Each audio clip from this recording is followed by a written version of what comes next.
you to our sponsors and partners who have been working along with us towards this day. They are as a title partner, we have ICICI Lombard General Insurance. We have a powered by partner by SBI Life Insurance, co-powered by PhonePe Insurance, and we have a supporting partner as Bajaj Allianz General Insurance. So we have the industry together with us, and we are starting off the day with a welcome address by Mr. Sanjay Sidhwani, who is the CEO of IE Digital. We welcome Mr. Sanjay on the stage.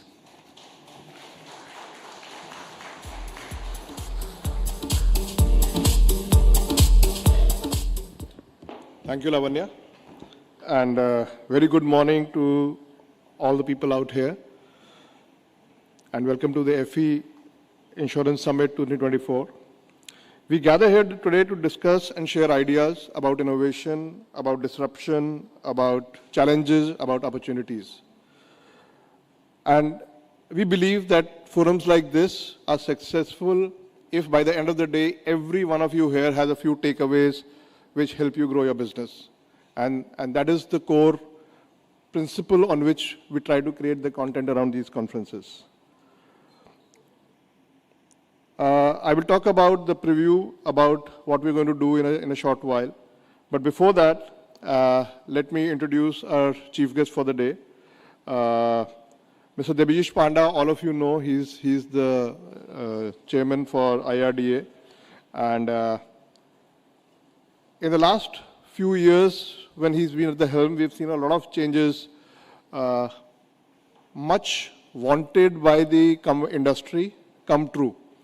And I think the biggest feather in his cap has been to work on the regulatory side by reducing the cumbersome regulations, redundant regulations, and cleaning up the compliance part for the insurance companies and making it, as we said, simpler to operate kind of a business. I think 78 regulations have now been consolidated to almost 20. Which is, I think, a big achievement. And I think for that, we should probably applaud Mr. Panda.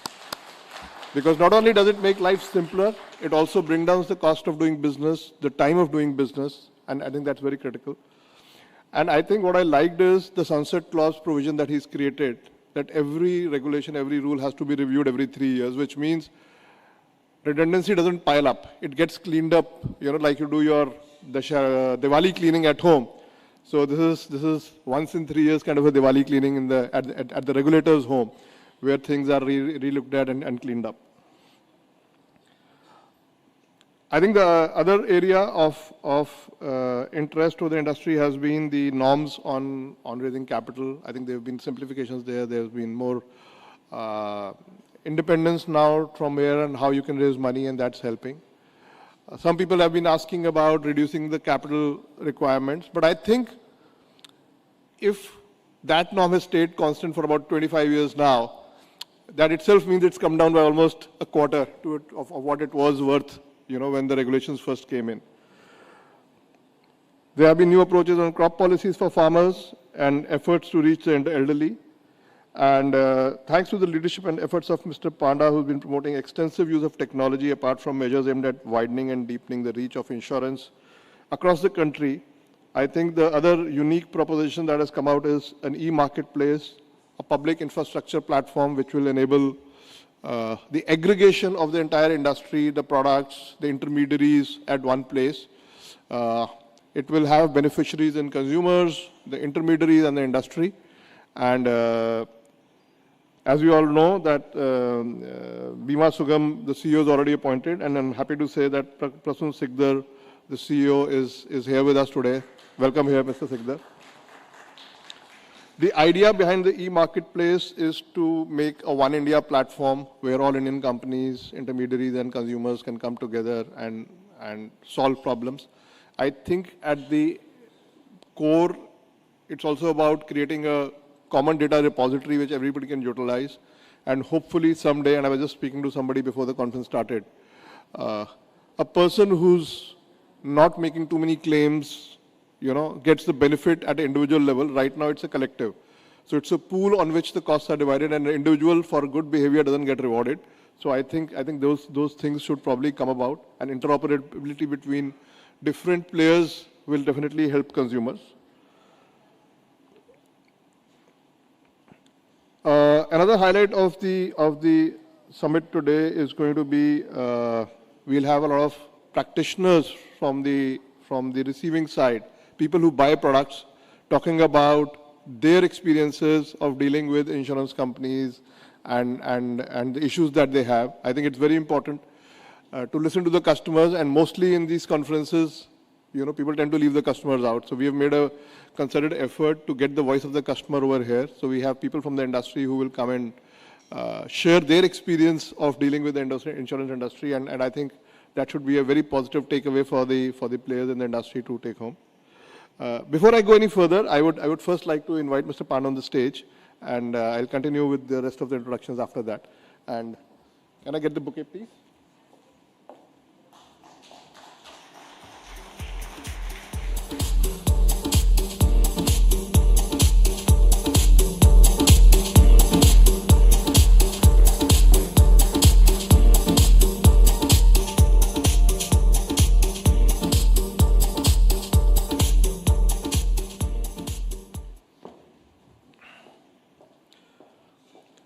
So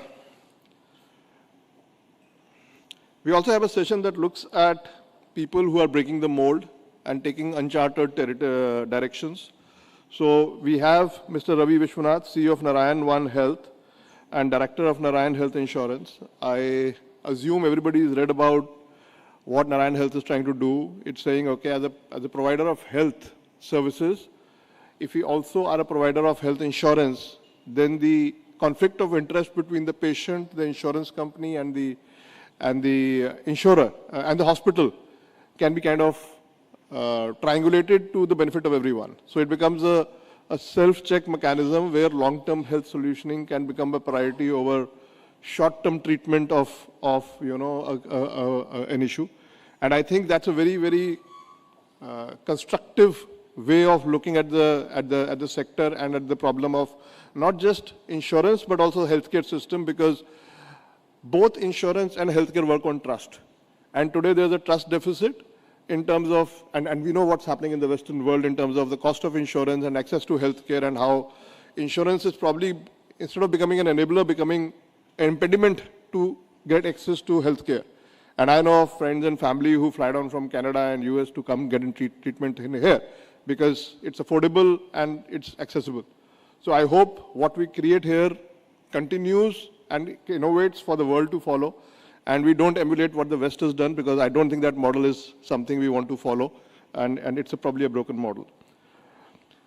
The other interesting area that we'll be looking at is PhonePe and its foray into insurance broking. So PhonePe, we all know, is about payments, and that's what we perceive. But I think all the apps create platforms which enable you to do multiple things, and PhonePe has an innovative model. So we'll hear from PhonePe, Mr. Vishal Gupta, who is the CEO. He's here with us on what their journey has been. India is, all said and done, a large rural economy, and we cannot not talk about what's happening in rural India when we are at a forum like this. We have strong ambitions to become a developing country, and we cannot do that unless we are able to move the masses who are living in poverty above the poverty line and into having meaningful incomes. And I think one of the findings of a research study was that cattle plays a very important part in keeping people above the poverty line and moving up and creating more income for them. And it is in this slide we have Mr. Deepak Singhal, who is the Managing Director at HIBL, and he's a veteran in cracking the cattle insurance play in India.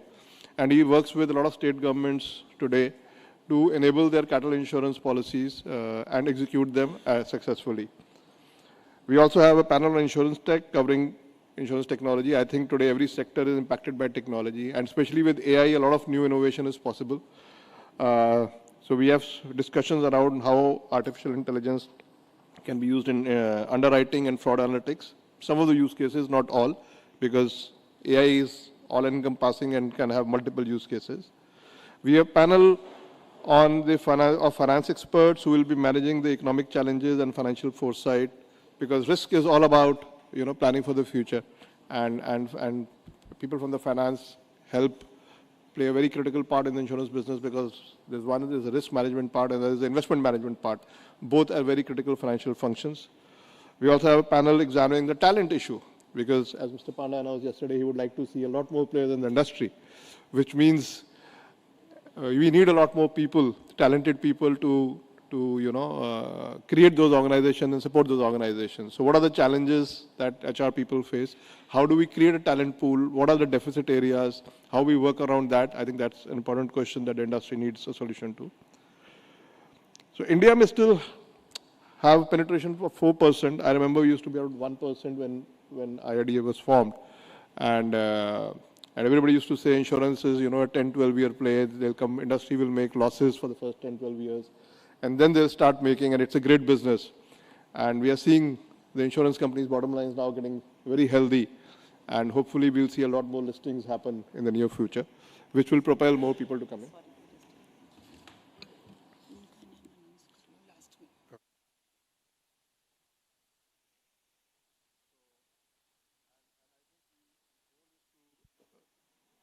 Sorry. Yeah, and I think the goal is that we are at the 10th largest insurance market right now, and is to move up the pecking order to the 6th by 2032. So our BFSI conference is the second in the series this year. We had one in June, where Mr. Panda was also there. And there he said, by 2047, that's the outer limit, that insurance for all should become a reality. But he ensures that the foundation that he is laying today will probably enable us to get there sooner. And 2047 is only the end point of before which we have to achieve that goal. And with that, I will ask Mr. Panda to kind of present his address.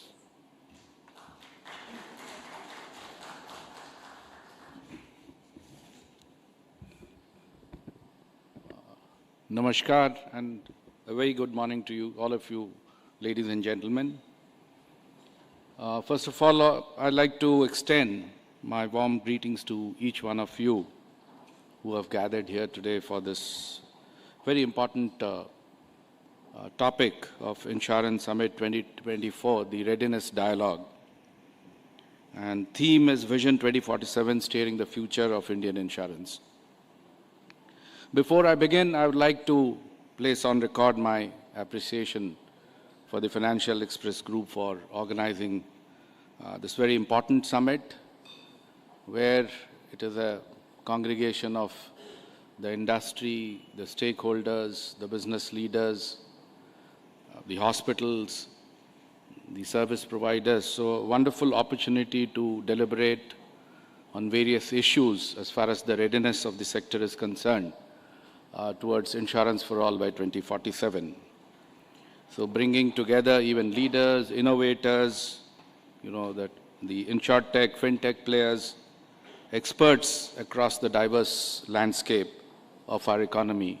It's a wonderful forum, and I'm sure today, after we finish the inaugural session, you'll have the breakout sessions or the themes for the topics for discussion. We'll bring out a lot onto the table, and we'll be glad to look at those recommendations or suggestions which can be implemented in the regulatory scheme of things. The interaction and collaboration becomes even more significant, particularly at a time when India's economic landscape is undergoing a remarkable phase of growth and optimism. The CXOs across the globe, multilateral agencies, various other agencies suggest that by 2030 we will become the third largest economy. And so is the case with the experts, and there are studies and reports which suggest that India will also become the 10th largest insurance market. We are the 5th largest at this point of time, and as I said, 2030 we are expected to become third largest, and also with a vision of reaching a $30 trillion economy by 2047. So our grand vision for the country of Viksit Bharat, the vision that we have set for the insurance sector, insurance for all by 2047, very much in convergence with or alignment with the thought process of Viksit Bharat by 2047. So we actually today stand at the edge of a transformation, a major transformation across industries, from infra to technology, from healthcare to renewable energy, from skilling to entrepreneurship. And the transformation is not just about economic growth, but about building a resilient, an inclusive, and a future-ready nation. And at the heart of this progress lies the insurance sector, which plays a critical role as a protector and enabler of financial security. It may not be wrong to say that the insurance sector is the catalyst. When I say catalyst, that supports and drives growth across the economy. It provides the resilience and strength which is very much needed to keep the momentum going. It also stands as the guardian of economic stability and the protector of individual, corporate, and other economic interests. It enables businesses to grow and expand, knowing that they are going to be protected against losses, if any, and it provides individuals with the peace of mind in the face of the life's uncertainties. The evolution of the Indian insurance landscape, ladies and gentlemen, has been nothing short of remarkable. If I go back to the origins as a simple community arrangement to pool resources in times of adversity, insurance today has developed into a sophisticated and diverse industry that we see today.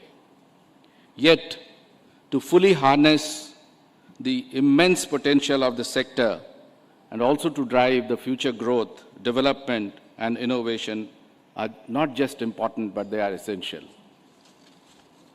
The theme of the summit, I would like to reiterate, the Future Readiness Dialogue, perfectly encapsulates this journey. The very idea of future readiness and dialogue captures the essence of what is happening in the insurance sector. Ladies and gentlemen, the insurance sector is getting ready to reach out to every single one of India's 1.4 billion citizens, offering them the protection that they need at a price that is affordable and with a speed that is unmatched. And it is not happening in isolation. The entire industry has come together, united in its commitment to the ambitious goal of insurance for all by 2047, driven by a very, very participative and a collaborative approach and efforts. With this, we are embarking on a journey to redefine the future of insurance, a future where innovation drives progress, resilience is built into every solution, and technology empowers a consumer-first approach. I will underscore and underline a consumer-first approach. We envision an ecosystem where individuals and businesses alike enjoy comprehensive protection and all the stakeholders benefit. By 2047, we aim to ensure that insurance stands as a steadfast companion on the journey to financial security and resilience for all. Ladies and gentlemen, the next decade will be a turning point for the insurance sector. We are entering into an era of rapid transformation, an era where how insurance is viewed, purchased, delivered is going to evolve dramatically. Imagine a future when premiums are no longer one size fits all, but personalized to individual risk profiles, where data analytics allows for precise personalized pricing, where the entire business process from buying a policy to filing a claim, it is not just efficient but also trustworthy, where smart contracts automate claim settlement and you don't have to wait for weeks to get your claim settled, but get it instantly, fairly, and transparently, where insurance is a simple, swift, and a personalized experience. That's where we want to go. But let me tell you, the evolution is not merely about shifting from papers to pixels or from bricks to clicks. It's about a comprehensive reinvention of the entire business model. It's about bringing in innovations. It's about leveraging the power of technology to construct more efficient systems, deliver superior customer experiences, and to create innovative products that cater to the evolving needs of the consumers. Now, all of this focusing on a policyholder-first approach grounded in efficiency and also empathy. To support this transformation, it became imperative to have a modernized, principle-based regulatory architecture that is not only quick and responsive, but also anticipates and adapts to the emerging trends, while at the same time maintains a delicate balance in ensuring consumer protection, fostering fair competition, and facilitating innovation, and thereby propelling the insurance sector to the next level without compromising the sector's financial stability. Accordingly, in this very spirit, India's insurance regulatory landscape has been made not only principle-based, but also facilitative, supportive, and forward-looking. As Mr. Sindwani just mentioned, the number of regulations has come down from 78 to 20, and out of which 15 are only relevant to the industry for their operations. The remaining 5 is internal to the IRDAI. More than 375 circulars have been repealed, and more than 80 returns have been rationalized. And all of this is intended to promote innovation as well as enhance ease of doing business. And they're also reducing the compliance burden. Now let me take you through the journey that a new entrant, a new entity who wants to set up an insurance company, would experience in the revamped regulatory framework. See, the processes have been streamlined for seamless entry into the insurance sector. An online portal now handles the NOC issuance very efficiently. The NOC is required before you go and register a company. So you require an NOC from the regulator. And it's an online process. Between 24 to 48 hours, you get the NOC and you can go to the registrar of companies and set up your company. Once in the market, before that and thereafter, each new applicant, once they file the application along with the registration certificate, they are guided by a dedicated facilitation group comprising of 2 young officers from the IRDAI. They continuously do the hand-holding till the registration is issued, the registration certificate. Once they are in the market, meaning they start their operations, insurers benefit from several other flexibilities. For instance, the use and file system, which allows for quick product launches, and insurers can now partner with multiple distribution partners. Boards of the insurance companies have been granted greater autonomy in business decisions with a strong governance frameworks which has been now put in place, which ensures the accountability.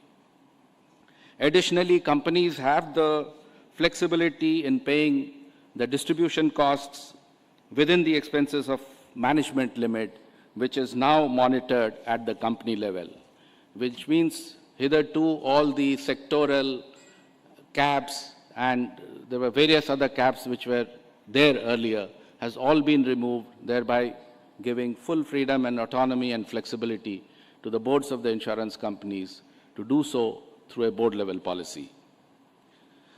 Recognizing the capital intensiveness of the insurance sector, restrictions on raising capital have been relaxed, eliminating the need of prior approvals. A lot of prior approval requirement has been done away with, and now that becomes the responsibility through the board-level policies, and the board becomes important to monitor and keep a close watch and eye. So, while doing so, we are also serious efforts are going on at this point of time to implement a risk-based capital regime. As you are all aware, currently we have a factor-based solvency framework, and we now want to move towards a risk-based solvency framework, which also aligns with the international capital standards. And we are doing it an India RBC model. We are somewhere midway in terms of its development, and we propose, and we all intend to roll it out somewhere around 2025. So work is in progress. There's a constant, continuous interaction with the industry to receive their inputs. So we are very collaboratively and closely working with the industry so that we put the system in place by 2025. Similarly, a shift towards global accounting standards and reporting, the IFRS, and very recently the Ministry of Corporate Affairs have already notified the standards. So work was in progress. Now with the standards in place, we again intend to roll it out somewhere in 2025 and make it fully operational and the reporting standards maybe by 2027, but those dates will be frozen after we have some dialogues and interaction with the industry, so that we want a smooth and a very easy transition to the new reporting standards. In terms of investments, today the total assets under management of the insurance sector is a hopping amount of around 70 lakh crores. Now, how do we ensure better returns for the customers or the policyholders? So the framework has been revamped to provide more avenues and better returns. So today, insurers can invest in the funds and funds of the AIFs, debt securities of the InvITs and REITs, and in other infra, like for example, the new infra bank, they can invest there. And also the exposure to the BFSI sector has been further enhanced. So all of this has been done primarily with the objective of getting better returns on the assets, which ultimately the policyholders would benefit. Now, technology is a driving force behind the evolution of the sector, and at IRDAI, we have a dedicated mission mode team, the InsureTech team, which is working to promote more and more of InsureTech adoption, fintech and InsureTech adoption by the insurance companies and the intermediaries. The regulatory sandbox which we have has been revamped, and earlier it was the submissions could be done on a cohort basis twice a year, but today it is 24/7, 365 days, any day, any time it can be submitted. And the experimentation period, which was 6 months earlier, has been extended to 3 years, and typically a long tail is required for life insurance products. So keeping that in mind, that has also been done, and therefore it will provide ample time for testing new products and processes and foster innovation in the sector. Even further to promote innovation, a unique InsureTech open house is being conducted at the IRDA every month, 15th of every month, to promote and also to encourage more and more innovation in the sector. And I believe that the new and innovative solutions will shape the future of insurance. New risk coverages are also being introduced, and the recent being the surety insurance, title insurance, and a host of other things are also on the anvil. And as and when these kind of demands come from the industry or from other sources, we do apply our mind and allow them to be launched as products, and that's where the sandbox also comes in as a very handy tool. Given the critical importance of data, the sectoral data repository, that is the Insurance Information Bureau of India, is being revitalized.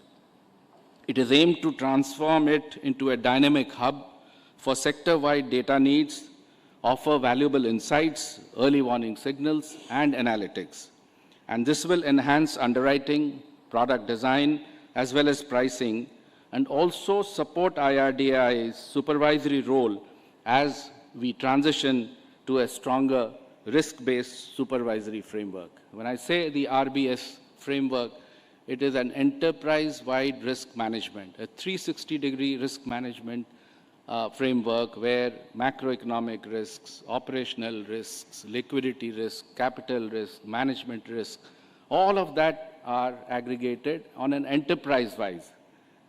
For each company, you will be able to assess, so you get early warnings, you make necessary corrections in order to keep the entity stable and resilient. These three initiatives, that is the RBC, the risk-based capital regime, then the IFRS and the RBSF, would actually strengthen the regulator also for ensuring financial stability of the sector at all points of time. So each step, therefore, aligns with the broader vision of insurance for all by 2047, setting the stage for a future-ready industry. One, the regulatory framework has been completely revamped, as I said, making it future-ready and giving more autonomy, more freedom to the insurers. So today, I think we were just discussing that to launch a product, for every product or modification, earlier you were supposed to go to the regulator and obtain an approval. You don't have to come to the regulator at all. You wanted to raise a subordinate debt from the market, again you had to come to the regulator for approval. You no longer require to come as long as your solvency and your net worth is fine. So a lot of such prior approval requirements have been done away with. So that would reduce provide the ease of doing business and also the compliance part as well. Now, ladies and gentlemen, today's policyholders are not passive consumers. They are well informed. They have high expectations as well, and rightly so. So they demand agility, they demand clarity, they demand greater flexibility. Now, to meet these expectations, we must offer transparency, easy access, and convenience at every step of the insurance journey. And thus, significant regulatory changes have been introduced, and these introductions are aimed at strengthening the rights and protection of the policyholders, while also improving the ease of doing business for insurers. As I mentioned earlier, product approval process have been simplified. All general and health products, along with most of the life products, now fall under the use and file regime, allowing insurers to swiftly launch innovative products, thereby offering wider choice to the customers and also tailoring to the evolving needs of the consumers. The only exception being long-term saving products, which still remain under the file and use, reflecting our greater responsibility to ensure continued oversight for safety of life-term saving policies of the whole policyholders. But with the passage of time, if we see that the industry can handle that responsibly, that will be also switched over to the use and file regime. We recognize that no two policyholders are the same, and which is why it has been ensured that insurers offer a comprehensive range of products that would cater to all ages, different ages, occupations, different occupations, regions, different regions, specific needs such as persons with disabilities, those facing mental health challenges, or individuals who have a chronic illness. And this list goes on, it doesn't stop here. Moreover, policyholders now have the power to customize their insurance policies, whether it's life, whether it's health, or general insurance, to meet their unique needs. It's also important to note that the last remaining tariffs on policy wordings in the general insurance space has also been lifted, creating a truly open and a flexible insurance ecosystem. Our vision for insurance is inclusive. We want to see that nobody is left behind. This means that no one should be denied coverage during an emergency, or products should cover special cases such as surrogacy, HIV/AIDS, and so on. The waiting period of pre-existing diseases have also been reduced. It has also been ensured that insurance covers every aspect of healthcare, including the Ayush treatments, and also capture all the technological advancements, say example, oral chemotherapy, robotic surgeries, deep brain stimulation. So all kinds of modern tools and techniques that are used in medical healthcare, that also should be allowed by the insurance companies. In general insurance, the availability of a base product with minimum coverage has been mandated, allowing consumers to compare and choose the best coverage options for themselves. And with innovative tech-based add-ons like pay as you drive, pay how you drive for motor insurance, policyholders now have unprecedented flexibility and control over their policies. to further ensure that policyholders receive the right products, suitability analysis, and this is typical for a life insurance product, suitability analysis has also been introduced, and for the savings-related life insurance and annuity products. This would ensure that the policyholders receive the right product that are truly suited to their financial needs and their aspirations. However, understanding these products is just as important as having access to them. So in order to enhance comprehension, insurers are now required to provide simplified documentation, and that too in multiple languages, ensuring multilingual accessibility. Each product must include a prospectus, number one. Each product must include a customized benefit illustration for savings products so that you exactly know what are the benefits. So that has to be illustrated, and a unique customer information sheet. These have been mandated. We all understand that insurance is a legal contract, so there will be some element, no matter how much simple you try to attempt to make, still there will be legal wordings which the common man may not be able to comprehend. So to make it easy, a customer information sheet has been introduced, and that too at the proposal stage, and once the policy has been, the proposal has been accepted, it will be attached to the policy where the signature of the customer is obtained at the time of solicitation and also appended to the policy document so that he or she exactly knows what they are going to get from that product. This sheet would actually highlight in a very simple form the policy details, which means it will tell you what is the coverage, it will tell you what are the inclusions, it will tell you what are the exclusions, it will talk about the do's and don'ts, it will tell you what is the claim procedure, and also talk about the grievance mechanism. If you have a grievance, what do you do? So this will enable the policyholders to have a clear and concise information, and that too at their fingertips. Even if after the policy gets issued, say for example, the policyholders have the right to cancel their policies in the free look period, which was 15 days earlier, that has been enhanced to 30 days. So these are all keeping the policyholder at the core. All these changes have been made. The digital revolution is here, and we are embracing it with open arms. Now, the digitalization of insurance policies is a major leap forward. While policies now being issued electronically are being even stored in platforms like the DigiLocker for easy access. This step alone simplifies the customer experience immensely. However, for policyholders who still prefer physical copies can opt for them and no questions asked. Other important tech-based measures include the portability of the health insurance policies and the appointment of surveyors for, say, for example, a motor claim or a fire claim. So that would be done on a random basis through a tech-based automated system, thereby improving the transparency and eliminating any kind of bias that may have. So neither the system will generate and allocate the job to the surveyor, so that there is an independence, they do a fair job and submit the report.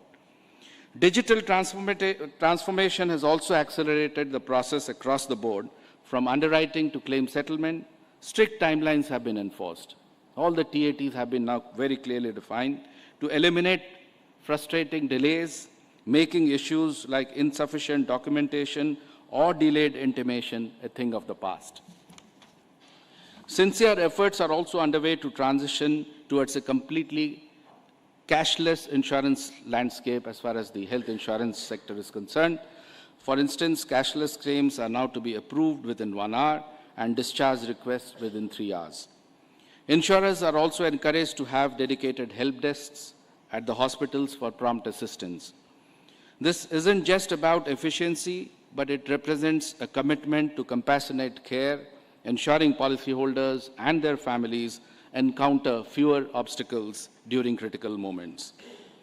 Further, with initiatives like the Bima Bharosa, which is a strengthened grievance redressal mechanism, we are committed to ensuring that every policyholder receives fair and transparent treatment. All of these measures are not just reforms, but they are part of a broader transformation aimed at making insurance experience delightful for every policyholder, creating a future-ready industry that is modern, dynamic, and technology-driven, all aligned with the ambitious vision of insurance for all by 2047. This shift will take insurance from being something very complicated and distant to a service that effortlessly provides peace of mind. That's the kind of transformation we need to make insurance an integral part and a trusted part of everyone's lives. In this direction, the upcoming Bima Trinity holds significant promise. I'm happy to inform that its implementation is at an advanced stage. For the unserved, the unique Trinity includes Bima Vistar, a simple benefit-based product with parametric triggers, Bima Vahak, or the Bima Didis, which would be a localized, women-centric insurance field force, and the Bima Sugam. The Bima Sugam, the most important one, will eventually become a public digital financial market infrastructure. It would be an electronic marketplace protocol. It's not a platform, but it's a protocol, different networks talking to each other, which would democratize and universalize insurance. When I say universalize and democratize, it is accessible to all, rich, poor, middle class, everybody can access without paying a single penny. And when I say we want to democratize and universalize, then it goes to every nook and corner, to the last mile, to the last house, and to the last person, and it is at the doorstep of the customer to make a choice of what he or she wants to buy. He buys, he has the choice, he pays through the UPI payment gateway, and he or she gets the policy right there in his feature phone or, in his smartphone or on his email. And should he require a printout, the printout can also be obtained. So that's the kind of convenience we want to provide, and that's the kind of access to deepen and widen insurance inclusion. And I think this probably will be a big game changer. Now, connected with the India stack, it will also deliver real-time insurance services. I'm talking of the Bima Sugam, transcending all the geographical boundaries and income disparities. It will also empower the insurance agents, making them more accessible, more efficient, while reducing the information asymmetry and providing policyholders with more choices. So it's a win-win-win for all. That is what the Bima Trinity is going to do. The process is intangible. The company behind the Bima Sugam is now formally registered, and the CEO has been appointed. And the CEO is sitting right next to you, is here in the middle of all of us, Mr. Prasoon Sikdar. The appointment of other key management personnel are in progress. I think very soon they'll be able to appoint, and we'll have the entire leadership team in place very soon. The process of onboarding the technology service provider is also underway. So we are pretty much, charged up to see this happening soon, not defining a date, but yes, it'll be, you don't have to wait for a very long time. For Bima Vahak, the guidelines have been issued, and the final structure of the Bima Vistar also, the product has been finalized. User acceptance testing for the tech platform to support the Bima Vahaks is set to begin shortly, paving the way for a soft launch. The tech platform going forward will get integrated with the Bima Sugam, making it a single integrated technology protocol for the sector, offering seamless services across the insurance value chain. All of this put together, ladies and gentlemen, are the stepping stones towards realizing our vision of insurance for all by 2047. Furthermore, an attempt is also being made to involve every stakeholder to make inclusive insurance a reality. In this direction, a state-level insurance plan has been formulated, wherein each insurer has been entrusted with the responsibility of increasing, deepening, widening insurance inclusion in the assigned state or the union territory. And I'm happy to share that the support that we have received from the state governments in this initiative is very encouraging, with several states have already constituted the state-level insurance committee and the district-level insurance committees. IRDAI will soon issue a circular detailing the state insurance plan, underscoring the commitment to bring coverage to the last mile. Working at the grassroots and providing protection to the most vulnerable would be the key to our vision of universal coverage of insurance before 2047. We are on the cusp of a new era in insurance, one that will unlock the sector's true potential. Second, bridge the protection gap. And thirdly, to ensure that insurance for all becomes a reality by 2047. So this is not just a slogan, it's a call to action. So let us work together to create an India where insurance is not a luxury, but the basic right of all. Let us work together to make this vision a reality. Thank you very much. Dhanyavad.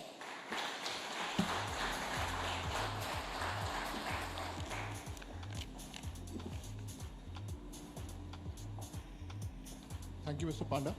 And before I open the floor for a few questions, I think I need to correct a faux pas. I failed to mention the next session that we have today, where we have Mr. Anand Singhi. He is the Chief Retail and Government Head at ICICI Lombard, and he'll be talking to us about digital transformation to digital disruption.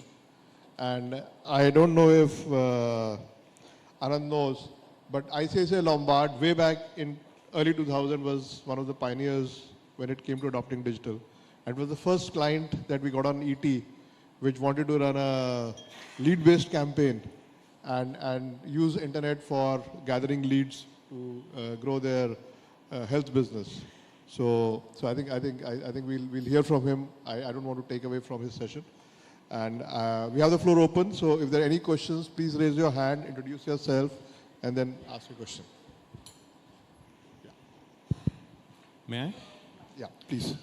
Thank you, sir, for your detailed explanation about the steps taken by the IRDAI. We are really thankful to you. Sir, couple of suggestions. The IRDAI site is not updated very regularly, so that's a suggestion. IRDAI site is not updated very regularly. We are interested in the business done by the companies on a monthly basis, so it will be helpful if it is updated regularly. Site being updated on a regular basis. I think he's interested in some data points. Earlier it was there, but nowadays it has been discontinued. Can you kindly share the details with me? Sure. What are you looking at? Otherwise, it gets updated as and when the regulation is notified or any changes that are made. And the annual report is also placed on time where you get all the granular details. So very much, but we are open to the suggestions. If you could write to us or email us, we'll definitely look at it. And secondly, sir, you are doing excellently good about the companies and to protect the interests of the insurer as well as the insured. But what about the distributors? I'll be really glad if you can, give some kind of weightage to the distributors as well. Because nowadays what happens, when we distribute any company's products, they compel us to sell the particular products only. So even if your mission is to insurance for all, it will defeat somewhere, because they compel us to sell the only couple of products, otherwise it is not available to us. And secondly, like a life insurance, if it will be possible for you to give some kind of, commission on a perpetual basis, as and when the renewal is done, that will be great, sir. See, the regulatory framework has been created in a manner where every stakeholder's interests are protected, but as I said, the policyholder has to be at the top. You cannot take the policyholders for granted, nor can we compromise the policyholder's interest. As regulator, we have to make sure that the policyholder gets the best deal.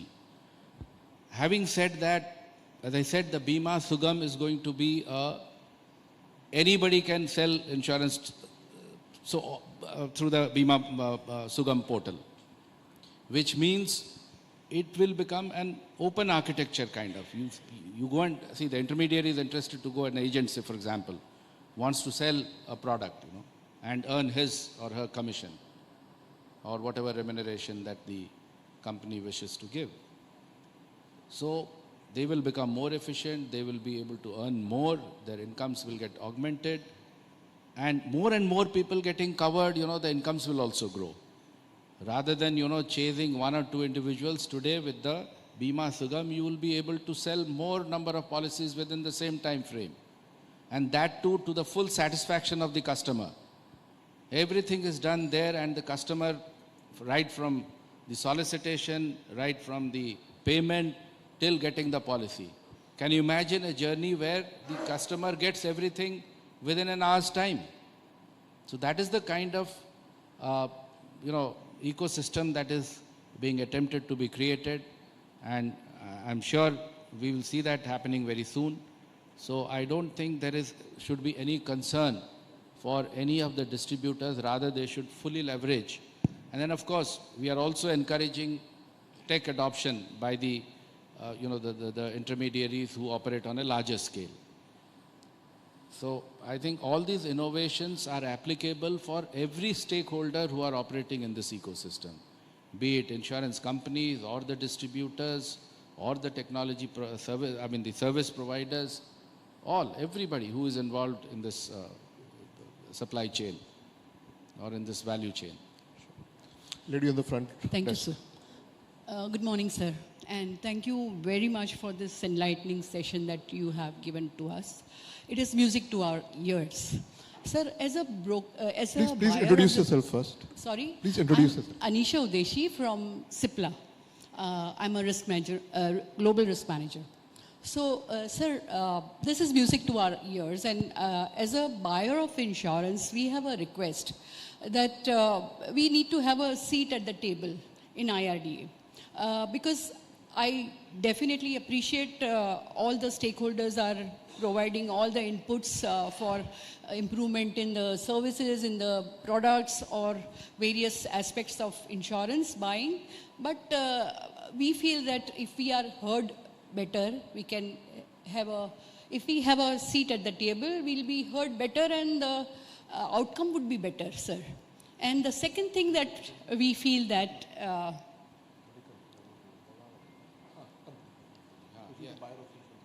so we get to hear only at the time of this kind of conferences, and so we think that if we can have a seat at the table, a representation, maybe from MSMEs or SMEs or a manufacturer or bigger corporates, we could have a seat at the table and we could have a face-to-face discussions, then it could be better for us. And the second thing that we feel that as a pharma company, I'm talking from a pharma company's perspective, that like fintech and like iTech, technology, we can also partner with insurance companies and provide our products. Like we are not only a pharma company who's providing pharmaceutical products or medicines, but we also have health tech kind of solutions that are available from our desk. And if we have a tie-up with insurance companies, which insurance companies generally not very comfortable with, because they are saying that IRDAI doesn't allow us to have a tie-up with you. So if we can have that kind of a tie-up, we would be able to provide a long-term solutions for our aging population in India. And that is a request, sir. So if you can just look at these two aspects, I would be heavily, pleasure. Thank you, ma'am. Let me just give a brief response to your question. See, we deal with the regulated entities. It's not possible to, meet up with all the unregulated entities to be coming onto the table. But having said that, there are two councils, one for the general insurance and one for the life insurance council, which is a aggregation of all the insurance entities are the members. And such suggestions should come through them. And if those suggestions, or you can write to us, no harm. What is it that it will help the insurance sector for its growth and development, and also for from the policyholder's perspective? We are willing to examine. But having said that, I think the first approach should be to the insurance companies. And if they feel that there is value and it's worth, then the councils will recommend to us. So that becomes easier for us to also look into that proposal. However, it doesn't bar you from also sending a proposal, not individual but as a group. You talked about the pharma companies. So how the pharma companies will be beneficial in the health insurance, that ecosystem from the policyholder's perspective is something which you need to bring out. And only then we'll be able to do something there. Thank you. Yeah. Yes, sir. Sir, good morning. Myself, Bhupendra Vadia. I'm ex-PSU Insurance Company Executive and currently Senior Vice President, Torque Insurance Broker Private Limited. Sir, no question as such, but two suggestions I have. Maybe if it can be considered. But at the outset, let me thank you and especially give my appreciation. The kind of changes and reforms that insurance industry has seen, especially after you are taking over as the chairperson of IRDAI. Really, it has been a very good thing and we appreciate for that. Thank you. Like really, sir, what if you say in Hindi, the circle of insurance industry has been totally changed, and now anybody can think that they can have insurance. So on that, there are two things.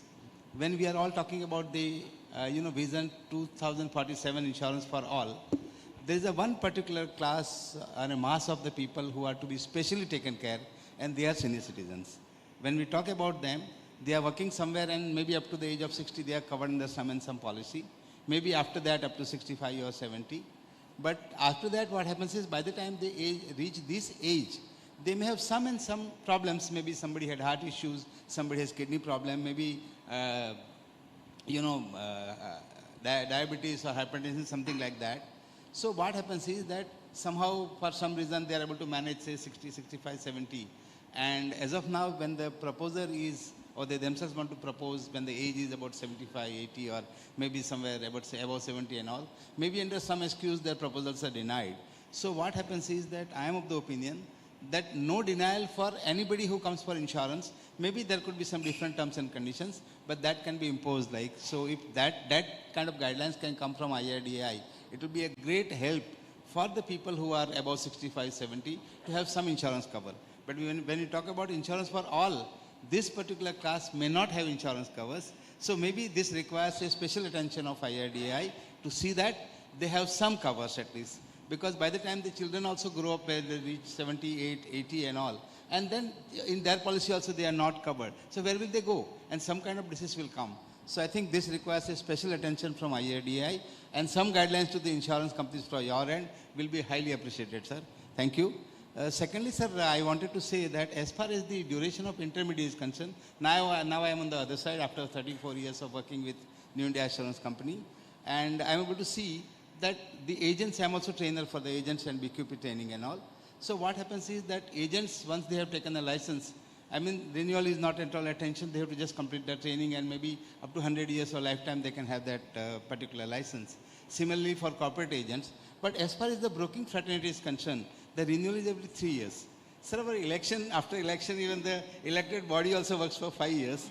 So in that case, the renewal of IRDA license by the broking fraternity, if it could be extended by 2 more years, maybe 5 years or so, I don't know, there may be some issues or there may be some other, revenue mechanism or something else.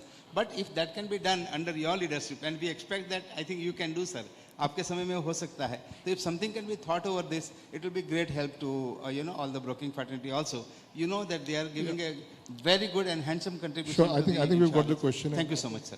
We need to kind of keep the question So short. very quickly, I'll respond that I said that in my address very clearly that irrespective of the age, for any age, insurance will be provided from an infant, whether it's 100-year-old or 101-year-old. As long as the person is alive, they are entitled to insurance.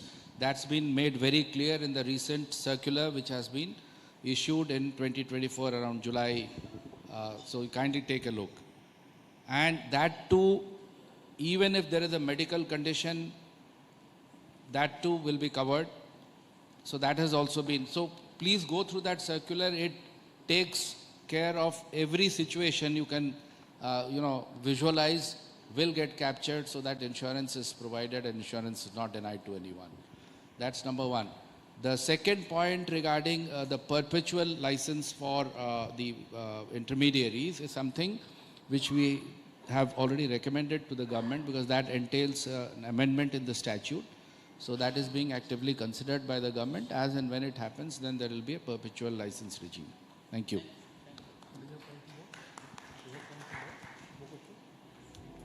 So we'll take one last question. Can I take? Yeah, so the gentleman with the mic, please.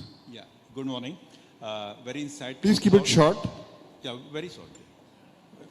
Yeah, very insightful thoughts shared by you, sir. I am from Risk Advisory. That way, one or two safer requests.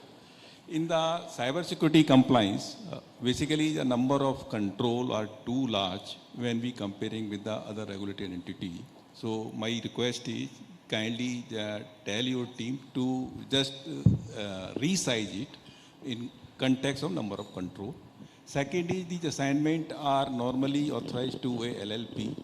So assignment should be other than, say for standard, those who are CISA certified. That way, these are two suggestions. You can give a small thought on that, so that the auditee or the insurance company take the benefit. Thank you very much. Thank you. Thank you. Noted. Sure. Thank you. And I think we don't have time for any more questions. The chairman has a flight to catch. So, and knowing Bombay traffic, I don't want to take any risks. Thank you very much. I think we had a wonderful time talking to all of you. And thank you for also understanding and appreciating that the insurance landscape is changing fast and will facilitate growth, development, and also shared vision with everyone now today that insurance for all before 2047 becomes a reality soon. So wish you all the best and wish us also all the best. Thank you very much.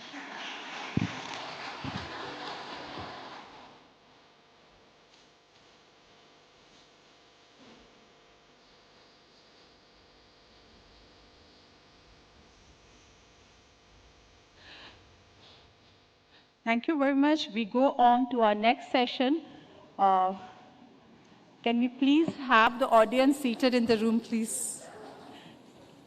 The chairman would not be meeting anyone at this particular moment. We request our audience to be in the room. So we have our next session with Mr. Anand Singhi, who is a Chief Retail and Government Official from ICICI Lombard General Insurance Company. Anand, we welcome you on the stage, right?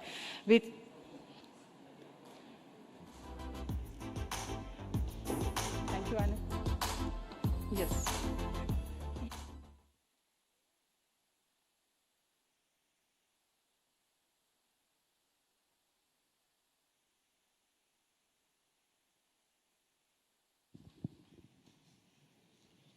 Good morning, everyone. I think, especially after a super session by chairman and where we kind of really went through multiple set of things. If I was to summarize core three set of things: products, processes, propositions, and a whole host of things which was spoken around it, right? So it was a session which was significantly energizing, and I would, while the chairman is not here, chairman sir is not here, once again, if you can have a great round of applause for the vision he has set for the industry. What I'm going to do, and I'm super excited to be here with all of you today, in context to the larger vision, which is the insurance for all for 2047. If you have to go about achieving it, there are few very critical things which you have to think about. That are we prepared as an industry to really walk that path, to hit the path that insurance for all by 2047 will be achieved. With very little experience which I hold, one of the most important things which we have realized, that if we were to walk that path in a good enough way, what's going to be very important is the use of data and tech. And how do we use data and tech to really get to that level is something which will keep all of us significantly excited. And I'm sure that all of you, when we go through over the next 15 minutes in terms of how tech transformation, which is what everyone talks about it, digital transformation, everyone talks about it right now, eventually how it is kind of reshaping across in the industry, and is there real digital disruption which can come through, right? So with that note, I'll start the next set of slides. There's a very interesting quote, and we all know Bill Gates have put across: we are changing the world with technology. And we all know what happened with Microsoft initially coming to forth, and for everyone at a point in time where computers was something which you used to abandon, right? I remember I was growing up in Calcutta, and when the fact that computers was mandated to be introduced in the industry, A lot of people wanted to run away from it. There were dharnas and there were bunds which had happened because the industry didn't want to go that path. And now today, can we even kind of think about operating on a day-to-day life without use of computers and supercomputers? And many more such things which have kind of really pushed across. But as we progress, there is another interesting quote which says that you've got to start with consumer experience and work back towards the technology, not the other way around. So on one side, we have a quote which states that we're going to change the world with technology. And on the other side, we have a quote which says that we have to work back on technology, keeping consumer experience in mind. But if we kind of dig a little deeper, irrespective of the fact that which way you want to start, you want to start with consumer experiences and then curate the tech layer, or you want to say that, okay, I would want to think about some tech layer and then kind of curate the customer experience. What's very, very important to understand is that tech is going to be at the backbone of everything and anything which we are going to do from here on. As insurance companies, insurance providers, a lot of times in boardrooms, in our meetings, we essentially say this very, very clearly, that we are a data and tech company which understands risk well. And given the fact that as a data and tech company which understands risk well, we are able to curate propositions to kind of really take it to the larger set of market. So in a way, irrespective of which industry you belong, whether you are from the insurance company, distribution fraternity, or any other player in the entire ecosystem, the adoption of data and tech is going to be very, very critical as we're going to really move forward. Some very important sort of examples in this entire tech journey which has happened over the years, and with even, I hope a lot of people recognize this was the initial sign-stroke logo of the Internet Explorer which Microsoft was using, and see how it has changed now. To the point, if we go through the journey where a few very good things have happened, which are really challenging status quo in a large enough way. We all drive vehicles, and autonomous vehicles is something which everyone is speaking about. Very recently, Elon Musk has also announced that the new autonomous vehicles, both on the private car as well as on the career side, which is commercial vehicles, is going to be launched very soon in the next 3 to 4 years. And everyone is going to wait for it. Can you imagine that there is going to be a vehicle where you're not going to have any steering, any brakes, any accelerator, and so on, right? Communication. We remember those days when India Post was super duper critical. We used to have letters being pushed across.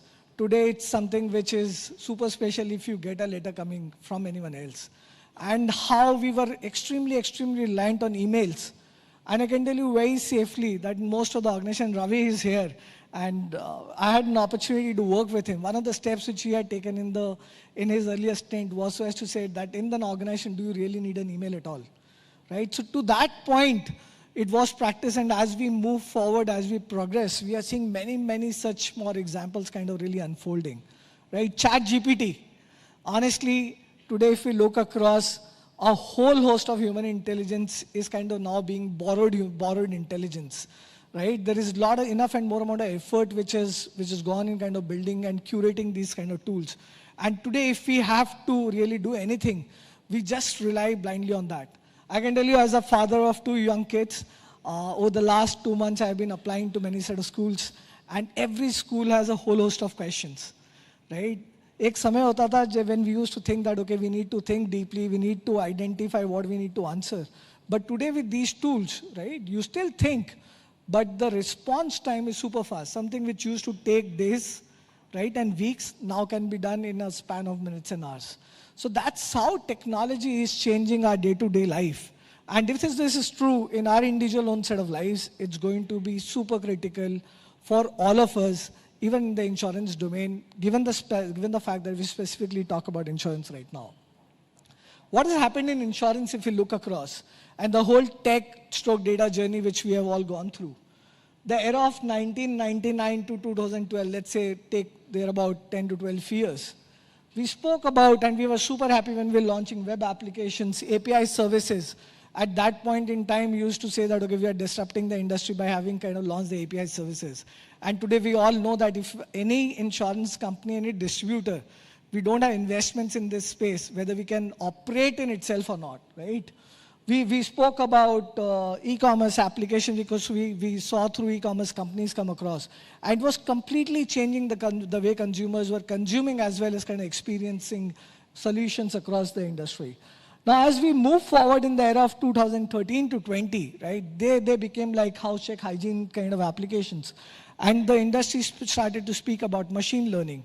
There were machine learning algorithms that, okay, can we now have the intelligence being part of a daily process where every transaction which gets consumed, the machine learns from it and eventually improves some of the solution. We spoke and we kind of really talked a lot about cloud technology, which initially started to operate on concept of you moving from a fixed infrastructure to a variable infrastructure and had its component around cost, security, and so on, right? We spoke about IoT, the Internet of all times, right? And the devices which we were using across, how could we monitor the number of steps we are talking? How could we integrate that back into, let's say, a health insurance policy and understand if we are going to really have a healthy customer as part of our journey or not so healthy customer, and many more things which were coming through.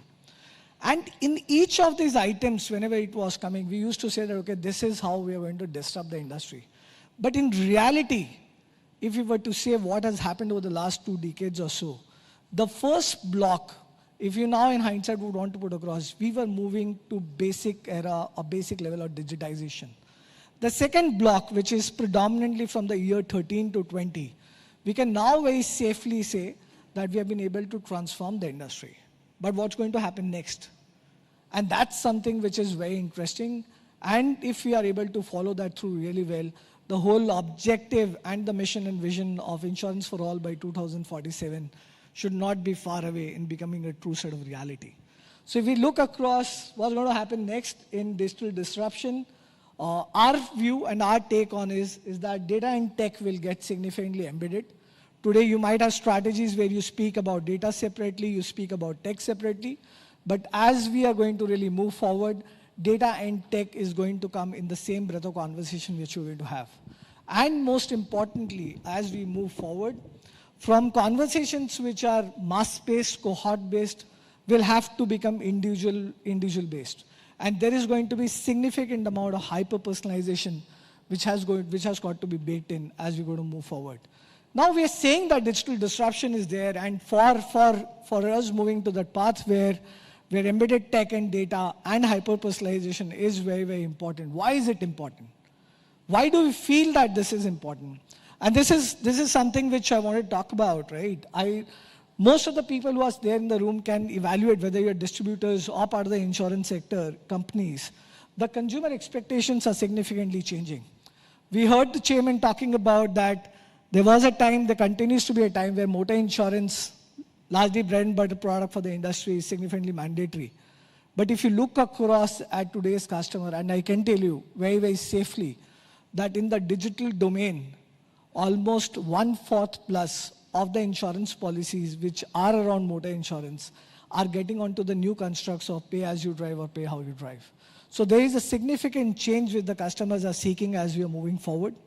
Data is exploding. Honestly, there was a point in time where if you could just get one data to applaud ourselves that, okay, we have got something that is very, very disruptive, and we have got some knowledge which is extremely helpful for us. For example, when Vahan data started to be made available to the insurance companies, everyone said that, okay, we have hit a gold mine. And now our ability to identify where to market ourselves really well, what are the products to curate, will become far sharper. But if we go a little deeper, the amount of data which is available right now, and I'll talk a little bit about that, is humongous. And for any insurance player in the ecosystem, that's one area you have to be significantly glued up to. Protection, security, market trends, right? Cyber security, we heard Chairman sir speak about cyber security, title insurance, and many more things. There was a genuine research which we did a few months back as we were launching one of a new travel insurance product. And we realized that almost 10% of the people who are global travelers from India who are kind of moving abroad are kind of really facing some or the other threat, which emerges on the lines of cybersecurity. And we all know what's happening. Every now and then we hear about data sets have been leaked, some sites have been hacked across, somebody is attacking something on the cyber warfare. And hence, as we'll move forward, we have to realize that this is a very critical embedded reality of our lives as we move ahead. The workforces are changing. the way the workforce used to operate, the way the workforce currently operate. And to that, I can give an example again. I mean, we used to construct, and with a lot of people out here, we used to construct group health policies, right? And group health policies for employer-employee relationships were being constructed in a particular fashion. But as we are moving forward and we are seeing the whole sort of explosion on e-commerce, quick commerce, gig workers are becoming a big reality, right? Logistics suppliers are becoming a big reality. Now, the way you have to construct an insurance solution for this cohort is going to be very different from the way you have handled insurance solutions earlier. Hence, the workforce, the category, the styling of the workforce is significantly changing. And we have to think through that if we have to address that, do we really have the thinking might and muscle to be able to curate propositions for all of them as we kind of really think about it.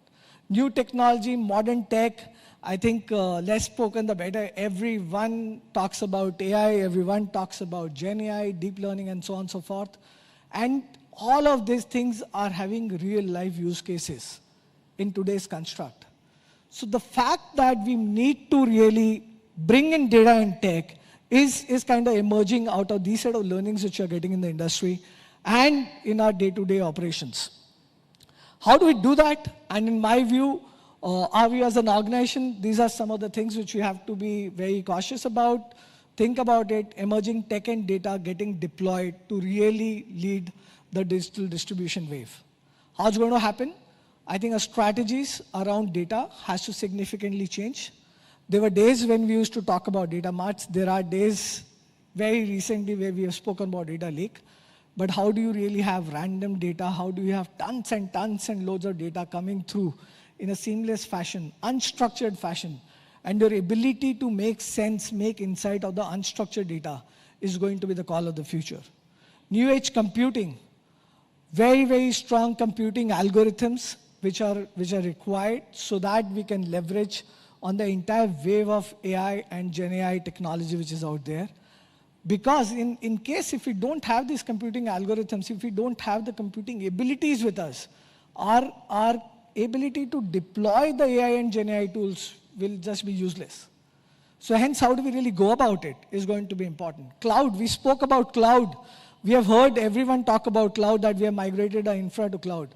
But is the cloud strategy going to be only about, let's say, an infra cost optimization or getting you more speed to business? No, there is a significant change which is happening out there. Your ability to create microservices on the go, your ability to create computing powers, your ability to deploy the AI, Gen AI, machine learning tools. I think cloud is going to become a very, very critical aspect of our operations as we're going to move forward. And last not the least out here is in terms of modern tech which is developing. The solutions around drones, the solutions around advanced IoTs, satellites being used in a large enough way in insurance operations. I think all these data points, all these aspects and tools are extremely important for us to give it a thought as we will walk that path of digital disruption. What I'll do now is possibly over the next few sort of slides, give certain relevant sort of use cases on how things are progressing. We spoke about data. Just to give a brief glimpse, and all these data points which are mentioned here are available in the public domain. It will depend on each of the individual companies or distribution setups to really think, how do you want to go about it? We know that India talks about 6.5 crore SMEs and MSMEs, right? Do we know where they are?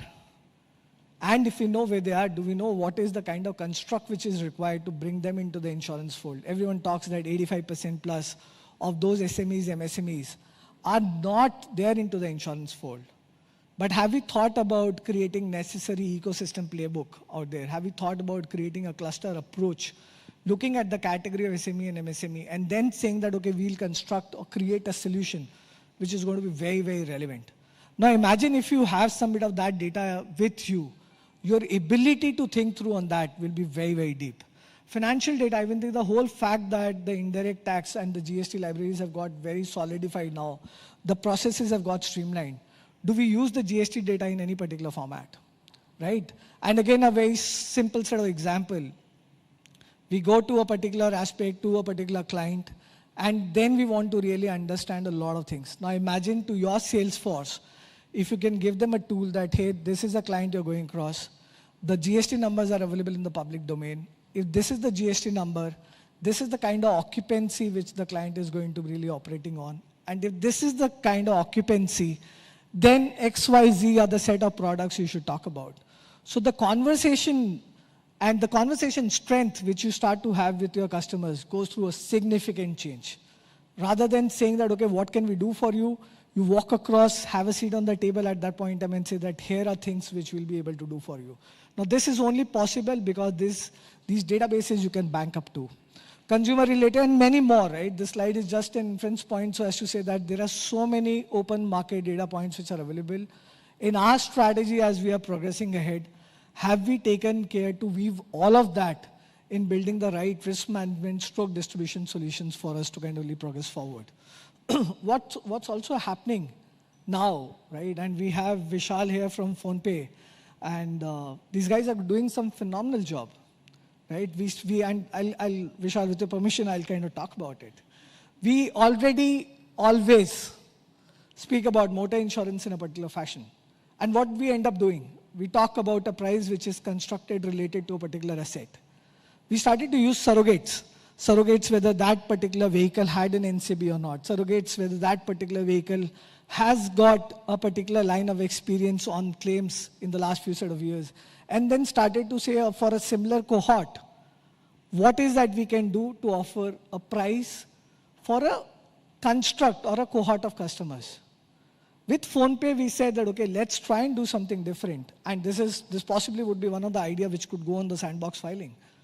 That is it time for the industry to move away from a cohort asset-based pricing to an individual-based pricing even in motor insurance? Now to do that, you have to do enough and more amount of data room exercises.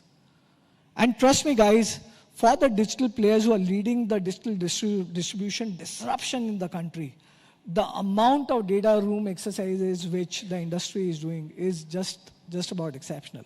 And this will only grow because right now we might be playing on 10 variables, 15 variables. But as we are going to move ahead, there could be 100 variables. Gone will be the days when people will talk about that this is an X% discount on a particular motor insurance policy. Because the algorithms, you will have very strong JLM models being deployed where I think the price to the customer will depend on how the customer is. And we'll have tech which will be able to read what is the quality of customer behavior which we are understanding of them and then curate products and solutions for them. We know about social media, whether it's LinkedIn, Instagram, Facebook, etc., etc. You're able to curate a lot of data traits around the customer, right? And then using that back into curating solutions and so on.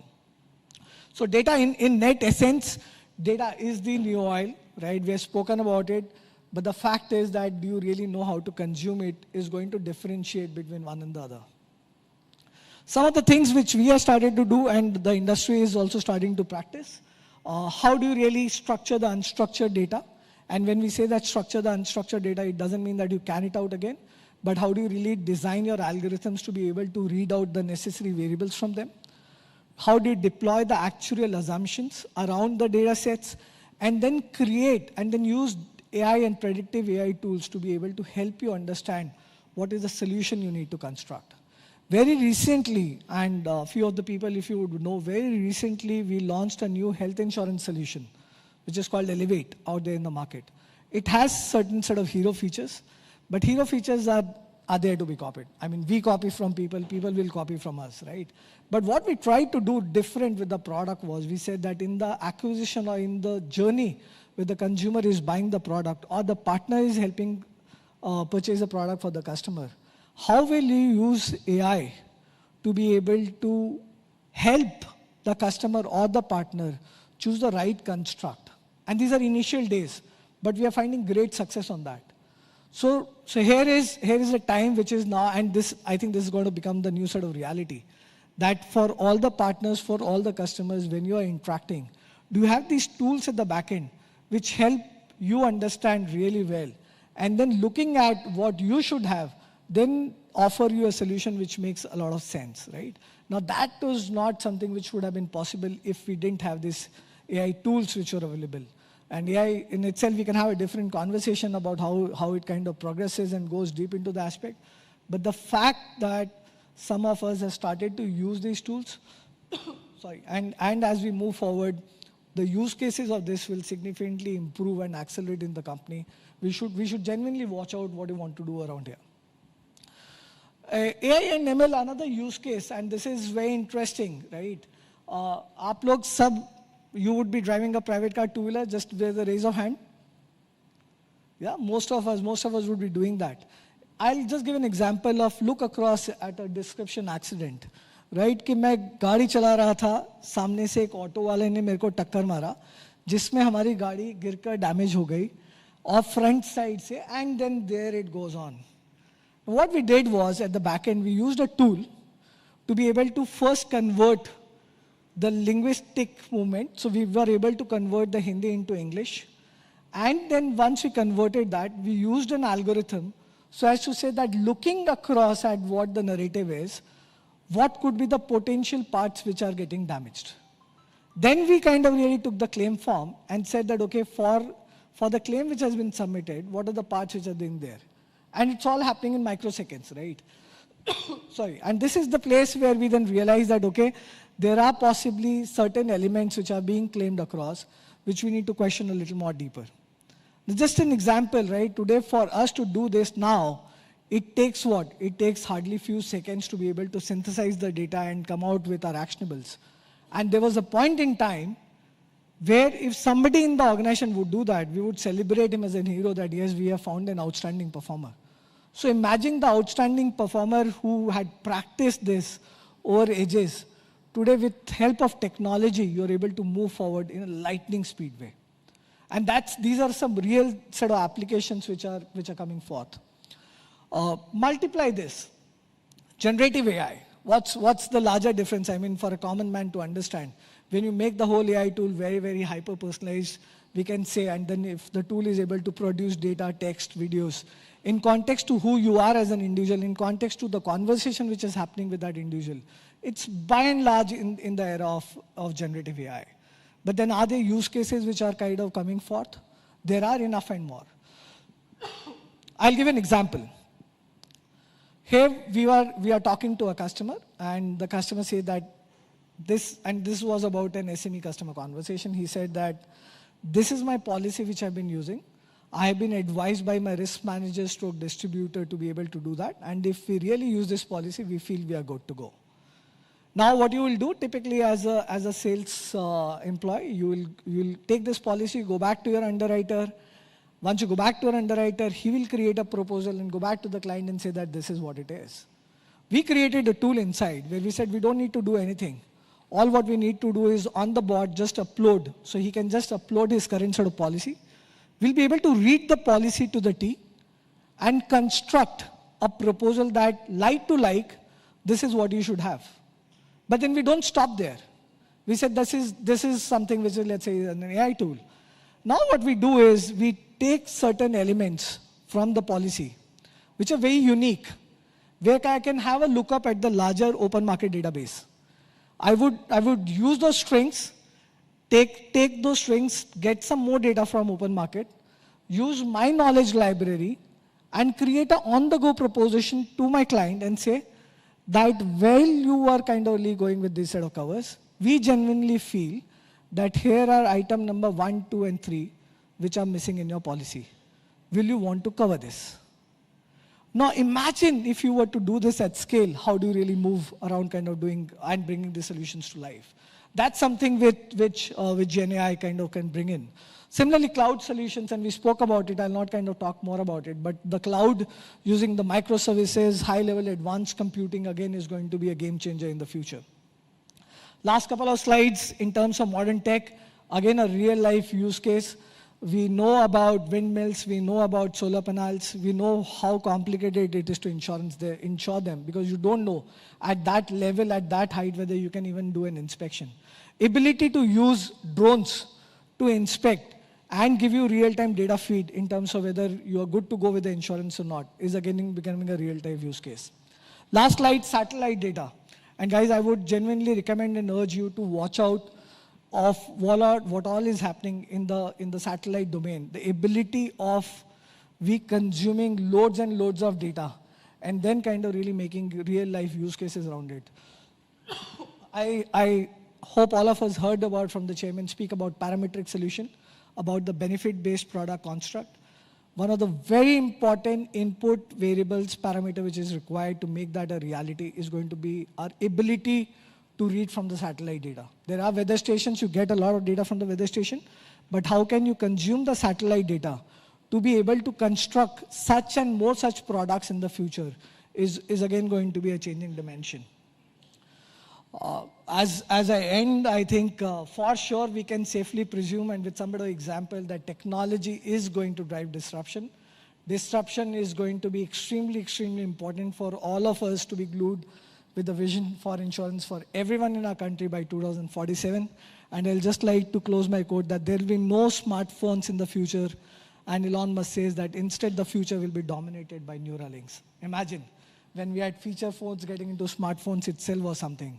And now here is the fact that people are talking about that smartphones is going to be a thing of the past. So that's the power of technology, that's the power of disruption. And I'm sure that we'll use the data and tech-led disruption in the most positive way to be able to walk across in the path where we say that insurance for all by 2047 will become a reality sooner than what we have planned for. Thank you, ladies and gentlemen.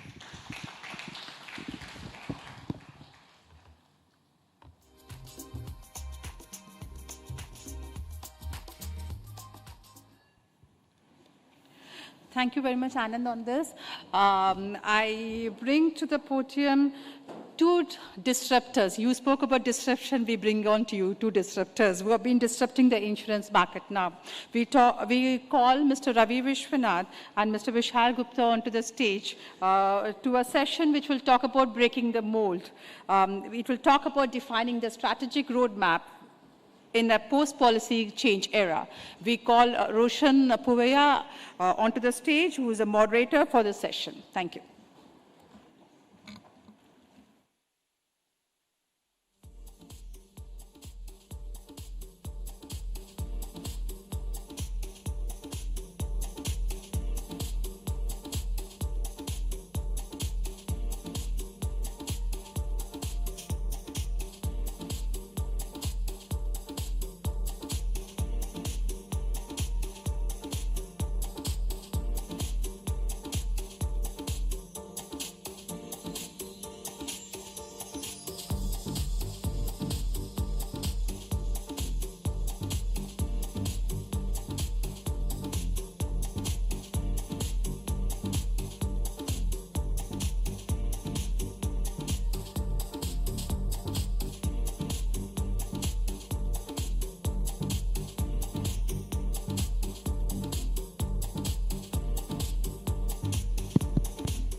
Morning, everyone. I think it's been a very interesting morning. We've heard from the IRDAI chairman about the future of insurance, and he set the roadmap for the day. And after that, we also heard from ICICI Lombard, the kind of technology that is changing insurance. And of course, now we have two people here who are actually breaking the mold when it comes to insurance, and that's what we're calling this session, because they are offering something that's different, something we haven't seen before. And I'd really like to get their thoughts on how this is going to, operate.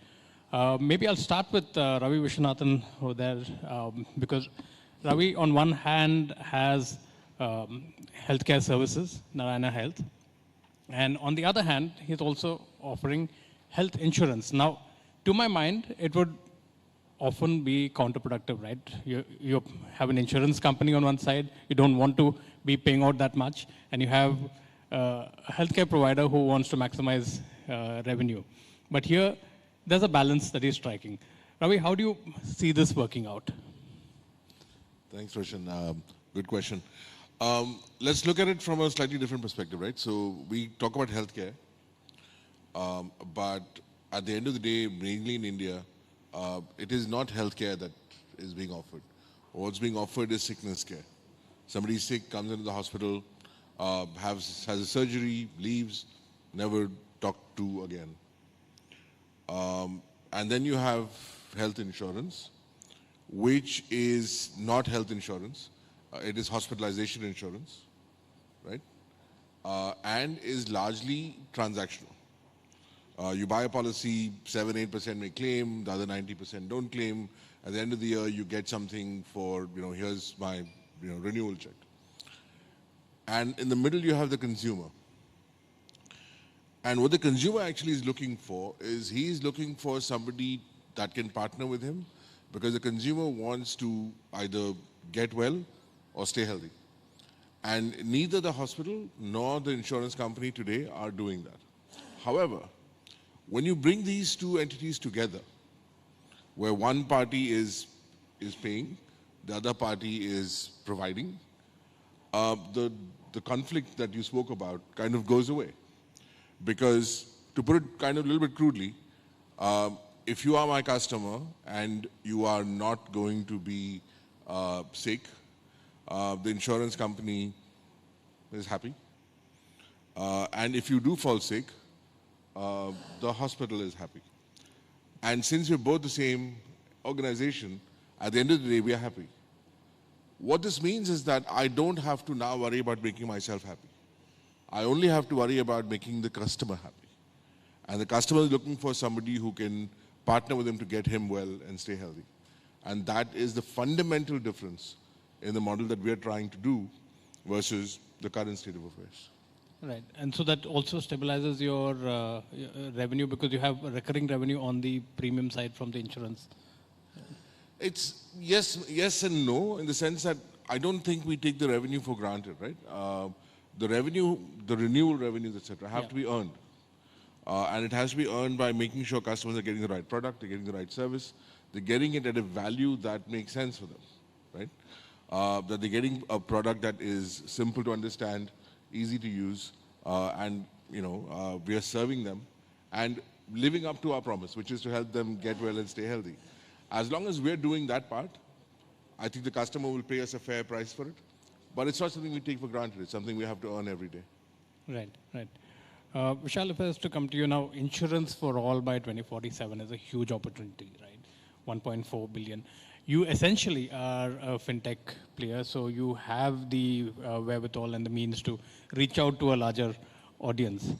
But does your audience really get insurance? How are you reaching out to them as a broking service here and convincing them to take insurance? I think, good morning everybody. We're living in very exciting times if you think about, right? India has one of the best public digital infrastructure, right? And we have a very, very forthcoming regulator who are bringing lots of exciting regulation changes. Government is also kind of creating the right kind of push and support for the industry so that basically we can thrive and kind of, reach the vision of 2047. But it is a significant cost. Insurance is a significant cost to the economy. And if it is solved well, if the resilience is created in the economy, I think insurance has a great role to play. For players like us, who has, like, say, 550 million registered users, reach and accessibility is there, right? And I think you put the right question in terms of that, hey, how do you kind of address what do they need? Or what is the basically way to kind of convince them to buy insurance? And I think what Chairman said in the morning and Ravi also mentioned, it has to be customer first. I think we have to start thinking about what does the customer need and how can we kind of start creating the simplified journeys for the users where they'll be able to understand the product. Over the years, because of the complexity of the A, legal contract, B, because of the offline distribution challenges, there have been complexities which have been introduced in the system, and I think we need to work together as an industry and figure out how can we create simple products which are understandable by people. Because awareness of insurance is increasing and it will continue to increase, and as an industry we'll continue to kind of strive for that. COVID was one of those moments where basically everybody realized that having health insurance is critical. But still people don't feel very comfortable thinking insurance, both from the, no one wants to think about inevitable, but at the same point in time, it is very daunting. There's so many terms and conditions. And I think the magic will be in terms of simplifying the products and simplify the experience or the buying experience in terms of how can we kind of build towards that. And very, very exciting to hear about things like Bima Sugam protocol, right? I think it'll be superbly interested to see how Bima Sugam can basically bring the right kind of infrastructure layer so that basically it is truly democratized. Right. But I think one problem area that still arises, while on the sales side, insurance sales have been rising, the claims process. How do you see someone like yourself simplifying the claims process? Because that is still fairly complex. No, I think, again, technology speeds up things. And when you speed up the things in terms of, let's say, for example, while we can talk about multiple innovations which can happen right from your visual AI to be able to inspect the images and to be able to kind of find what is the right kind of claim. But even if you start with the very basics of it, in terms of what does it take to notify for the claim. Today, if you think about a customer struggles on that front itself, that what happens when there is an inevitable which happens, I'm already in stress. I need someone to help. I don't want to follow a process, or I don't want to kind of get into a bureaucratic stuff. And I think simplifying just from, to be able to raise the claim and to be able to, track the claim digitally, which is, in your smartphone, right? Everybody is now carrying smartphone to a large extent, right? They should be able to basically do a very, very easy notification and easy tracking of it. Then on top of that, when the technology starts coming in terms of the assessment part of it, there should be, and there are basically, we are working with few of the partners where we're talking about literally 10 minutes, no question asked, claim dispersal. Right? So those are the, I think, innovations which will continue to happen. But as I said, the first and foremost thing is to be able to win the trust. And to be able to win the trust, we have to be far more service-oriented than what we are today. And I think things like what Ravi has mentioned, I think it has to be a service-first model rather than the product-first model. And in that particular scenario, you're not trying to sell a health or hospitalization protection, right? What you're trying to sell is a health solution which will keep you healthy. Right. Now that's where basically entire journey will lie, and basically the trust will be won. And once you win the trust, I think lots of things will fall in place. Right.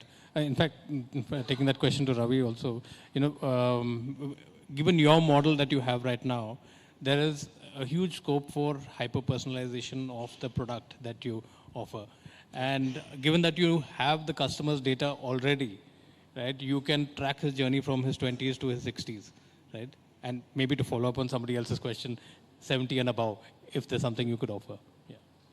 No, absolutely. And, I think to the presentation that the point that Anand was making also in terms of data, right? You can use data to really hyper-personalize and provide personalized services.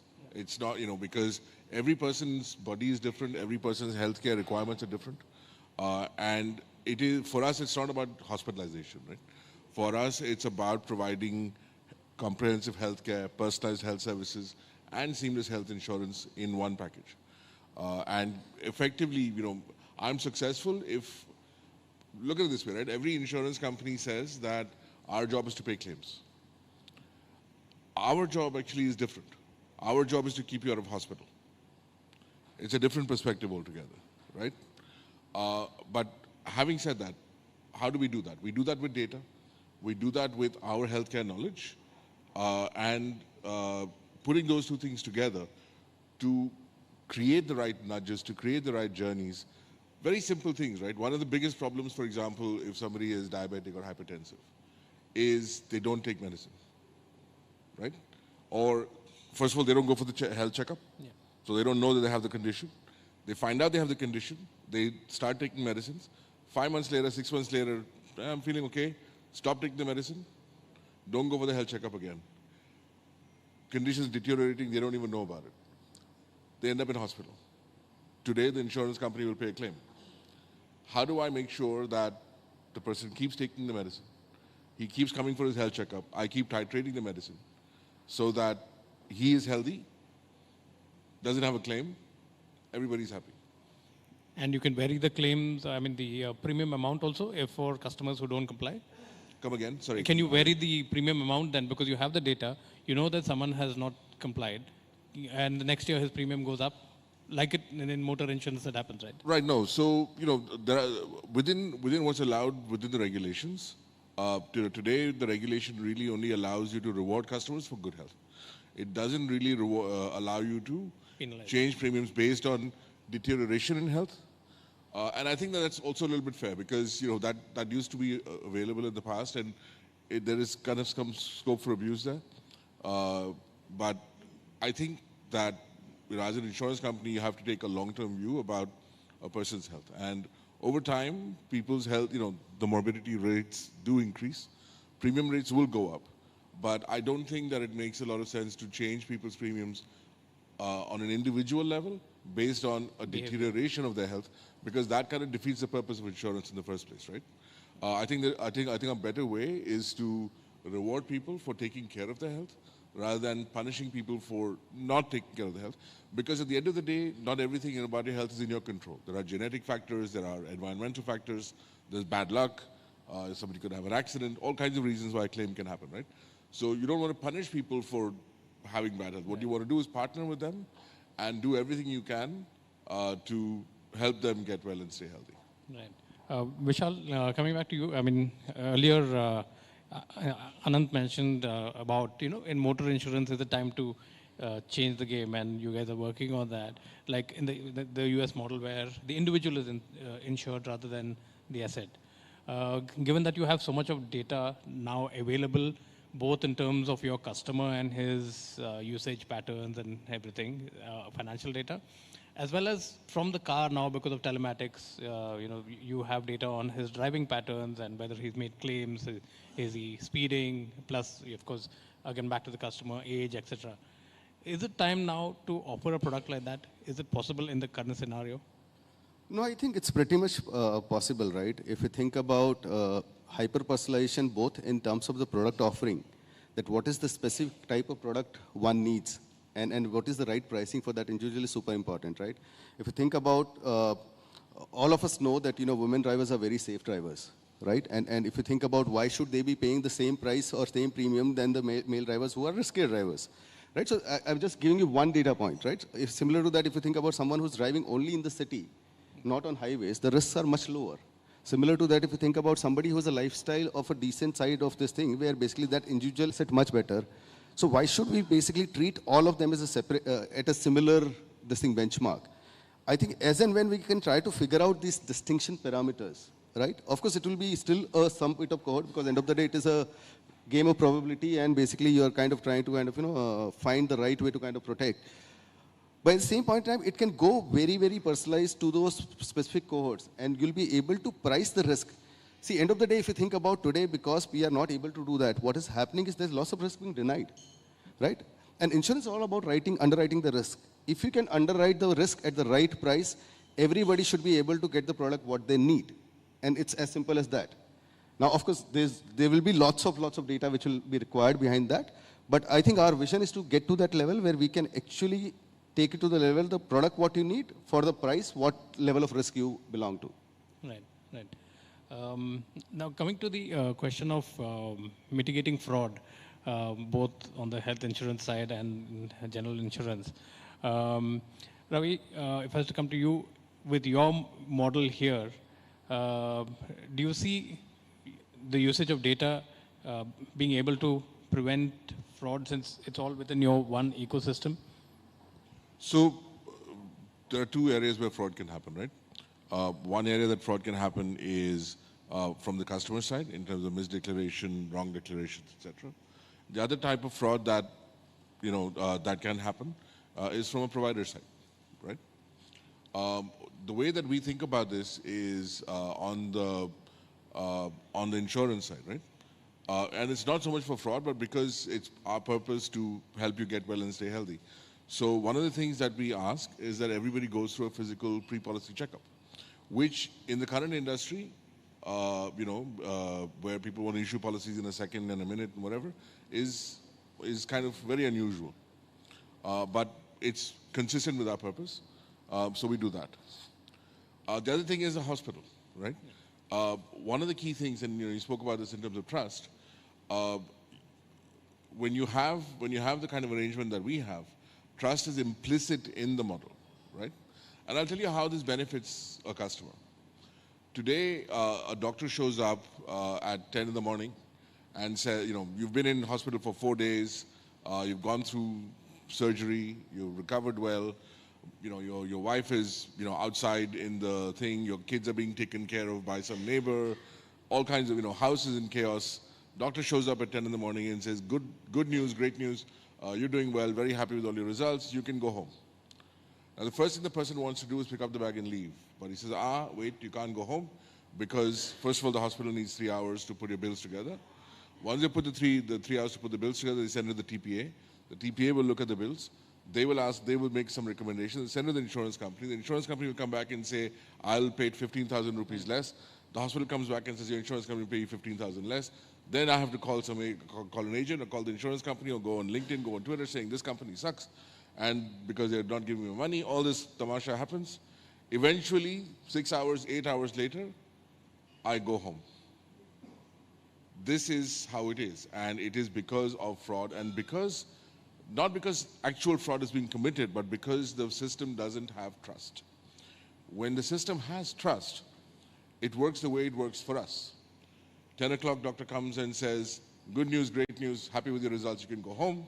You pick up your bag and you leave. And by the way, you don't leave. I mean, going back to service, you don't leave. You go to a car that we've arranged for you, which drops you home. That's a different matter. But 10 o'clock, you pick up your bags and you leave. And you don't worry about paying anything. We will fight with the insurance company, with the hospital in the back, saying, why did you do this, why did you do that, if we need to. But it's not the customer's problem. Going back to working on from a service perspective. But this is what inbuilt trust in the system allows you to do. It allows you to give that kind of experience to the customer, which, if the trust is not there, cannot be done. Excellent. I'll quickly take one or two audience questions. We're almost out of time. So if anyone has a question, just raise your hand and take. Yeah, the gentleman here. Can you get a mic to him, please?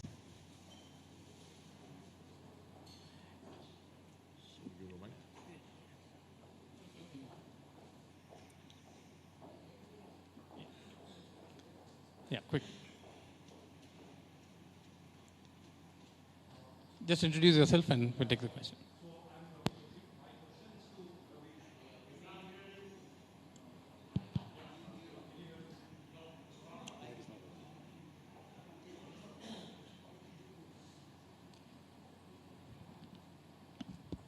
Yeah, I think it's better. So Ravi, my question is to you. Very interesting concept of, let's say, insurance company as well as a health chain trying to talk about health being not only the protection, but yeah, to make this customer better. So I just have two questions. One is that, is this insurance only restricted to the customer taking the treatment at your hospitals? And the second one is that, what differentiation do you think that you bring some of the pointers? Because we have seen the similar arrangement, not exactly the same, but Max has a hospital chain and they started the insurance company. So how are you going to differentiate your offering? So these two things I just want to, your views. So I think, in order to provide the experience that we need to provide, we expect that we will always be a narrow network. Okay, so I don't think we'll ever have 14,000 hospitals on our network or whatever. It'll always be a narrow network. To start with, it's our hospitals across the country, and there are four situations where you can go anywhere you want. So if it's an emergency, if the treatment is not available, if you're traveling, or if you move cities, you can go get treatment at any hospital and we'll pay. Otherwise, it's within our network to start with because we want to be able to provide the experience I spoke about. Over time, I think this will evolve into a narrow network. That's the first point. The second point is there's a big difference between what you spoke about, right? So you have Max Bupa, which used to be Max Bupa. You had Care, Religare, which was Fortis. You had Apollo Munich. But I don't think that these companies are actually owned by the hospital themselves. It was owned by some kind of a group kind of structure. And I worked at Apollo Munich for quite a while. The level of integration is very different when the company is owned by the hospital versus when it's part of the group. Okay, I think we're out of time. We can take that question offline because we're running a little behind time right now. We can take that question offline. With that, I think I'd like to thank both Ravi and Vishal for this very insightful session. Thank you so much. Thank you. Thanks a lot.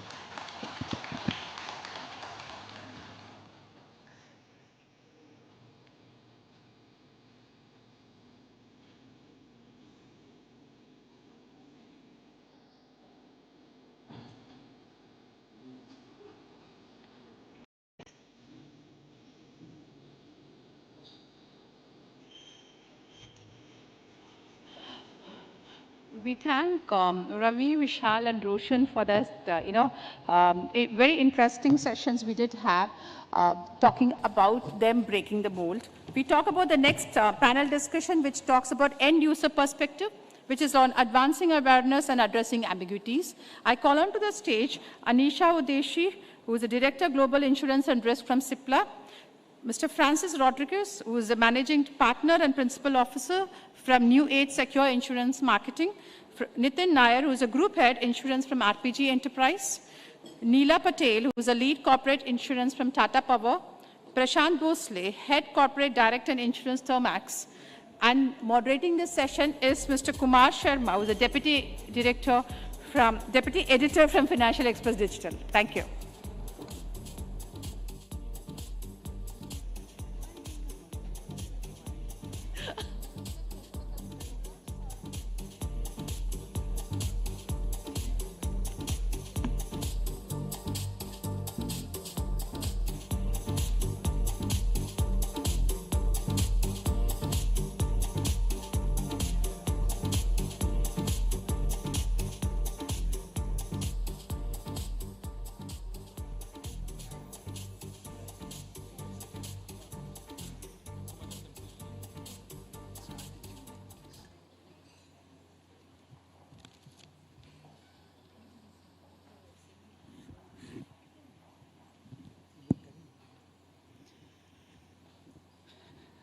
Good morning. Usually at an insurance summit, we look at most crucial dimensions in terms of technology, in terms of readying the talent, in terms of the finance elements, which we all are doing at this summit today. But one important element which we looked at was essentially getting the perspective from the end users. And for that, actually, we have a very distinguished panel here. They're very heavyweights from the industry, they understand. And just on this stage, I was looking at the numbers, really, we have something like nearly about 1,000 crores in terms of premium incomes that they're talking here. And in a country where at least 50,000 crores of premium income from at least leading corporates would be there.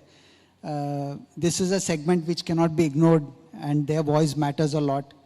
So expect a great amount of, let's say, pearls of pithy wisdom. So if I can begin with Anisha, it will just help if each of the panelists actually, if you can just say a line about yourself, and then we can from there on begin. Anisha, a bit about yourself and what you do. Thank you, Mr. Kumar.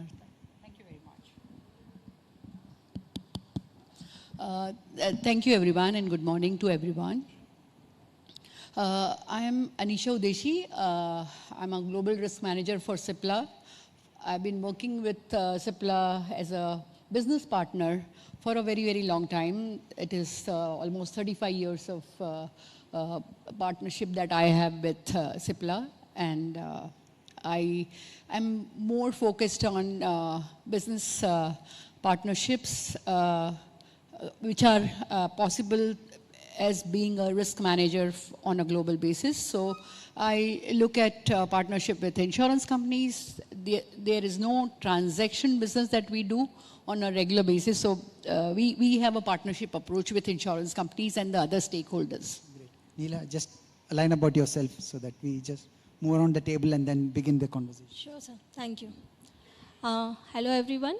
This is Neela Patel. I am associated with Tata Power as risk manager. I'm also looking after, risk exposure that are associated with the business from the insurance point of view. Thank you.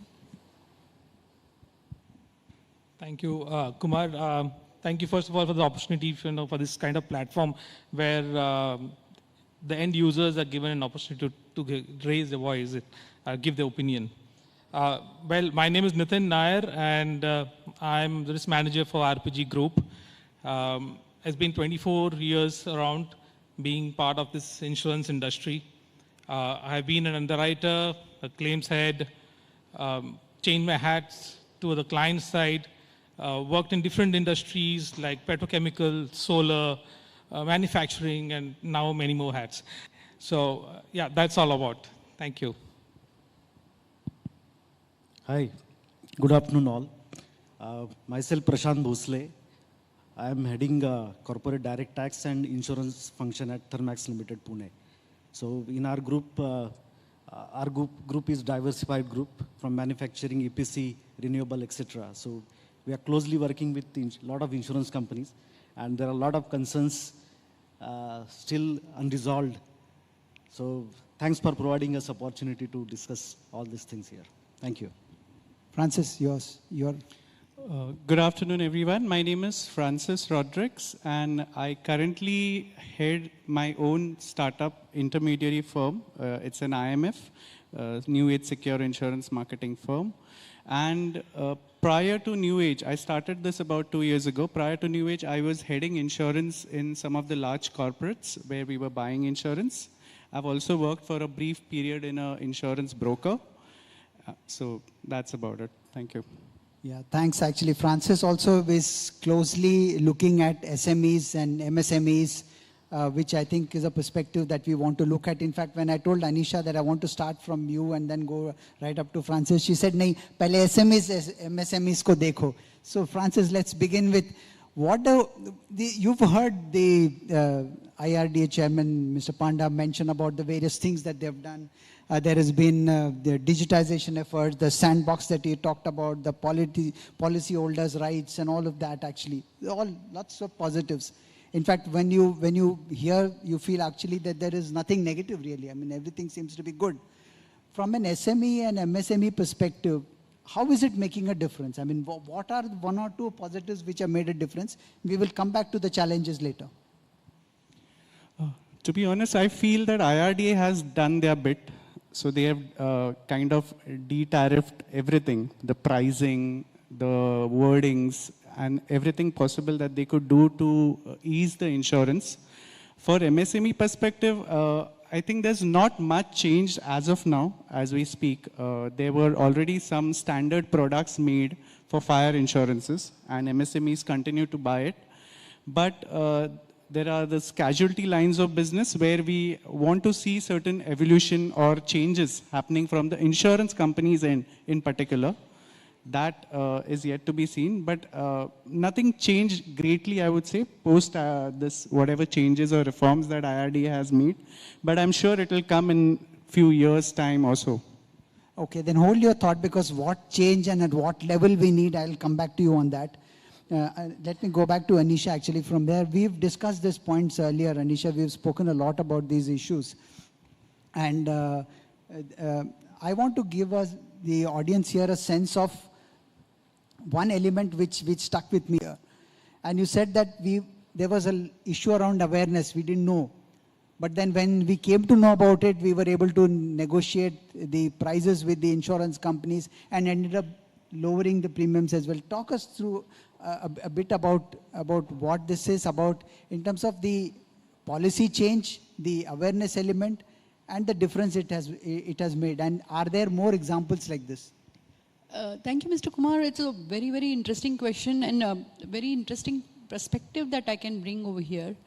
Because all this while, as a corporate customer buyer, we were always having a direct connect with either insurance companies or through the brokers, and we were getting our insurance placements done very smoothly.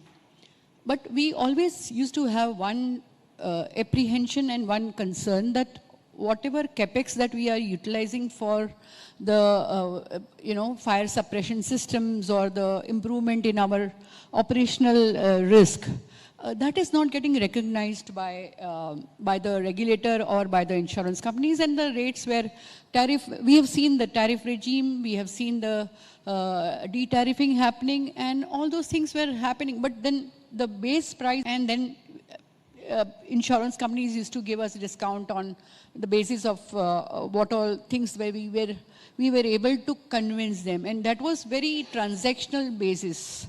So when this de-tariffing or de-notification came into practice last year, we were very happy that we can have a dialogue with insurance companies on what are the risks that we want to get a cover for and what are the risks which we know we can keep it or retain with ourselves. So this is something that we are able to have a dialogue with our insurance companies and the other outside stakeholders, and also can give a comfort to our internal stakeholders like our management, our technical team, that whatever they are doing to mitigate the risk at plant level, and whatever they are doing, like in our case, we have a 4th generation revolution kind of a technology being used at one of our very big facilities, and that is giving us a comfort of getting our risk analyzed in real time. If there is a machine which is getting into breakdown, we will get an alarm in real time and we'll be able to address it. So I'm saying that all those things are being recognized by the insurance companies with the help of this denotification. We have discussions, and we'll also have a discussion with reinsurers who are giving big capacities. So that will help us bring our premiums down. So, and there are so many other such measures that have been taken by the regulator, which is helping us. Any particular? Like sandbox, okay. We are very hopeful that we'll be able to have a better dialogue with IRDAI directly, as I mentioned in the morning session. Yes. And we will be able to convince them that, pharma companies can be a stakeholder as well, and work with health insurance companies, wherein we were trying to reach out to other health insurance companies and tell them that if we are able to bring people in, keep them healthy throughout the year, the chances of them going to the hospital would be coming down drastically, and there we can partner with them to change the mindset. We asked for a proposal there and all that. Neela, actually, you've heard this point about the positives that have been, how it has made a difference. The idea of this whole session is essentially to get an end user perspective in terms of whatever changes have been talked about, what does it mean for the end user? Is it making a difference? And let me tweak that a bit and come to you in the sense that between the policy intent to the practice on the ground, how much of a match and a mismatch do you see, and where do you see improvements and gaps? Sure, sir. So while we have the, relaxation on the pricing, when we talk about the risk, good risk or bad risk. So when the IIB came in the picture 3-4 years back, where the entire discounting was taken back, and Can you keep the mic closer? The pricing was directly, impacting our balance sheets, which was not prior to the IIB came into the picture. But then over a period of time, when we were talking that, so not all the companies are going through the bad phase every year. So we are having good maintenance practice. We spend lot of money. We do lot of capex on the fire, systems to keep our plant active, as Anisha mentioned. So there was no differentiation between the good risk and bad risk, and hence entire industry was getting same pricing and same rating. So last 1 year we have got that relaxation, but however giving the relaxation on the pricing is not just helping, because I belong to power industry. So in power industry, we are still facing challenges from the coverage point of view. I talk about transmission lines. Transmission lines, we are investing huge across pan-India, but till date, in Indian insurance markets, we are not getting full cover, conventional cover for the transmission lines. So while we are approaching the insurance industries, we are getting the same response across the years that, we have our treaty exclusions, we have the, don't have the capacities to underwrite the transmission lines to your full sum insured. So there are challenges while we talk about getting investment for the country by way of getting more capex in transmission lines. We are talking about green energy, moving from conventional to the solar and wind. There also we are having the very basic covers. the covers that are there for other industries, the similar covers we are having for the green energy, solar and wind. So all these green energy are depending on the climatic conditions. So when there is no wind, when there is no sun, we are having huge losses on the generation. So that is something which is there in the market as some way of solution, but the pricing that we are getting from the market are very, very, very high. So business is not ready to accept such high pricing on the balance sheet, to take the insurance by way of some solution. So we are actually looking forward for some, permanent solutions for, while we are talking about, getting the more capex or getting more green energy, but there is no proper solution when we come to the insurance, backing of the insurance to those businesses. No, I think very important point, and maybe this needs to be taken up with the regulator also, because I think some of the points he will need to reflect on. Nitin, any provocation from you on this side, or whether you agree with what has just been told? I just as a subset to this, if I ask just to bring in a newer element into the conversation given the time, the insurance regulator actually talks of the changing profile of customers today. He mentions about the customers getting younger, more demanding, impatient, and we know the Gen Z and the millennials. But what would be the equivalent from a user industry point of view, this changing profile of, as a customer? I mean, while at an individual level they are younger, more impatient and all, but the new realities for businesses today also mean newer imperatives. In the light of this, the way you approach insurance, is there anything that you see that the regulator needs to keep in mind in the days to come, or whatever? I mean, any thoughts on that other than what has just been mentioned? If you have any thought on the positives and the challenges. For Nitin, if you want any thought, you can please go ahead. I didn't want to.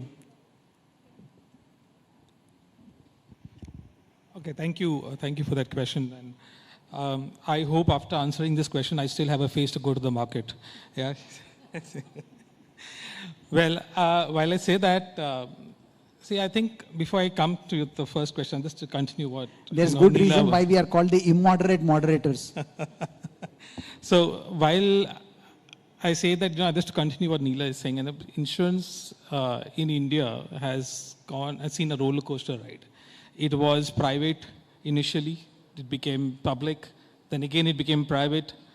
And now in recent years, we have seen that and before that there was a regulator that was formed, they got time to get settled. Eventually, in the recent years, we have seen that there's more and more changes that is seen that has been brought in by the regulator, which has given more and more freedom for the industry. Now with this freedom, which comes a lot, which is actually the intention of this freedom is more of innovation and competition, healthy competition. I underline that word healthy.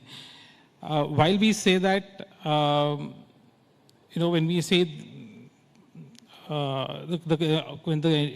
when we have a competition coming in, it's not about only rate. It's about how we see what the term side also. What terms are you paying for? What is the premium you're paying for? And on that front.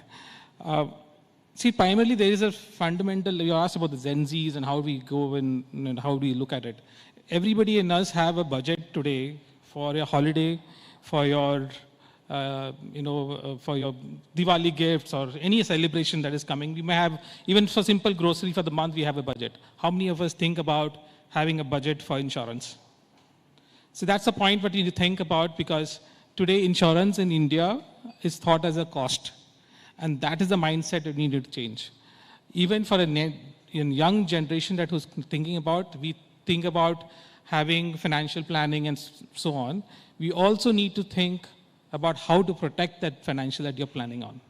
So I think that's the thought process that has to change in the industry. That's very important, actually. If I can take that further into an area, since I'm talking to Pramod actually on Thermax, the The point is actually also that, let me put it this way, in an era where artificial intelligence is becoming more important than human intelligence, where we are actually looking in terms of technology interventions and all of that, businesses are also undergoing fundamental shifts. There is talk of sustainability, the new ways in which we do business and all of that. If you could, other than take further the point raised by Nitin, the newer intervention that I would seek is from you is when we have this new business needs, be it sustainability or whatever, how do you see there from a regulator's perspective? What are some of the things that you think needs to be, are getting more nuanced, which regulators need to keep in mind, engage with industry on? What do you see currently or maybe foresee as issues that will need attention? So far, regulator in India has made a lot of changes to protect the interests of the policyholders and to promote healthy competition in the market. So recent denotification of tariffs, I don't know how the insurance companies has taken this, but industry suddenly started getting discounts. So whether this was the real intent or not, the question need to be asked. Denotification means giving discounts or something else. But what is expected in the open market scenario is that most of the countries accepted such type of scenario wherein there will be more autonomy to insurers. That means we industry expecting innovative products which suits the needs of the customers. And there will be healthy competition. One fit for all will not work going forward. So if this is the intention of the regulator, then there are a lot of new areas which are coming up, like renewable sector, cyberspace. So renewable, if you say, there are a lot of ambiguities till date. It's a new sector wherein solar, wind, etc. historical trends are not available. And the identification and the quality of risk assessment, there are a lot of challenges. Also, there are a lot of challenges in pricing. Okay, so how regulator can provide a guidance to the insurance companies, whether there will be a standard operating procedures, like in case of claim settlement, there are a lot of issues. When in case of solar or renewable sector, when multiple factors are involved, like if there is a natural calamity and if there are errors and omissions also. So finding a root cause analysis, what caused damage, is a real challenge nowadays, because there are no clear-cut guidelines. So all these processes, and we industry are on the mercy of the surveyors and insurance companies. This is the fact nowadays. So regulator has to come up with clear-cut guidelines for these sectors, and this sector will evolve going forward. So we are expecting proper clear-cut guidelines from pricing side, from modeling side also, because every year there are a lot of losses happening because of natural calamities. So even India has progressed a lot on early warning system, etc. But till date,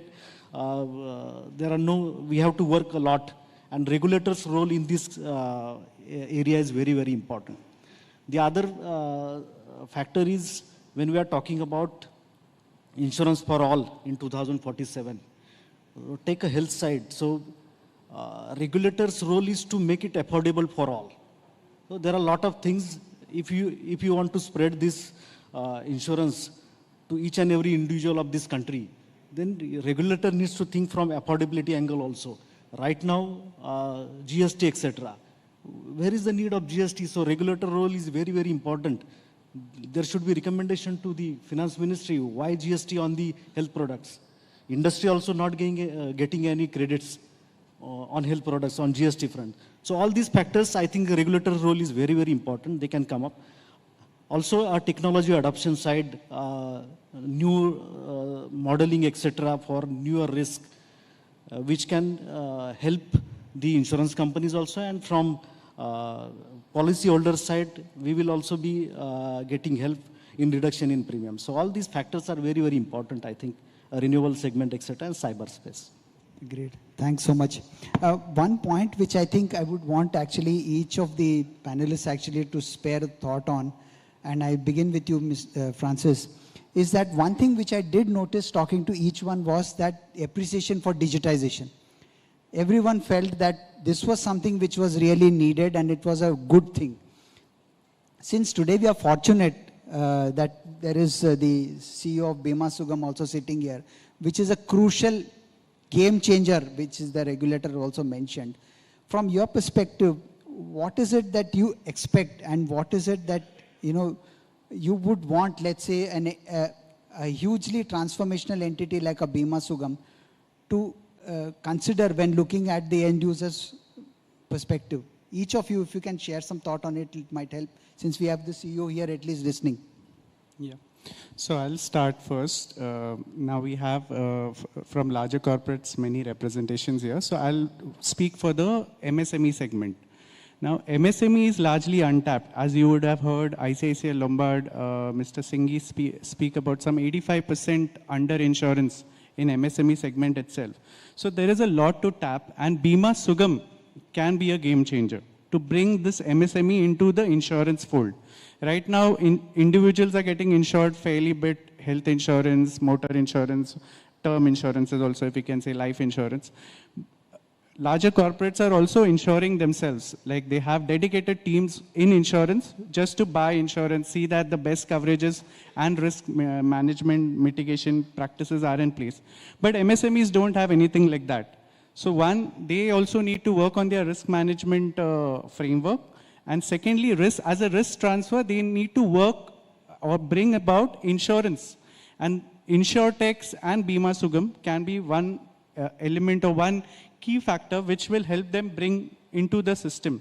Right now, they are missing. So there can be many more products. One is fire insurance is fairly standardized, like I spoke. But casualty lines of business, which is the liability insurance that we talk about, is not so much picked up. Even for larger corporates as well as for MSME. MSMEs don't buy liability insurance at all. So insurance companies can develop some good casualty lines of products which can be useful for risk management of MSMEs. And Bima Sugam, or for that matter InsureTech, can bring about these products in their platform or whatever system that they have, and we can use it for selling to these MSMEs and bring awareness and other things that work around it, which will work well for them as well as for the insurance industry as a whole. Yeah, I think Anisha wants to say, then we go to Neela and then... I'll just put 3 points in front of you. One is the education and awareness.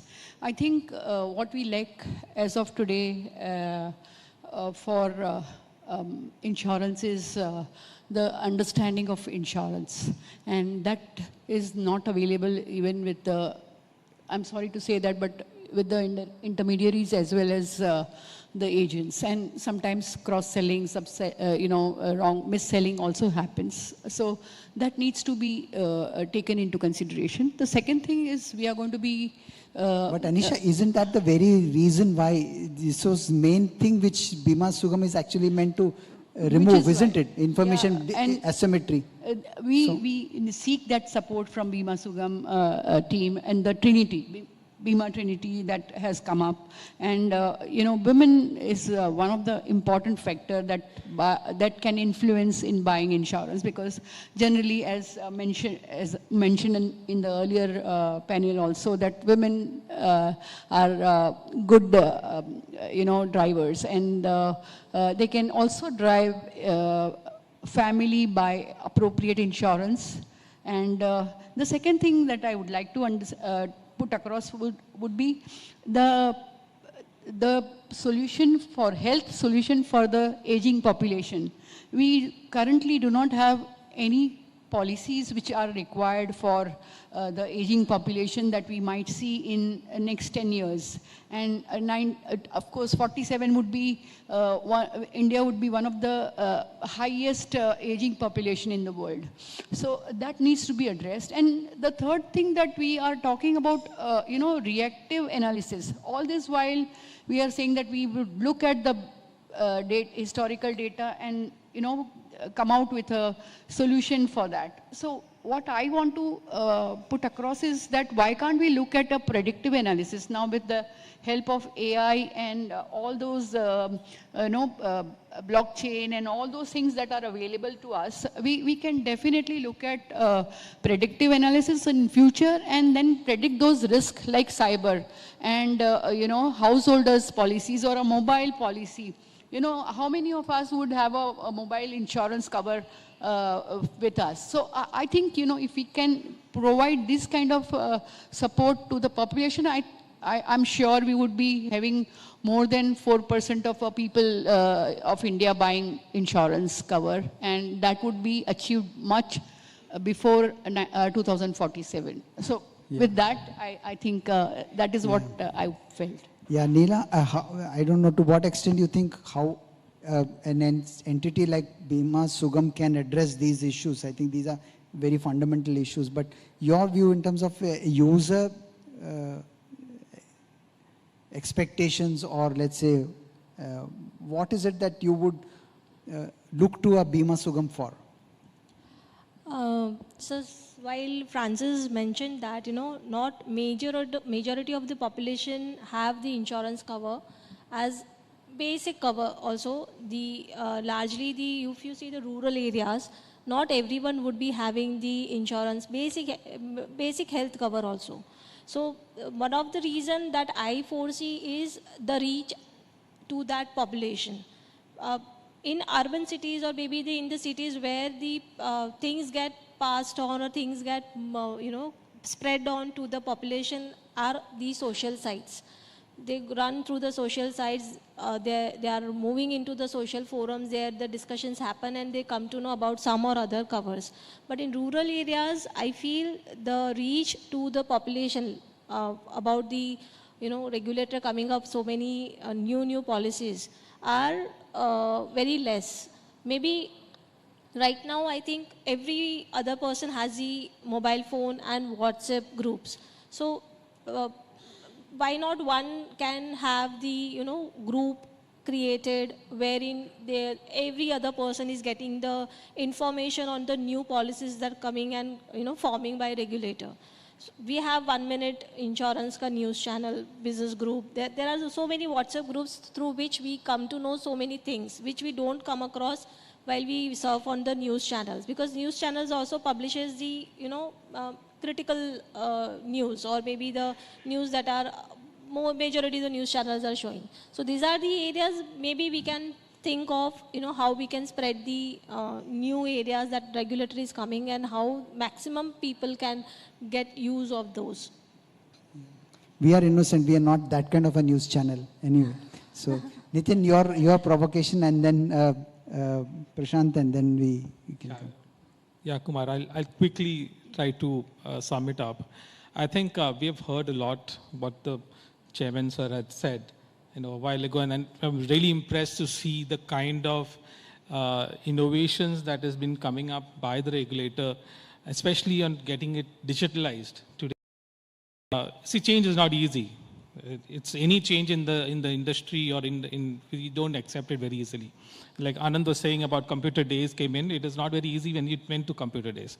But today I think more about is when we have UPI, we have so many things, we have accepted it. The idea behind, probably I'm saying this because I was a claims guy first and then an underwriter, and now I've been a buyer. I've come the reverse way probably. It's all about how you services. We all spoke about how we reach to the rural areas or to the end point for selling a policy. Are we there yet to see the service, the infrastructure to service those policies which have been sold to this end thing? I mean, we also heard about in our earlier session to make things simpler.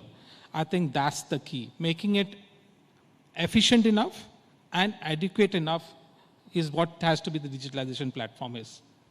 That's crucial for a product which is essentially a high touch and push product really. Prashant, just your quick summing thought and then we conclude. So just to add to Nitin's point, okay, so servicing the policies. So awareness has been created a lot after Corona. about the health products, specifically health product. Young population is specifically asking for such products. In industry also, there are a lot of expectations from the younger population. But after that, after buying a product, and even in retail also, servicing is very, very important area where use of technology can be increased. Right now also, back-end operations, claim settlement, etc., AI, usage of AI is started.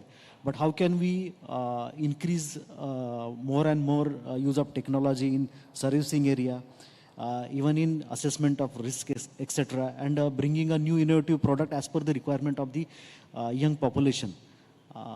That's the key, I think, going forward, wherein regulator and insurance companies jointly need to find a solution. Francis, you get the last word. We conclude with that. I think I already said a lot about this Bima Sugam and how it can be helpful for MSMEs, individuals, and overall for the insurance industry as such. Few challenges are still there, which one point which in particular we did not pick up was the talent. Now, I see that in insurance, there's not much talent coming up, like the younger generation don't want to take up insurance careers much. So we need to work out there, and the right amount of talent is required in the insurance so that the customers are serviced well. So I can give an example, like MSMEs, whom I work closely with. Now the people who are there from the insurance side, the ones who deal with us and the MSMEs, I see that the quality is not so great, their knowledge is not up to mark. So maybe somewhere there also, as an industry, we need to think how we can bring about talent inside, people to get educated, knowledgeable about insurance, and so that people who, these younger generations or other professionals who come in can understand insurance well and then go out there and sell it to the end customer well. So customer is happy and we also do a part of the service. Great. I think that's a nice note to end on. I think we're horribly short of time. So I think there'll be lots of questions, I'm sure, but they can take it up directly with you. So thanks so much again, everyone. A huge round of applause for our panelists. Thank you. Thank you. Thank you for having us, sir. Thanks.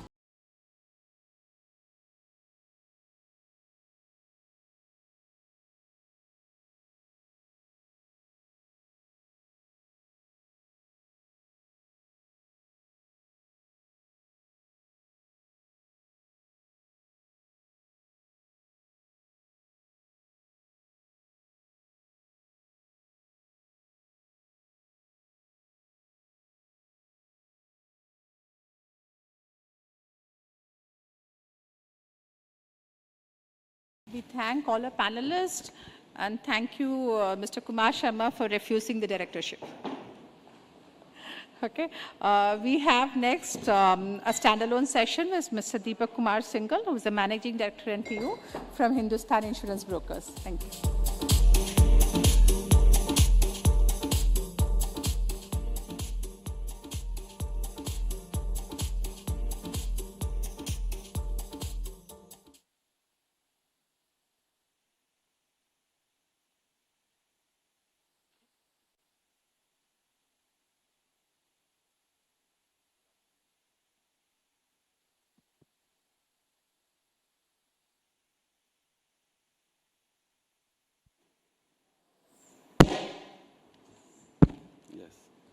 Good afternoon.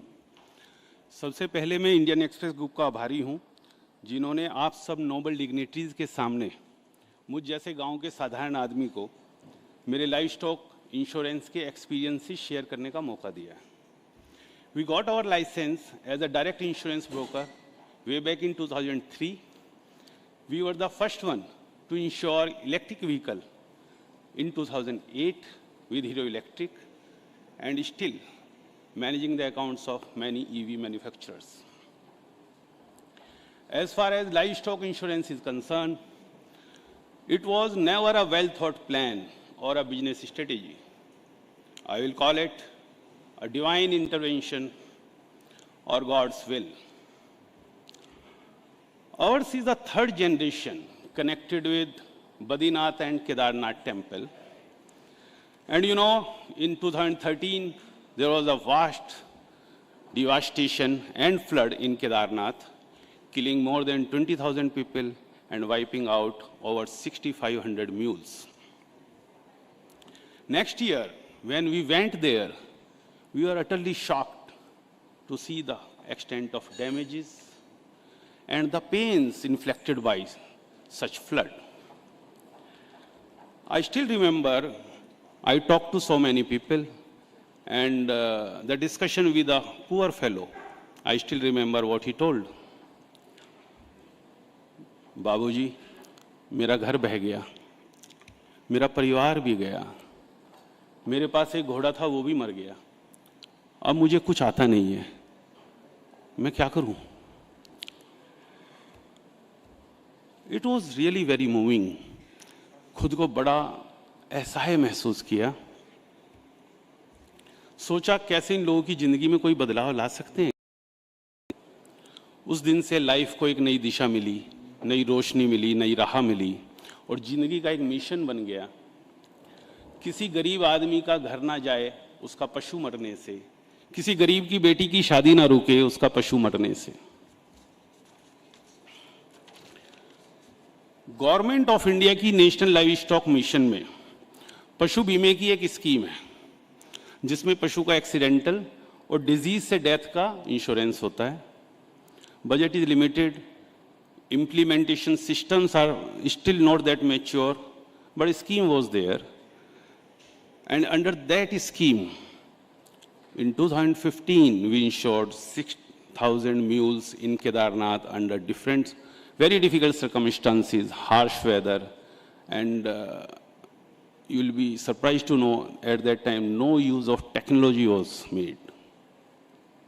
And that year, we insured around 25,000 animals in the state of Uttarakhand, and in whole of UP, only 8,000 animals were insured. Then UP invited us, and we insured more than 2 lakh animals in just 5-month period.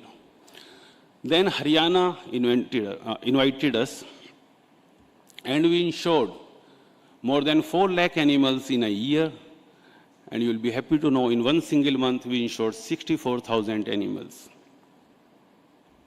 Then we started in Jammu and Kashmir. We started in the month of July 2019 in Jammu Kashmir. And you know, in August 2019, Section 370 was removed. There was no internet, transportation, and communications, all were badly interrupted. But due to hard work of our team and the support of government officials, the scheme was a success. Currently, we are working in the states of Uttar Pradesh, Haryana, Uttarakhand, Jammu Kashmir, Himachal, Rajasthan, Jharkhand, Chhattisgarh, Arunachal Pradesh, and going to add 2 more states in Northeast.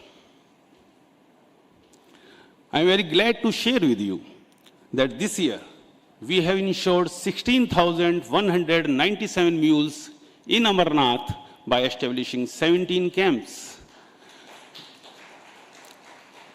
And it was really a very challenging thing, you know. To complete the process, our team has to go into the field, have to stay in camps, and we have to take a CID approval to be on the route to Kedarnath. It's not easy. People are not ready to go. And we established 17 camps. And it was only possible because of the dedication of the team and support of Lieutenant Governor, Mr. Manoj Sinha. This year in Uttarakhand, we insured 15,800 mules from 6,000 10 years back in Kedarnath, Gangotri, Yamunotri, and Hemkund Sahib. And if few of you have been there, you can understand the difficult circumstances there. Livestock is a productive asset for a farmer. And livestock is an integral part of the dairy industry. And you will be surprised that dairy industry has got 4.5% contribution to our GDP. It employs more than 8 crore people. And moreover, in rural area. Again, we have more than 50 crore livestock in India, and more than 30 crores out of them are bovines. Bovines means cow and buffalo. Then the question arises, and such a big ecosystem is there, why insurance of livestock is not even 1% of the total population. There are two important stakeholders in livestock insurance. One is insurance company, another is farmer. दोनों के अंदर mutual trust ही नहीं है. Problem समझें तो दोनों की है, दोनों तरफ से हैं, दोनों को है एक दूसरे से.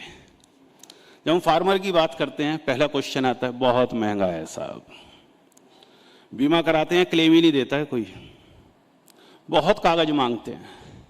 इन्वेस्टिगेटर आता है, बहुत परेशान करता है, पैसा भी मांगता है. क्लेम मिलता भी है तो बड़ा देर से मिलता है. कोई सुनता ही नहीं है. अब इंश्योरेंस कंपनी से बात करते हैं. ना भैया, मोरल हजार्ड है. सिक एनिमल का बीमा कराते हैं, मर जाता है. अनप्रोडक्टिव एनिमल का बीमा कराते हैं, मार देते हैं. यहां तक कि अनइंश्योर्ड डेड एनिमल को इंश्योर्ड डेड एनिमल से रिप्लेस करके फ्रॉडुलेंट क्लेम ले लेते हैं. मार्केट साइज तो कुछ है ही नहीं. Why to waste our time on this? Loss making है. गांव में जाके काम कौन करेगा? कहां से स्टाफ लाएं क्लेम सेटलमेंट के लिए? इसमें टीपीए सर्विसेज अवेलेबल नहीं है. यदि हम गहराई से देखें तो दोनों साइड ही ठीक हैं. और हमने अपने लेवल पर सिंगल हैंडेडली इन कंसर्न्स को सॉर्ट आउट करने की कोशिश की है फ्रॉम आवर ओन रिसोर्सेज. पहली बात, इस काम को करना ही नहीं चाहती थी. करना भी चाहती थी तो जो ब्रोकरेज थी उसमें भी नेगोशिएशन थी. We had to do this at any cost. Even initially we spent so much money from our own pocket just to go there and do something for the humanity. साथ साथ ये mention भी मुझे करना चाहिए, national livestock mission के officials ने हमारे एफर्ट्स को बड़ा अप्रिशिएट किया. हमने जितनी बातों को, प्रॉब्लम को हम लेकर गए, 10 में से 4 सुनी, 6 सुनी. हमने 100 मांगा तो 50 दिया, पर किया. उन्होंने हमारे एफर्ट्स को रेस्पेक्ट किया हमेशा.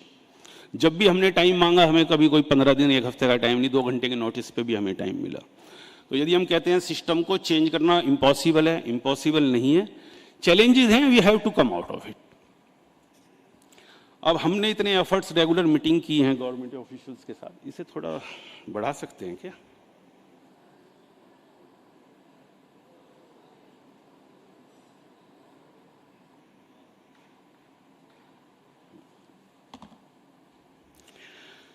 Earlier, average subsidy was 60%. We got it reduced to, we got it increased to 85% this year, May onwards. Earlier, per family was eligible for 5 animal units. Now it is increased to 10 animal units per family. Cooling period, which was 15 days earlier, now it is increased to 21 days. Cooling period means you insure an animal and if it dies by accident, risk cover immediately starts and is applicable. But if it dies by sickness or disease, only after this many days you will get the claim. So इसमें पहला concern जो beneficiary का था, महंगा था, वो काफ़ी हद तक सॉर्ट आउट हुआ है.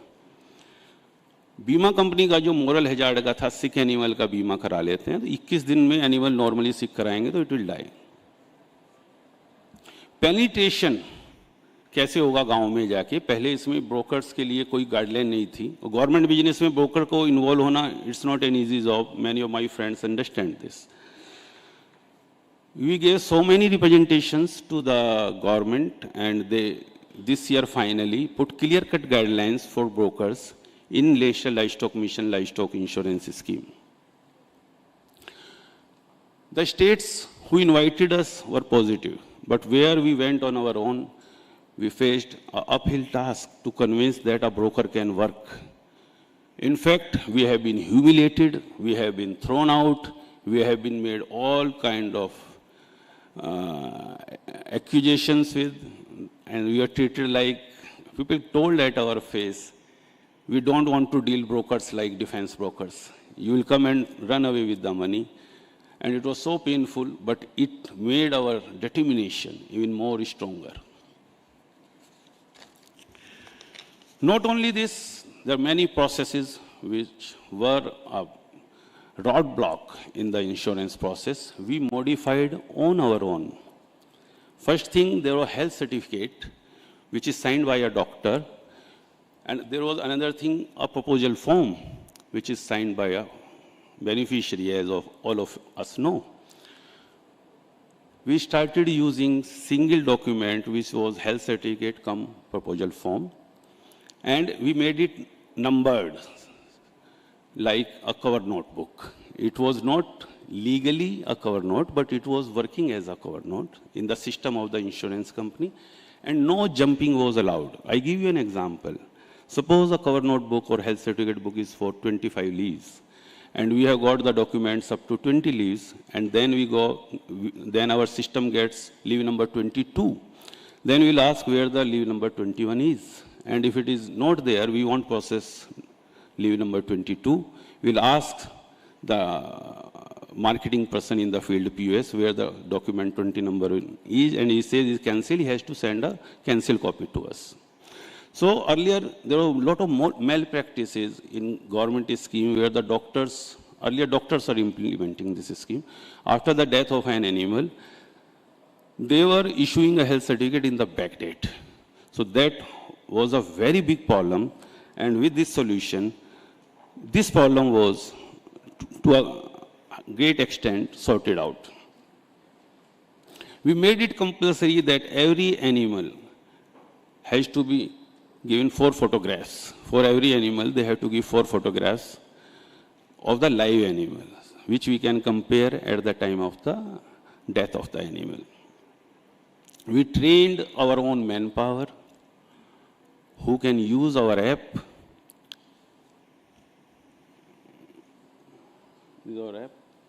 Who can use our app. All documents have to be sent to our office digitally. No physical document delivery. Beneficiaries' health certificate, beneficiaries' ID details, beneficiary contribution payment receipt, and any other document if required. Currently, we are having more than 5,000 POS working in the field, and you will be happy to know more than 10% of them are Pashu Sakhis, women. When a woman earns money in rural area, it not only gives her confidence, it not only gives additional income to the family, it improves overall ecosystem of the village, and we have seen the effect of this. When we talk from insurer's point of view, the quality of work by Pashu Sakhi is many times better than the male members. Moreover, integrity issues are to the bare minimum, and ethics and SOPs are followed very properly. We have developed our own technology. In our app, we can download the policy in the field. We can see the process of our claim, where the claim is at the moment. Field person can talk to our executive in the call center for any query. Any grievance is there, it can be registered here. Any query is there, you can do chat also from here. This was the problem earlier in the field, that no one from the insurance company responds. कोई सुनता ही नहीं है. Then the data comes to our system, our processing center. My team process the data, and we reject around 12% of the data received due to various reasons. Mainly, we do quality control here. We process the data. Our system is integrated with insurance companies and state governments and central government. Till 12 o'clock at night, whatever data we receive, our system processes, people processes, and by 8 o'clock in the morning, a message is sent to the beneficiary that you can download the policy. And I think this is the fastest in Livestock. We have got our own call center 24/7. All days it is open, Holi, Diwali, whatever. Even this corona disease, it was working all the time. Once an animal dies, we get a call at our call center, and our call center asks for the photographs of the dead animal. We verify whether it is the same animal which was insured. Once we verify it, we send an investigator to the field. In plain area, maximum 1.5 hours. Hilly area, including Jammu Kashmir, Himachal, Arunachal, Uttarakhand, maximum 4 hours. The Government of India guidelines says they have to keep the dead animal up to 24 hours. We have trained these people from the investigators team. Earlier there were no investigator, only motor surveyors, we made the investigators. And again, they don't go into the field themselves, they send their manpower. We have to train them, and this is a regular process. Once they go there, they come on the line with us on video, live. We see the animal from all angles again, and more than 99% cases, we are clear that this is the genuine claim or a fraudulent claim. Our software gives all information, all MIS which is required by governments, central government, state government, and whatever departments. Apart from that, we give the access to district level CDOs, etc. In our software, you can find out each and every animal's details, owner's details. So earlier, so much work was on paper. Now not in a single pie. Leakage of government subsidies there. Moral hazard इस scheme में पहले भी था, आज भी है. ये ऐसा नहीं है कि मोरल हजार्ड खत्म हो गया या हमारी मोरल वैल्यूज चेंज हो गई. उसे चेंज होने में कितना टाइम लगेगा ये आप सब भी सोच सकते हैं, क्योंकि स्कूल में हमारी नैतिक शिक्षा तो पढ़ाना बंद हो गया है. हमने अपने एक्सपीरियंस से सीखा कि एक पर्टिकुलर फेस्टिवल के दिन शीप एंड गोट के बहुत ज़्यादा क्लेम आते थे, और हमें तब 4-5 साल हो गए थे काम करते हुए. सिंगल डे में हमारे पास मतलब we are flooded with the claims. तो एक बार हमने उसे एक्सपेरिमेंट ही किया कि साहब आप इसको एनिमल को रख लीजिए और शाम को 5 बजे के बाद इसका इंस्पेक्शन होगा. That single day we had 37 claims, and you'll be shocked to learn out of 37, 36 claims were withdrawn within 2 hours. Only one genuine claim was left with. Another very big problem was snake biting. And earlier we had so many court cases also because of snake biting claims filing. Snake biting or electrocution comes under accidental insurance. And when you insure a sick animal or an unproductive animal, if you want to make a claim during cooling period, you have to show that this is not a natural death or death due to sickness, it is a death due to some accidental cause. And snake biting, no system was there. And one more thing I like to tell you, there is no system of post-mortems of animals. Everything is on paper. They don't have any theaters, operation theaters for post-mortems. And how you will carry the animal from one place to another place in hilly area or in remote areas. We worked a lot on this. We tried to find out how we can ascertain. Then one very knowledgeable doctor gave us an advice, you go for open body postmortem. Blood clotting. तो पानी मिलेगा क्या?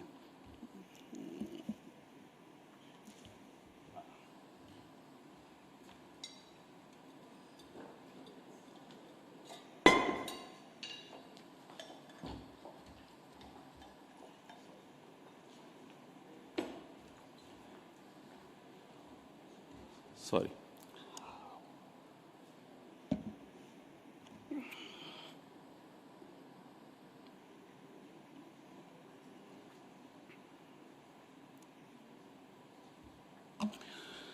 Blood clotting by snake poisoning will be a different kind of blood clotting.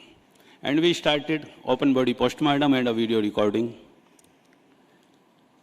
Last 3 years, we have got only 2 claims of snake biting, and ensuring such a huge population we are doing. I am surprised snakes have stopped biting animals. And all snakes from Uttarakhand, UP's hilly area, Jammu Kashmir or Himachal have gone somewhere on some leave. Same was the case of electrocution. वो साहब मेरे तो इसमें बाड़े में 4 भैंस थी, एक छोटा सा वायर लटकाया, उसको करंट लग गया और हम लोग क्लेम दे देते थे। फिर इसमें भी किसी सज्जन ने ज्ञान दिया कि इसमें ज्ञान क्या दिया, एक दिन मैंने खुद ही देखा, मैं कहीं में था उत्तराखंड में, तो वहाँ वास्तव में इलेक्ट्रोक्यूशन से डेथ हुई थी। It was a different case. उसकी बॉडी पर जितने बाल थे वो सब जल गए थे और जो सेंटर पावर सप्लाई पॉइंट था वहाँ आग लग गई थी। इसमें डिस्प्यूट ना आए तो इसके लिए हमने ओपन बॉडी पोस्टमार्टम कराया। And again, the blood clotting was a different kind. Then we made it as SOP, and we trained surveyors for this. Now, for last 2 years, we have got no electrocution case. And insurance companies are really happy with this. See, this is a work related to a poor people. Poor people always don't know anything. At the same time, I will say, now village folks are very smart also. They know about all schemes, they have got all remedy measures. In a minute, they make a complaint on CM window, and that CM window complaint we have to sort out in 7 days. Now we have got a separate section in our office just to sort out the CM window cases. This was, I think, in 2017. There is a district, Srinagar in Uttarakhand, Garhwal. Just you go about Rishikesh, then Devprayag, then Srinagar is there. I got a call. At that time, in all hospitals of Uttarakhand, my number was pasted. Still it is pasted, but I don't get call now. वो साहब गाय की death हो गई थी और हमने tag निकाल कर रखा है, कौवा आ गया और ले गया।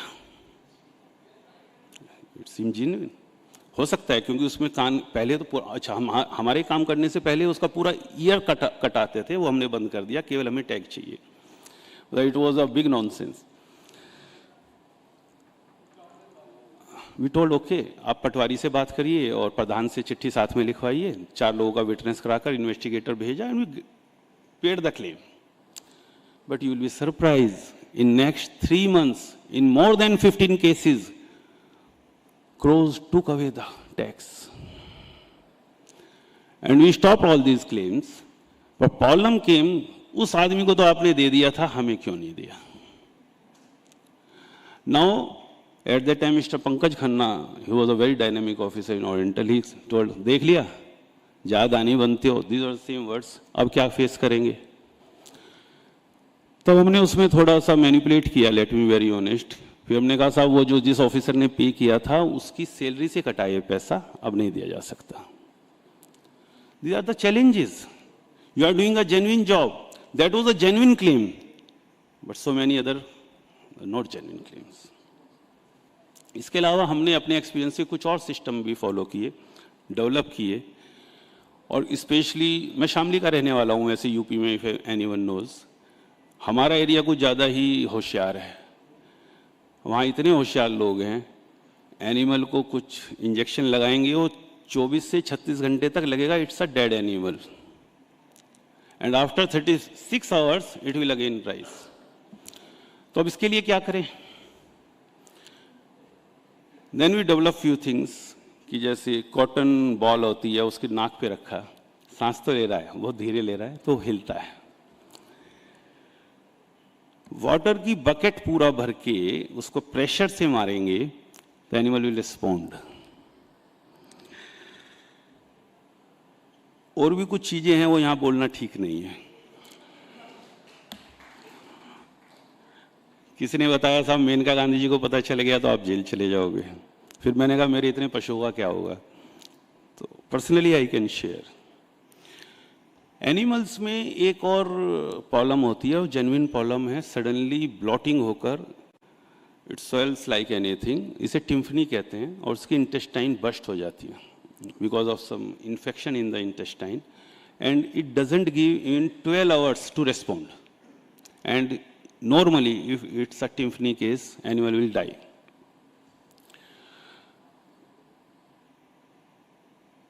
so many cases of tympany comes and natural है, आते हैं.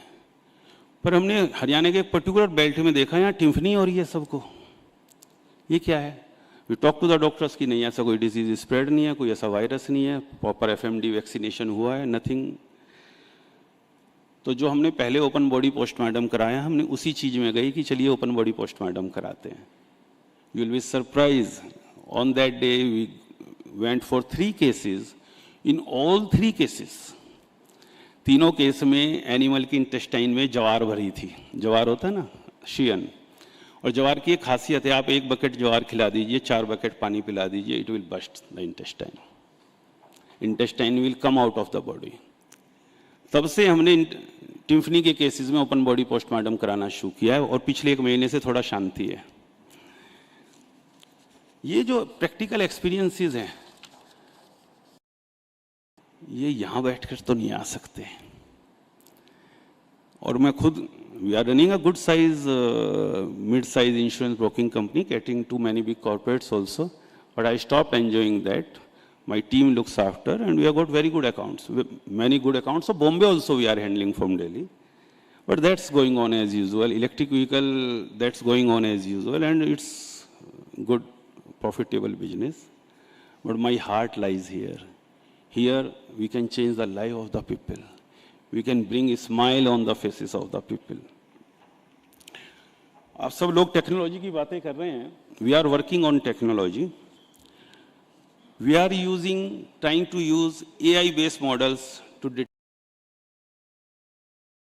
There is a technology called muzzle technology. Muzzle technology जैसे हमारे यहाँ आधार पर होता है फिंगर मार्क से, ऐसे ही बोवाइन की नाक पर होते हैं, यूनिक प्रिंट होते हैं.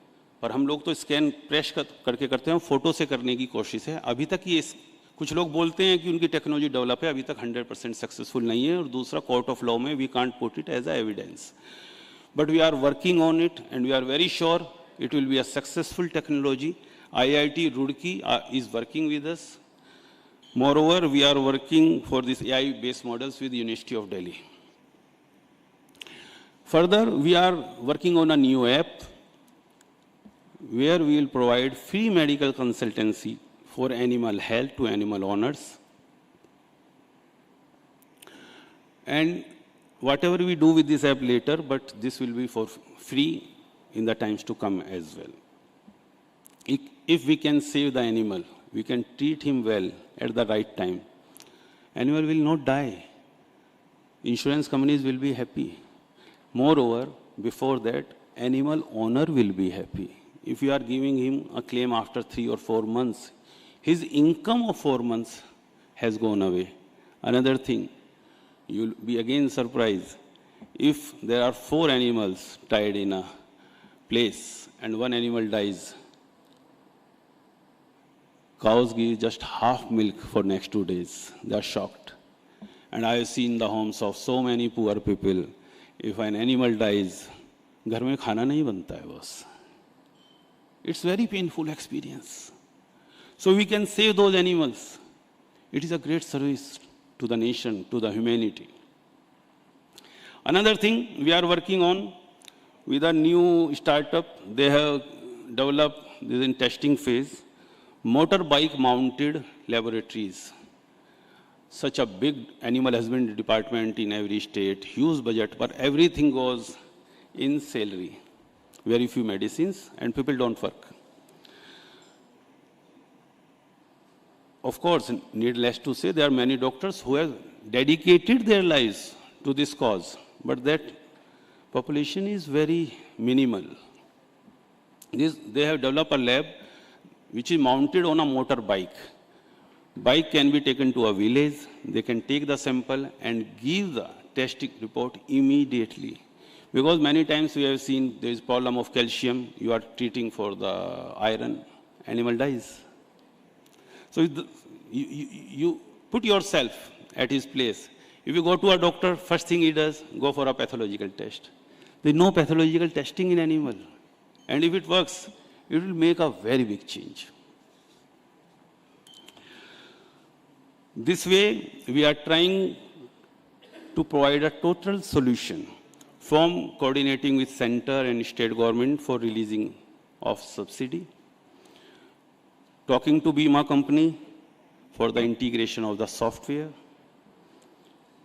Delivery of all materials such as health certificate books, tags, applicators, publicity material at the village level at our own cost. We are not charging any, we may charge, but no insurance company is ready to pay. Let me be honest with you. All marketing of the scheme, whether on TV or radio, newspaper, pamphlets, camps, everything we are doing on our own. I said we are having currently more than 5,000 POS working with us, but believe me, I have trained more than 50,000 POS. You train 100 today, you call 100 today, only 50 will start work. After 1 month, 25 will go away. And this is a regular process. Quality control में हमने बहुत focus किया है, and still we are trying to improve. Data process कर policy issue भी हम ही करते हैं. क्वेरीज एंड ग्रीवेंसीज सब हम सॉर्ट आउट करते हैं. क्लेम के लिए पूरा सपोर्ट देते हैं. इन्वेस्टिगेटर का जब आदमी जाता है और वो फाइल बनाकर भी हमारे ऑफिस भेजता है, उस फाइल को भी हम चेक करते हैं.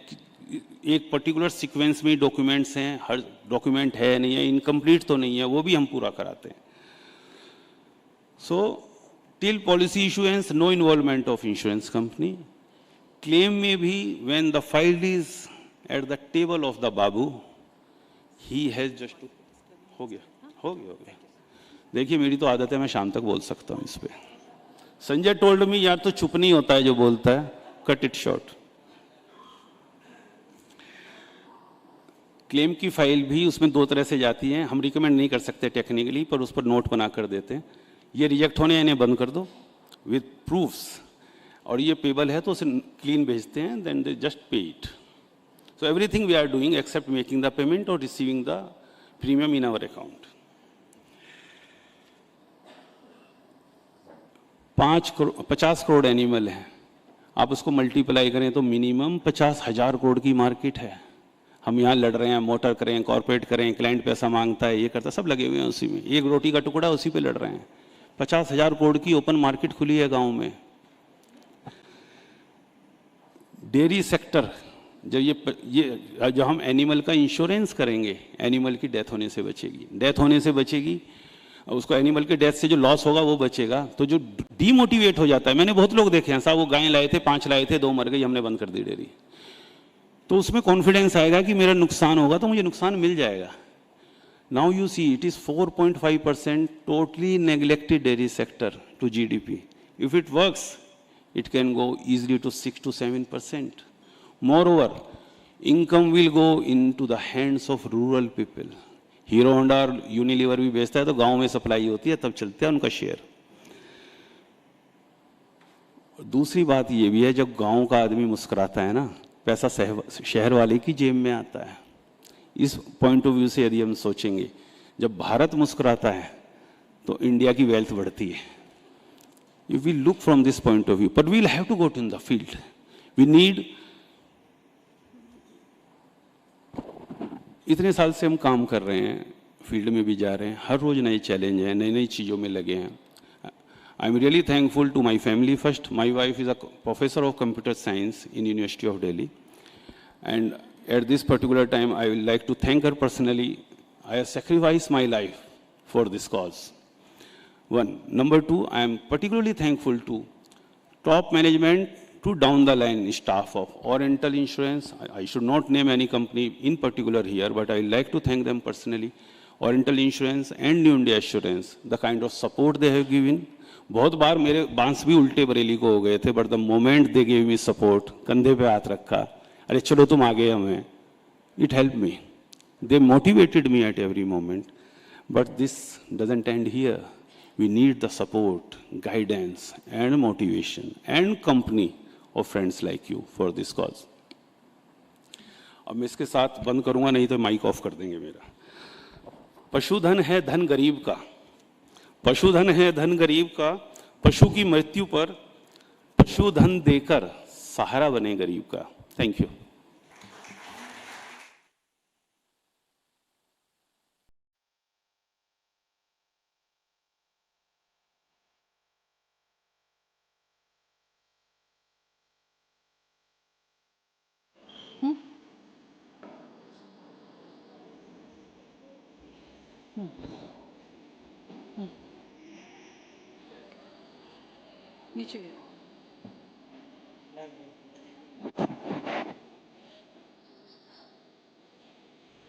Thank you very much, Mr. Deepak Singhal. It was a very interesting session, and I really loved it, and I know the audience loved it too, all his anecdotes.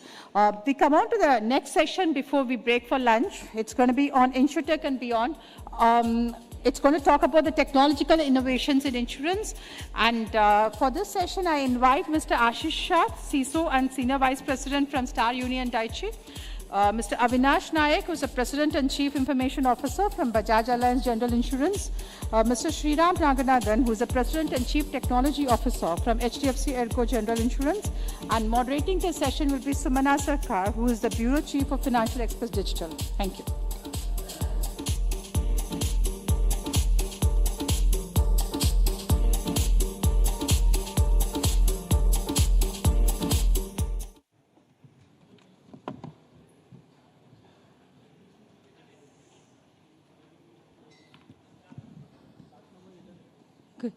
Good afternoon, all of you. What an interesting session that was. And from there, we move on to InsureTech and about tech innovations in insurance. And my panelists here, they need no introduction, Ashish, Avinash, Sriram. So insurance industry, in a way, is in a very interesting juncture now. And an industry where assessment of risk is the key word.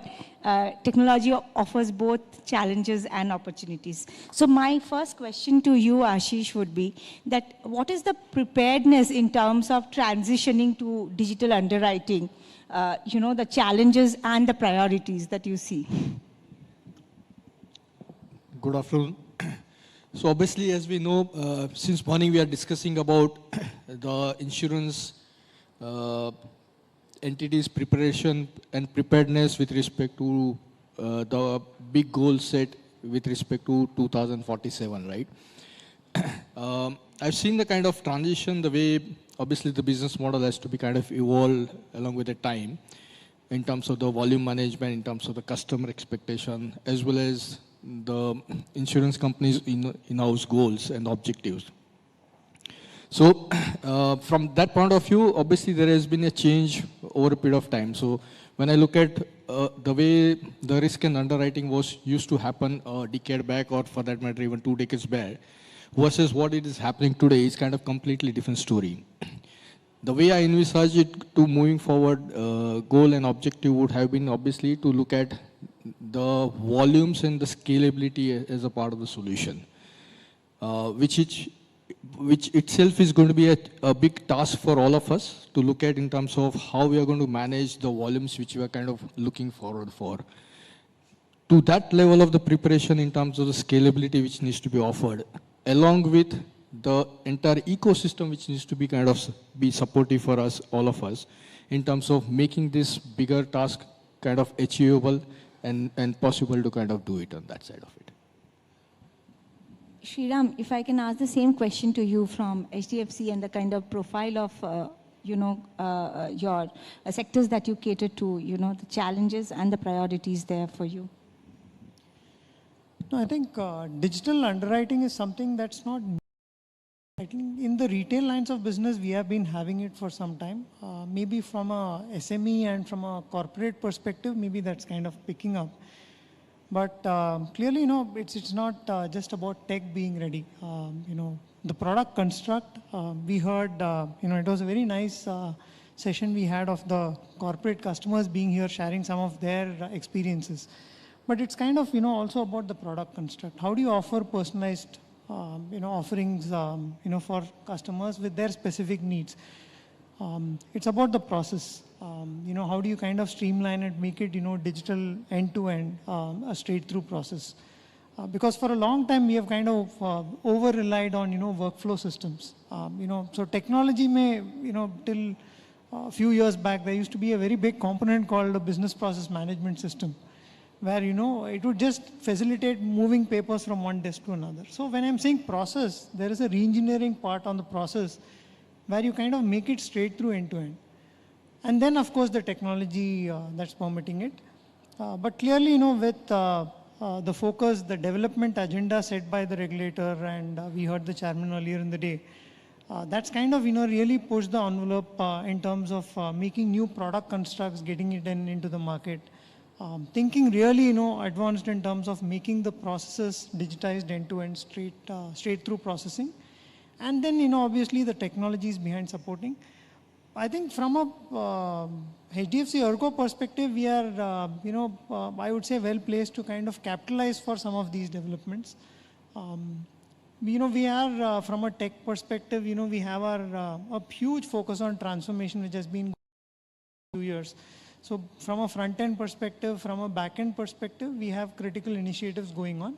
But more importantly, the API layer, as we would call it, that's kind of become a very key focus, because that's really, the engine which powers, how you go to market, and especially empower our distribution channels to be able to better service customers. So I think from that perspective, we are pretty well placed. Needless to say, the technology evolution itself has helped a lot.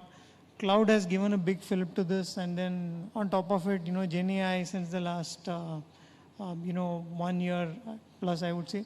Again, GenAI is just one variant. I think AI/ML has been around for a long time now, but all of these have also contributed in their own significant way. So we are kind of moving with the flow. It's interesting that you give the reference of GenAI and this thing. So, Avinash, if I can ask you a related question, that what kind of difference that you think an AI-powered underwriting can bring about? So, first of all, I would agree with what Sriram has said, right? In terms of digital underwriting, a lot has been done over the last few years. But what is happening, I think, with AI coming to the fore, especially in the areas of underwriting, in the areas of claim, and with GenAI now over the last 12 months, we are seeing newer models coming in. What I believe it is going to do is it is going to help you, get more power out of the data that you have. So like Sriram said, we have a lot of customer data today. So a lot of structured data exists.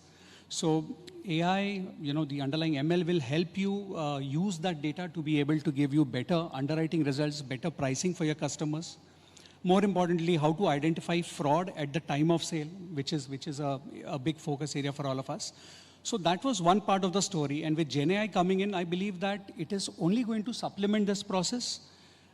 Especially, let's say, if I take the example of health underwriting, there is a ton of documents that the underwriter has to go through at times.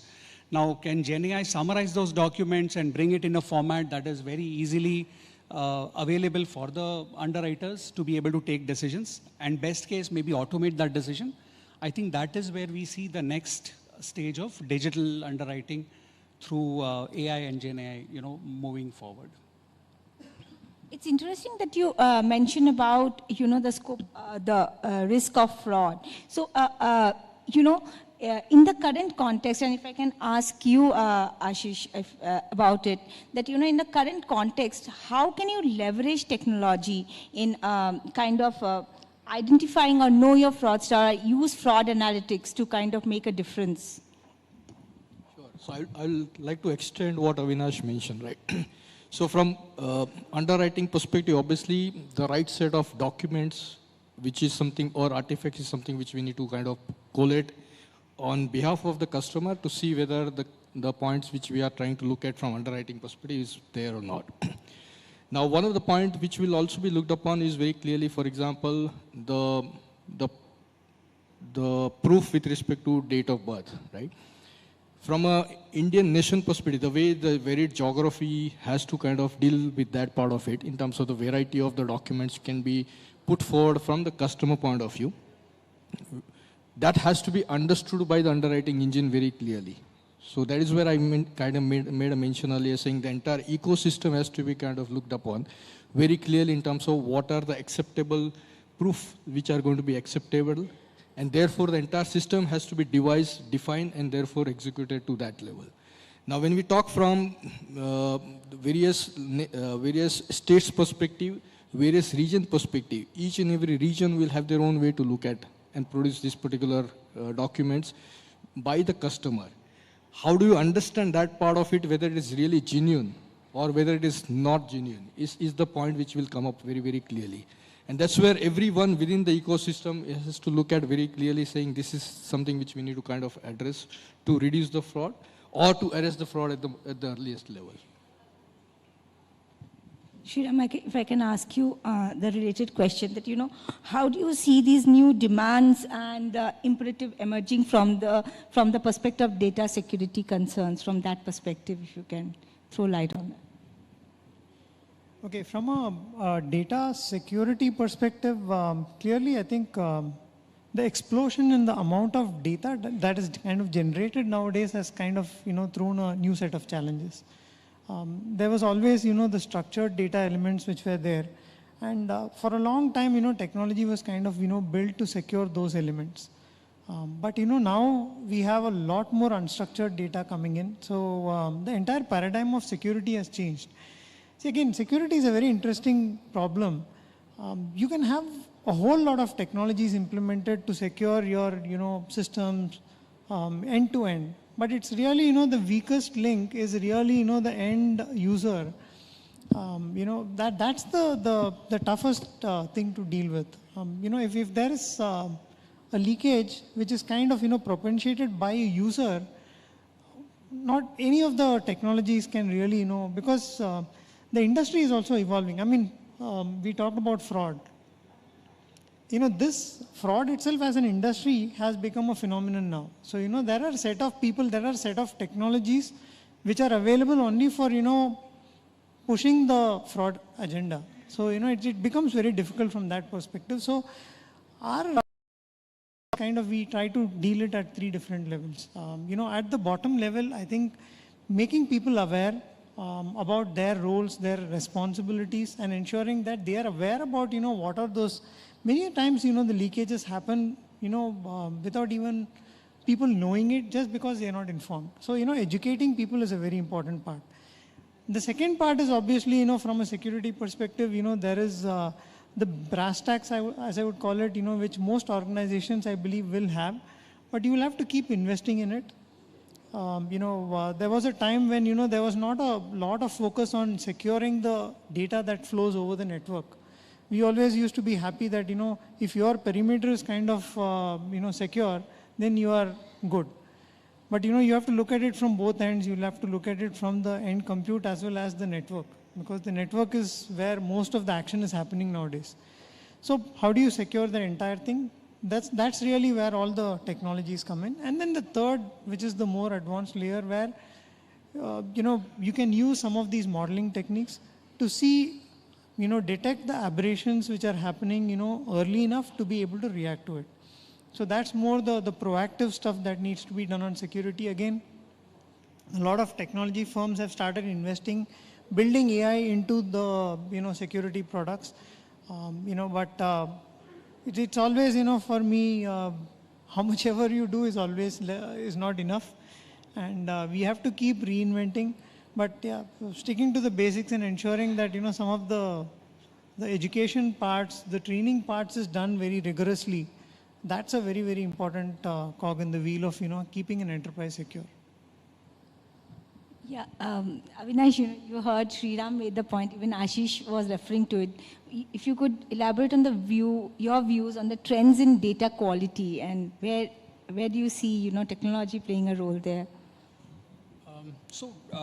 Coming from a GI background, I would say that data quality had always been a challenge for us, because obviously insurance, number one, is an intermediated industry. So even today, while we talk about digitization and all the fancy stuff, the reality is that bulk of the business comes through intermediaries. Now, the biggest question is, whether the intermediary owns the customer or the company owns the customer, right? The reality is the agents, the intermediaries would still hold a lot of data, a lot of information about the customers. Now, a blessing that happened for GI last year was that KYC became mandatory. So that's one giant leap that we took, and today we are able to identify our customers uniquely.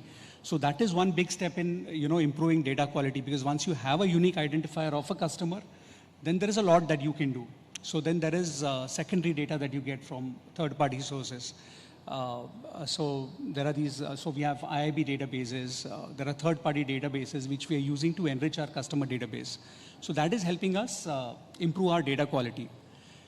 Last but not the least, we have actually very recently migrated onto a modern data platform that actually kind of helps us give a data quality score against each of our core attributes. So that helps us to, kind of put it on your face to businesses saying, hey, this is the quality of data that is coming in. Garbage in is a garbage out. And we are presenting that to the businesses to tell them, hey, this needs to be stopped at the source. You cannot be giving me junk data. There are certain businesses where, the contactability and other parameters are close to 100%, but there are certain businesses where it is not even 50%. So those kind of insights we are able to now provide to our end users, and businesses, and then, try to fix that at the source. So I think that is definitely a journey that has matured over the last couple of years. And with the advent of external data, I think that is only going to mature over a period of time. That's a very interesting point. And if I can, ask you, Ashish, on the same thing, you referred to one use case about date of birth proof. If you can use a couple of, if you can, throw light on a couple of such use cases on how the difference that data today in technology can make in the insurance industry. Sure. So other one could be when you want to have a death claim. What is the certificate which is available for you to say the claimant is talking about the death of the policy holder? How do you kind of really genuinely check it up and say yes to it, right? And therefore help with respect to the faster claim process. That is the ultimate expectation to be delivered. Now, when you look at that aspect also, it will be going from the panchayats of the world, whereby they have kind of different format to kind of give you that certificate with, whereas the municipalities of the states or the cities, which will have a different format altogether. When we look at the technology conversion part of it, all of these physical documents has to be converted into digital form and kind of looked at very clearly with respect to the approval system which is put in place. How do you achieve a fine balance with respect to identifying the right state of the documents which are submitted, the authenticity of it, and therefore make it kind of more digital in terms of the claim payments to be processed very, very fast, is the point which will come up as a second use case as well. You wanted to add a point to that, Shriram, on the use cases? From a use case perspective, when you look at a data lens, I think we'll go back to the personalization piece, and the art of possible today is, there's a lot more that you can do. Of course, I think KYC has added that much needed dimension to us. Our DQ, the data quality is much better now compared to what it was a few years back.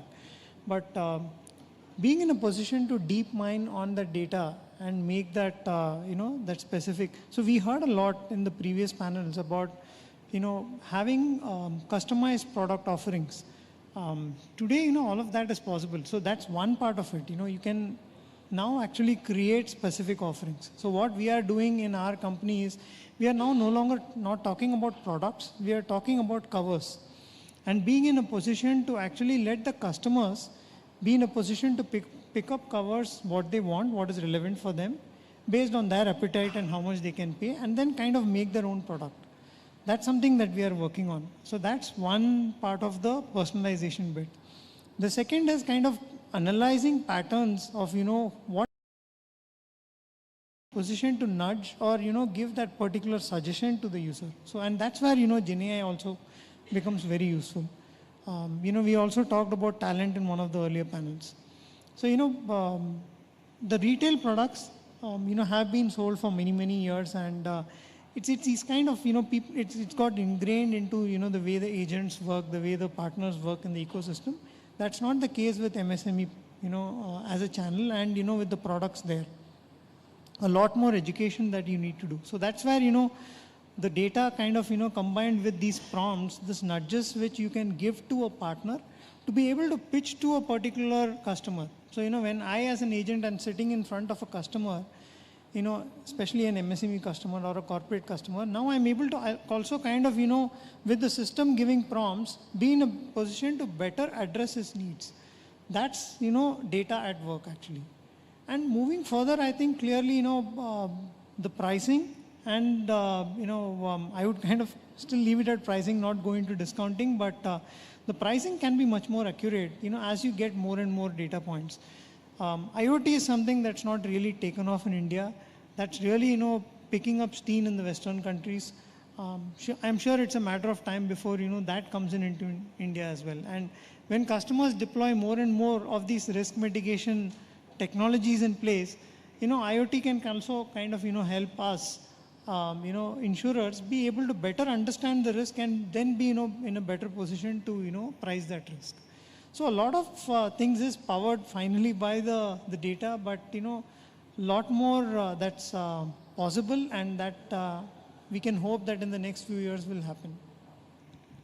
While we talk a lot about these, the preparedness in terms of the industry, one very important thing when we are talking of transitioning is the talent that the industry is depending upon for this transition. So if I can ask you, Avinash, that, where do you see talent right now? Do you see there's a crunch, or you see as a dirt? If you could just elaborate. So talent is a problem today. Interestingly, during COVID, you saw, a lot of people kind of going to greener pastures, people getting better opportunities. But what has happened is, see, since the last couple of years, technology has been moving so fast, especially with, let's say, something like Gen AI. Every other day, you're going to hear something new, a newer model coming in, or a newer model being able to do something different. For example, we just yesterday heard about Anthropic's cloud being able to do computer tasks. Now, what does that mean, right? You need somebody to analyze that, and maybe when something else comes today, somebody else needs to also analyze that to be able to say, what this means to your business.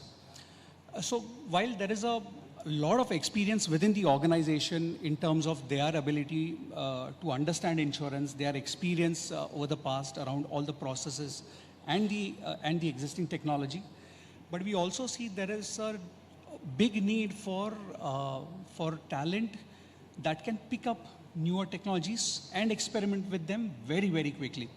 So which is where we see the old and the new coexisting. Now, where is this new going to come from is going to be the biggest question, right? I mean, today in the 5-second video kind of a world, the youngsters are not very keen on sticking to a job for a longer period of time. But what we have realized is, things like intern to hire, hack to hire, hack to intern. Those are some programs that we have run very successfully. And you'll be amazed that, youngsters, third-year engineering college students are able to build an application in 48 hours in a technology that's unheard of. So that is the dramatic shift that we see. On one side, we have a legacy that has the business and the domain knowledge. On the other hand, you have these youngsters who are very impatient, get bored very easily, but can solve your problem in a couple of days, which would have probably taken a few months to solve. So it's important for us to get both of these to work together and see how we can keep them interested, rather than saying, hey, this is how it needs to work. This is the time you need to come to work. These are the number of hours you need to put at office. I think we need to somehow come to a common ground where it becomes a win-win for both these generations. Keeping them interested is the keyword right now also, as all of you are waiting for your lunch breaks. But before that, one quick word, if I could have from each one of you. I'll start with you, Ashish. Like, going forward for the next 5 years, if you had to, the 3 things that you think tech innovations in insurance that is required or that will lead the way. I think I will restrict to only one. And I think this is probably going to be useful for every one of us. Fraud is one of the point which kind of keeps coming up very clearly again and again across, whether on life insurance side, whether health insurance side, or whether non-life. And if you have a kind of common repository being done, whereby one can refer to see the cases and then look at underwriting as well as the risk management part of it, I think all of us are going to get immensely benefited out of it. While many of the organizations would have implemented a blockchain technology for taking care of it in terms of the accuracy and integrity of data part of it, if the same framework can be extended across the sector, where everyone can kind of participate and look at the database readily, I think it's going to be useful for every one of us. And to that level, the penetration and the effectiveness of the solution, the insurance, the way we would like to cater to our customers, individually or collectively, I think it will be the goal achieved there. So I would look at only one single thing to happen there. And that's where we need to work, all of us. Efficiency and effectiveness through innovation for you, Sriram? See, if we have to talk about innovation, for me, I would kind of put it slightly different. Definitely resonate with what my colleague here said, but for me, it's all about, being in the ecosystem and being in a position to collaborate and contribute. Gone are the days where, you were, on your own kind of trying to do everything.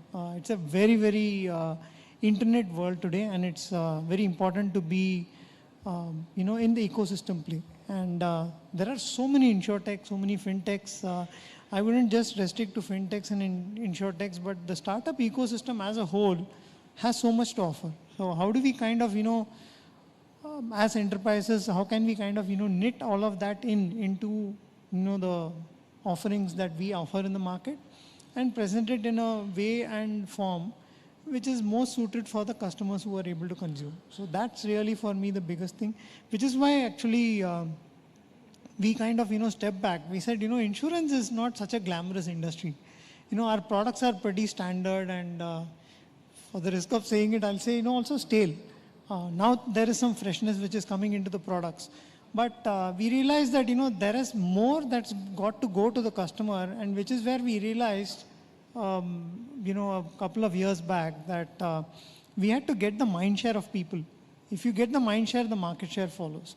So we went about and built the insurance ecosystem. We believe, that's the first in the Indian market, where we said, let's kind of build something which is appealing to a larger customer base, of which insurance is one part of it. So, we have tried to stitch together a lot, and, we've launched an ecosystem called Here.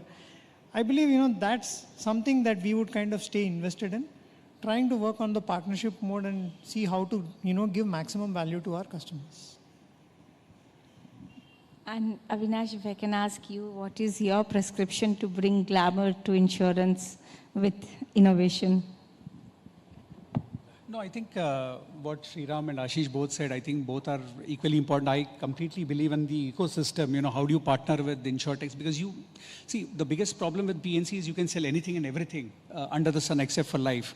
So what all are you going to focus on, right? I mean, it's very exciting to say, I'm going to solve this, but at the end of the day, you can't do everything. So you have to pick your battles and pick the right partners to be able to deliver value across the value chain. And like Ashish said, fraud has always been an area of interest where innovation will play a key role. Be it GenAI. So with GenAI, we're trying to solve a lot of problems around fraud, documentation fraud, and so on. So that's going to be an interesting area, but an area which, in my opinion, hasn't been really touched as much from an innovation perspective, in my opinion, is on the sales side. So while a lot has been done or talked about on the underwriting, claims, fraud, side of it, we haven't really innovated on the sales side. What have we done for the end users, the end salespeople? I think that's an area where I would definitely want to see more and more InsureTechs focusing on. While there have been platforms, more mobile apps being built, I wouldn't really call that innovation in today's day and age. How do you empower them to sell more? How do you empower them to cross-sell, upsell? I mean, those are all good terms to hear about, but have we really implemented that in practice?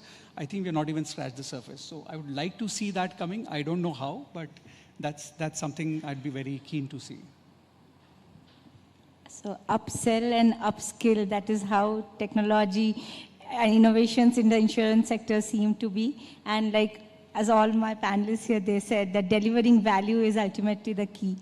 We would not like to hold you on any longer. With that note, we come to an end to this conversation. Gentlemen, thank you very much for joining in. Thank you.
We're requesting everyone to be seated and, finish your desserts fast. Thank you very much.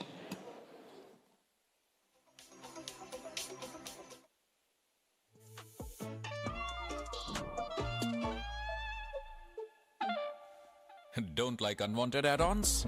Buy car insurance on PhonePe. Choose the add-ons you need. Save up to rupees 12,000 on car insurance on PhonePe.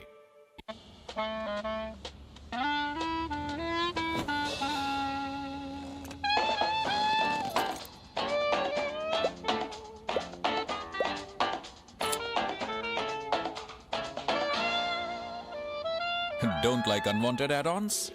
Buy car insurance on PhonePe. Choose the add-ons you need. Save up to rupees 12,000 on car insurance on PhonePe. अरे sir, treatment खत्म नहीं हुआ।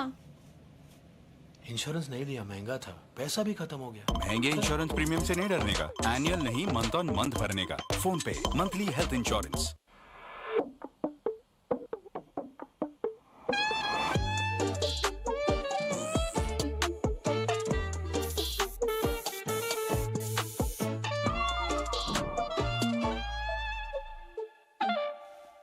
Don't like unwanted.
It will talk about managing economic challenges and insurance. We request everyone to keep your phones on silent mode and please be seated. Thank you.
I'm back again, wishing you all a happy dessert. I hope you did it, okay? So now, let me start with the next session, which is on financial foresight, managing economic challenges in insurance. I invite Dhiren Salyans, the CFO of ICICI Prudential Life Insurance, Jitendra Atra, who is the CFO of SBI General Insurance, Prasanna Kumar, who is a Senior Executive Vice President and Head of Financial Services and Professions Group from Aon India Insurance Brokers, and Vishwanathan MB, who is a faculty at the National Insurance Academy. Moderating this session will be Roshan Puvaya, who will be the editor of Financial Express Digital. We invite you all on the stage, please. Thank you.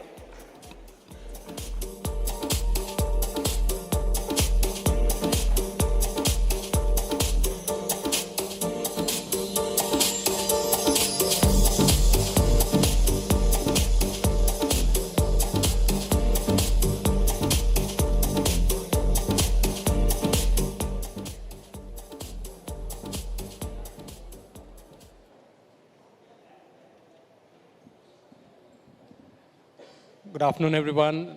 The post-lunch session is usually the most difficult one because people are not really paying too much attention to the panel and trying to, stay awake. But we'll try and keep this as lively as possible, given that it's a session on how you're managing, economic challenges in insurance. I have with me a panel of CFOs and financial wizards here, and a professor also who will give us some takeaways on how you can manage economic challenges in insurance. Now, the insurance industry is one that is, fraught with risk. The whole thing about insurance is, of course, covering risk. Underwriting is a big challenge in the insurance industry. And I just take this question quickly to the CFOs here because you've got to, keep a substantial outlay for your underwriting risk. So how do you manage that? Starting with Dhiren. Good afternoon. It's a good question from the perspective that most people look at risk as one pooled element. But when you look at life insurance, there are multiple risks that come to bear. One is there is persistency risk from our perspective and also from the customer's perspective. What is persistency risk? Essentially, the policy does not continue till its life. In that instance, while you may think about the fact that it hurts the company and its financials, at the same time, it also hurts the customer's goals that they were saving towards. So one obviously has to take that into account when you look at risk. The bigger element is around mortality risk. And this is where things start to step up really level.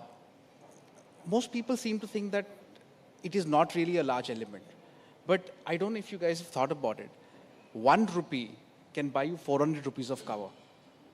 And therefore, the kind of leverage that you have is extremely large. And that's another element of area that we have to pay attention to. And of course, then you have to look at expense risk along the way as well. How do you manage this? Keeping a constant eye on it is extremely important. Right? And you can obviously look at ways and means by which you can lay off risk with the help of reinsurers and others. But by and large, having a close eye on risk is an extremely important element for all of us. Okay. In the general insurance space, Jiten. Good afternoon, everyone. I think general insurance is a little different from life. I think if I look at motor, I think the key to is granular data. When we talk about granular data, we get into motor aspects into geography and make, model, etc. And then you have historical data of the last 10 years which says which variant, which geography, under which segment actually gives you the losses which are higher, lower, etc. And then you write businesses into the areas which you feel are profitable. And that's the key to it. So the very nth level of data is the key. And the same happens for health, same for the other lines of businesses. And it's a very predictable kind of model where, a particular variant of a car or a bike or a scooter can be predicted to the degree of plus minus 5% to saying this would end up at this loss ratio. And that is the segment, the choice of the segment becomes the key. And that is the variant that you write in writing and picking up the right kind of business, depending on your strategy as a business. Okay. And that is where you make all the money. I'll come back to you on that because there's further discussion we can have on that. I want to just go to Prasanna. in the insurance broking space, how do you look at risk when you are selling insurance to a customer? Okay, so obviously broking is trying to bridge the gap between an insurance company and a customer. So I always try and delineate on or bringing the equilibrium a little more straight in terms of trying to bridge everybody to be at the same parlance. So one of the critical aspects which needs to be considered right now, which we are also seeing for, or I'll say in the go-forward basis, especially in the global market environment, let's say if you look at Lloyd's market and all, there's a lot of automation and digitalization which is coming backed by data analytics and sophisticated tools which will help in categorizing how you need to predict those exposures, assess them, and try and manage or deliver an outcome on those basis. The flip of it is there is some bit of discrimination which could happen because of those AI-related tools. But at the end of the day, that also brings in a lot of discipline in terms of both underwriting and from customers' emergence of trying to be a little more sane. Okay. Vishwanathan, if I have to come to you, you've heard the different perspectives of how they look at risk, and like Jiten was saying, it's an asset class, this vehicle, this type of risk, all that. But is that fair to generalize categorically like that in the insurance space? That this is a risky population, this is a risky asset? See, as far as it's concerned, the more data you have, the better it is, right? I mean, one is about looking at the asset. Also, if need be, as much data we can get, let's say if we can also look at, let's say, driver behavior, which we were talking, behind stage. The more data you have, the more refined we can get with our calculations. Because at the end of the day, the risk management boils down to two things. One is the pricing. How well you price for the expected risk, and for the unexpected risk, how do you manage with the capital? I mean, how much are you shoring up your capital? And pricing, we can improve, the more granular we can go, we can get more competitive with the pricing rather than going with a flat pricing. I think the challenge also comes in as,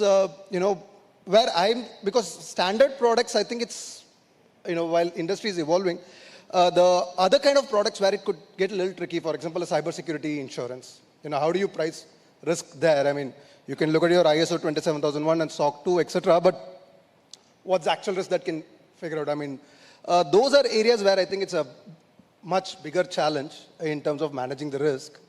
So in a nutshell, yes, the more refined the data, the better it is, right? Going model specific, model and driver specific, etc. But there are going to be unknowns in certain products, which is going to be pretty challenging. Okay. The other thing, with climate change becoming a reality now, we've seen the spate of floods and earthquakes and all that increasing. So is that a major economic challenge now, especially in the general insurance space, Jiten? Definitely, yes. I mean, climate change is a reality. We all know, we all working towards it, and again, refining our models. The good part about general insurance is quite a significant chunk of your book is 1 year. So, all these one way or the other get factored into the pricing. I mean, some amount of floods and NatCat actually get.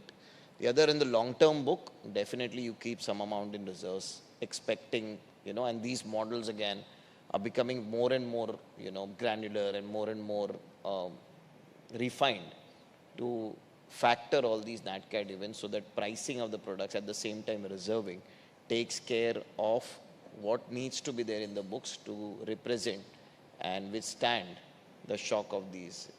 If you look at global reinsurance companies, etc., again, the entire spread of their risk could be across the world, such that, a general insurance company will reinsure a significant segment, and that will be for them a risk management technique for all this. And for a reinsurance company, it will be global geographies to ensure the entire risk gets mitigated through, diversification as such. Okay. Prasanna, have you seen any change in the kind of pricing, especially after any natural calamity? For instance, now, Chennai, almost every alternate year there's a flood, right? And then there's a huge amount of claims happening in Chennai, right? So, and now it's known that in November, December, there might be heavy rain and floods in Chennai. So have you seen a change in the approach by insurance companies to insuring in Chennai? In the current market environment, not yet. But I can probably speak a little more from the upcoming year standpoint. If you look at the global market environment, the NatCat exposures for California, Miami, Florida is absolutely uninsurable.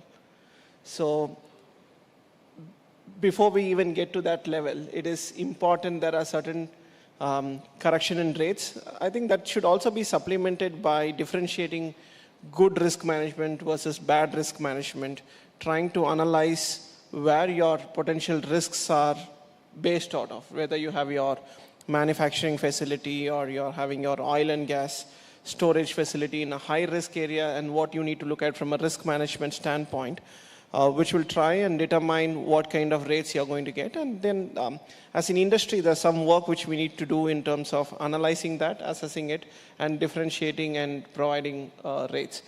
Not now, but it's just the next few quarters to go ahead. Vishwanathan, what's your perspective on this in terms of natural calamities increasing and the kind of coverage that's needed?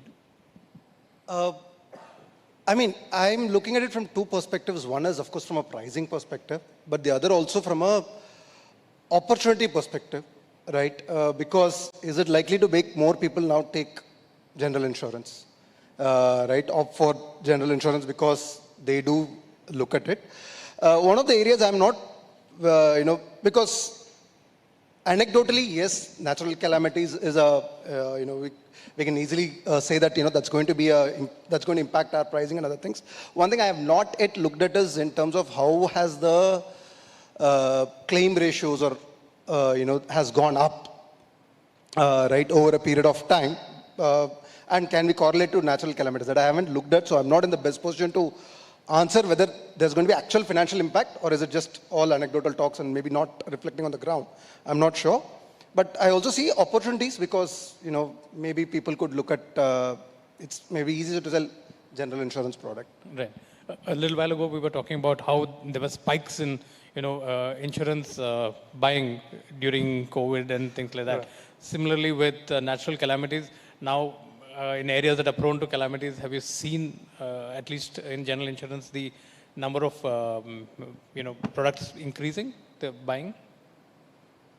So not with the calamities. I think COVID was the period where actually health insurance saw a huge spike, but not with this kind of calamities as such. Because again, it's in the areas which are prone to these calamities, are very, very isolated places. But it's still the amount of impact and the change in premiums is still to come effect. It does not directly correlate. But slowly and steadily, I think we'll get there. Right. And I think the same in life insurance as well. Yeah, so we had seen a big spike in COVID. Yeah, during COVID, we had seen obviously a spike in claims. We've also seen a spike in new demand for term insurance plans. Obviously, as you point out, CAT issues do come up. But then the fact is, because these are long-term contracts, mortality moves extremely slowly. You are in a position to adjust and move on. So there is a little bit of buffer that's built in along the way. Unlike, of course, for general, where there's a spike that you can see every other year, but typically in life, mortality rates move quite slowly. Okay, but sticking with life, our healthcare has improved, our longevity is increasing now. So now you have an increasing aging population in India. And there are many of these endowment plans which, now there's a payout which is happening. So how do you factor in that? No, you rightly put it. The general narrative across the world is India is a young country. I don't know if you know this, a little under 10% is 60 years and above in India. And that's clearly the target market when you want to create annuity plans. Fundamentally, you step back to 91, that's when liberalization happened. Those are the folks who are now moving into the retired phase. That's when the money got created. These are the folks who now have something that they can actually set out through an annuity and ensure that through their working lives, post their working lives, they actually have some sort of income that comes on a regular basis. And that's the need at this point. Because as you rightly put, with increasing longevity, that is a risk that they should ideally be palming off to an insurance company. that is not a risk you should be taking. So from our perspective, from the company's perspective, you look at both sides. You look at the risk of dying early, which is what you look at from a term plan. You also take off the risk of living too long from a customer's aspect, and you put that in the insurance company's pool. So I can pool the entire risk and ensure that you're getting a decent enough return on that. Now, the biggest thing that we're now trying to figure out is, rather than just the state plans that we have, which are basically flat rates that you get every year, can we look at some sort of variable annuities, which are linked to inflation? A lot of ideas are now coming through because this market is now growing. In fact, in another 20 to 25 years, the 8-9% that we have as 60 years and above could very well go to 20. Yeah. The market suddenly explodes. And with all of those accumulation products that we've had, which is the NPS and others, as they now come to fruition and the maturity phase, suddenly there's a lot of opportunity for us to be able to provide plans there. Right. And it's all, in the insurance industry, it's all about, striking a balance. You're investing somewhere, getting the returns from there. But of late, we've seen a very low interest rate regime across different geographies of them, not just India. India also might have another rate cut, hopefully, on the customer side at least. But how do you, when you have low interest rates, how do you balance how do you deal with your reduced investment returns? Good point. Our fundamental philosophy is don't take on risks that you can't handle. Interest rate risk is best managed by a bank and not an insurance company. Okay. Right? So in such instances, what you try and do are create hedging instruments and take use of that, such that you take that risk off your balance sheet. Mortality risk we will take on. Interest risk we don't take on. We make sure that we've got instruments that are available in the market, and the entire environment has been quite supportive in creating these instruments, which is why you've seen this entire growth come through. So at this point, when you look at rates in the market, they're pretty much at their high. But as things start to move, you're taking the risk off through these instruments. Right? And what that does is, whatever I have sold at this point is locked in at a particular rate. Of course, from a customer's perspective, you can have an asset allocation balance. You can have some portion sitting in debt, some portion in equity. And that's where some of our unit-linked plans play a great deal, because you can switch out between these schemes and then ensure that you've got the right type of instrument to back you. Right. And Jitin, your perspective on this? I think it's a little tricky when it comes to general insurance, because if you look at most of the general insurance companies making money, it's coming from investment income. With investment income going down, it might hit the profits of most of the companies. Again, we're getting a lot of money upfront on this entire insurance business, and that's where we're holding on to that money and making returns from investments. I think with investment rates coming down, the rate of return on investments coming down, what will happen, it will bring a lot of discipline in underwriting. And then the industry has to move to a core getting below 100. So your combined ratio has to come down before 100 or below 100 to make money. So currently, where we're having a lot of leverage from investment and making money on investment income, your core is somewhere around 100 plus, and still the insurance companies are making money. But I think as the industry matures over the period of time, this combined ratio has to come down and make money from underwriting. So that is a change. As soon as, so currently, many insurance companies will be pricing in this investment income while selling a product. Once that comes down, your underwriting disciplines, your loss ratios have to come down, and that will bring in the money. So that is a shift which needs to happen. And I think as we see the investment income going down, this shift will happen, and the insurance companies will then start making money on underwriting as such. Okay. But what about in healthcare specifically? Healthcare costs, on the other hand, are rising. So there, how do you balance on that? The healthcare, you say? Yeah, healthcare. So healthcare, that gets priced in. So it's as I said, our business is more a one-year business. So as soon as the prices go up, of course, on healthcare, on motor costs, inflation, etc., most of it is factored in pricing. But that gets corrected over a 2 or 3 year period time frame, and then products get priced accordingly, and that gets affected. But importantly, when you get 100 rupees, you make sure you make money on those 100 by paying out, say, including OPEX, to around 97, 98, and then make 2 to 3 rupees on that, rather than depending on investment income. And that's a shift that will take place once your investment income will come down. Vishwanathan, how do you see this low interest rate regime playing out for insurance companies?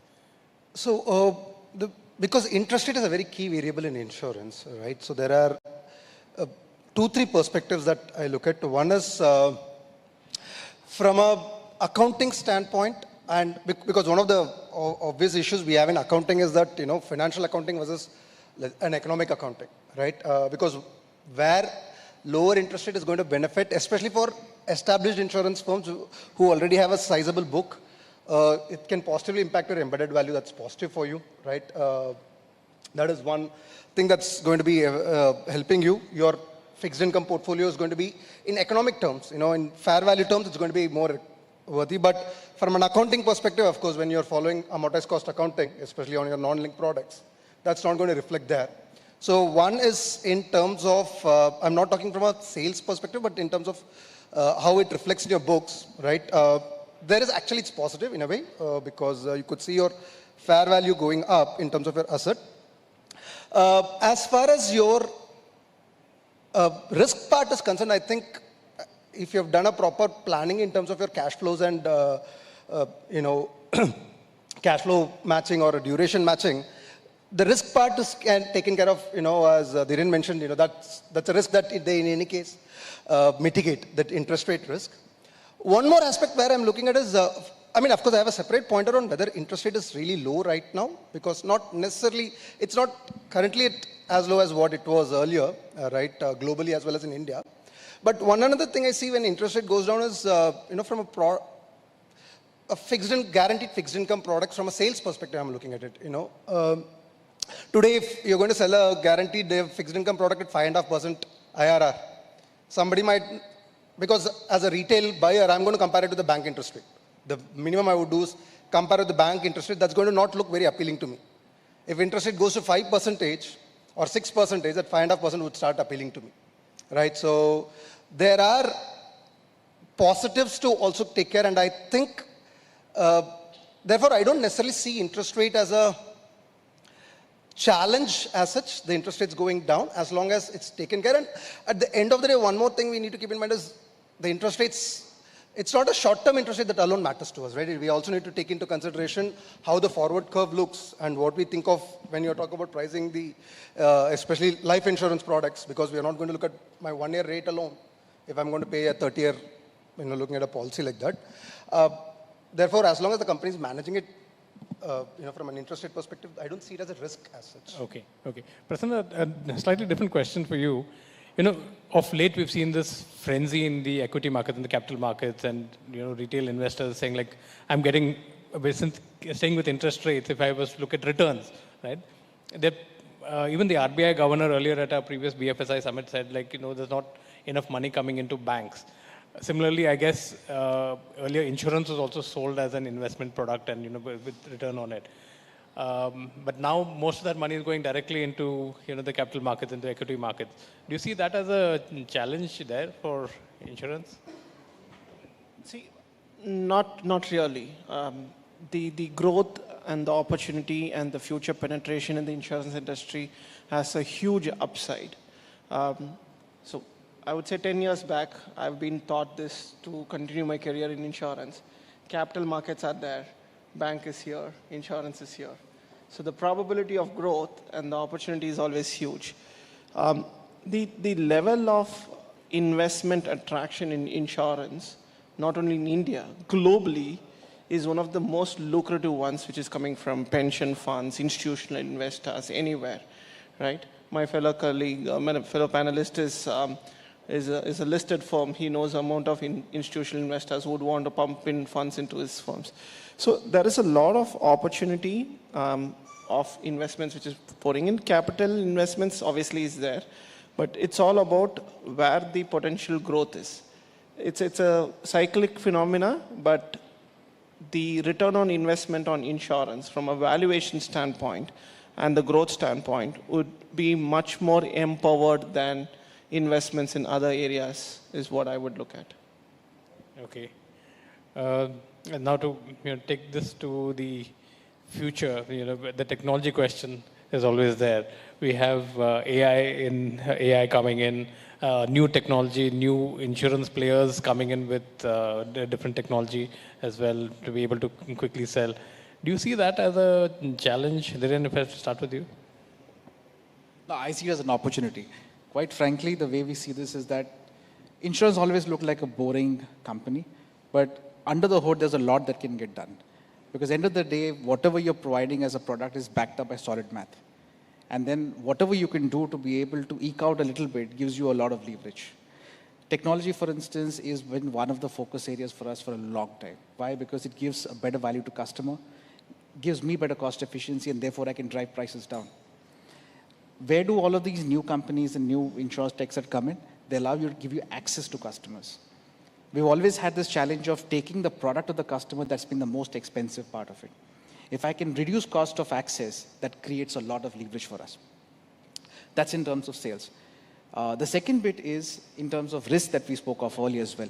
How do you control? Because as you're now going out, you're trying to get more sets of customers in. What are the tools that you can apply that make sure that you're getting the right set of customers in and keeping the worst lot out? So you've got a lot of models now that we have, that we deploy at the onboarding stage in terms of risk, in terms of persistency, which basically take off that small 1-2% off. You don't spend too much time on those, but make sure that the rest of the pool gets a far better experience. And the third element around this is once you've got a customer in, you know more about the customer. What can you do to be able to upsell and provide the next best product? So there are various facets to this, and all of them can actually get explored in much greater detail. Right. I have a few minutes left. If anyone has a question, just raise your hand. We'll just come to you. Before that, I want to get Jitan's perspective also on, the use of technology now, especially for legacy companies. Especially for legacy companies, how you've adapted legacy companies. Yeah. I think Dhiren picked it up brilliantly. I think I echo everything. That's one, it's a great opportunity. Of course, cost is a big advantage. I think customer service is another big. I think the one that I want to add to Dhiren is that the products that will undergo a significant change, which is much more customer focused again. For example, pay as you drive is one of the products which was impossible 5-10 years back. Today, you can have driving behaviors. You can have a car getting used and getting paid. There's insurance companies abroad which are saying, you go for a trek, take a day insurance. Before you start a trek, put it online, take a trek. So those are the kind of products you will see innovations coming in, a lot of new products. And as he said, for the companies which are there from a longer period of time, have these products available, know customer behavior well, know the demand well, and will be in a much better position to tap that market. So if somebody has health already, it's very easy for him to take another trek insurance. Somebody has car, can move that insurance to say, I don't drive it on weekends, I will take a per day basis. Those are the kind of changes that will come in. And that is where we are also banking on getting innovative products out and say, this is the market I want to be into. So there are a lot of changes happening also when it comes to mobile insurance or, now expensive watches, expensive bikes coming into country. So these are all changes that technology can help us bridge the gap now. Right. And that is the area of focus that can move right now from traditional products to all these new products and integrating direct end to end. So you go buy a bicycle in a shop, that, as you said, we were talking is you have a bill and you have to just tick mark and say insurance, and it gets integrated into my system and say, right, I have the tie-up with him, you get insured, no worry, it gets integrated into my system. Yeah. Works phenomenally well. Right. Can we get the question? Just introduce yourself and question. Can you hear me? Yeah. My name is Anant Thatte. I'm doing something early prototyping on the verification side for across sectors. We'll go from finance and insurance to healthcare also. So the first thing is, that was wonderful to hear you said, you'll manage mortality but hedge away the interest rates. Beautiful. I can quote you on that someday if you don't mind. And a question from the session title, Managing Economic Challenges in Insurance. Are you offering insurance against economic challenges? That's just a question for all of you. And then my real question is about verification. I'm doing something, like I said, on verification on these sites. How does insurance today in India, being a regulated industry, must be more structured? That's why I'm asking you. Or I'll have to keep silent until I have a product ready. But how are you handling verification? Is it once a year, chappa maar diya, kar denge yaar, that kind of stuff, or is it happening dynamically? Yeah, so let me pick that up. See, we do a lot of verification when the customer is getting onboarded. And one of the thought process that we're working with is, if the environment or the ecosystem knows something about the customer, I don't want to ask him about it or her about it. Right? So what the ecosystem does not know, I should be able to ask that. So verification, for instance, is one element. If the customer says, I am so and so, I need to verify that. And what we are seeing now is the Indian ecosystem actually is evolving at a very, very rapid pace, supported by the government databases. A lot of the integration is coming through where you are able to verify. Verification in India is so much easier today than before. Aadhaar, PAN, CKYC, so many of options available. It's very easy to get that done. Right? If I look at the entire insurance buying process, the most challenging part is income, not medical. People will go and get the medical done. Income is the most difficult element. But with the integration of all of the databases, now with the account aggregators in place, information on income comes to that much smoother as well. And so a lot of work has happened, and I believe a lot more work will happen. And India will, I think, at some point, leapfrog most of the other nations, just as we've done in the mobile space. Thank you. And anybody, I'm happy to Anyone want to take up ensuring economic challenges? Well, the professor should. Thank you. Thank you so much. Yeah. Kumar has one question. Quick question, Kumar.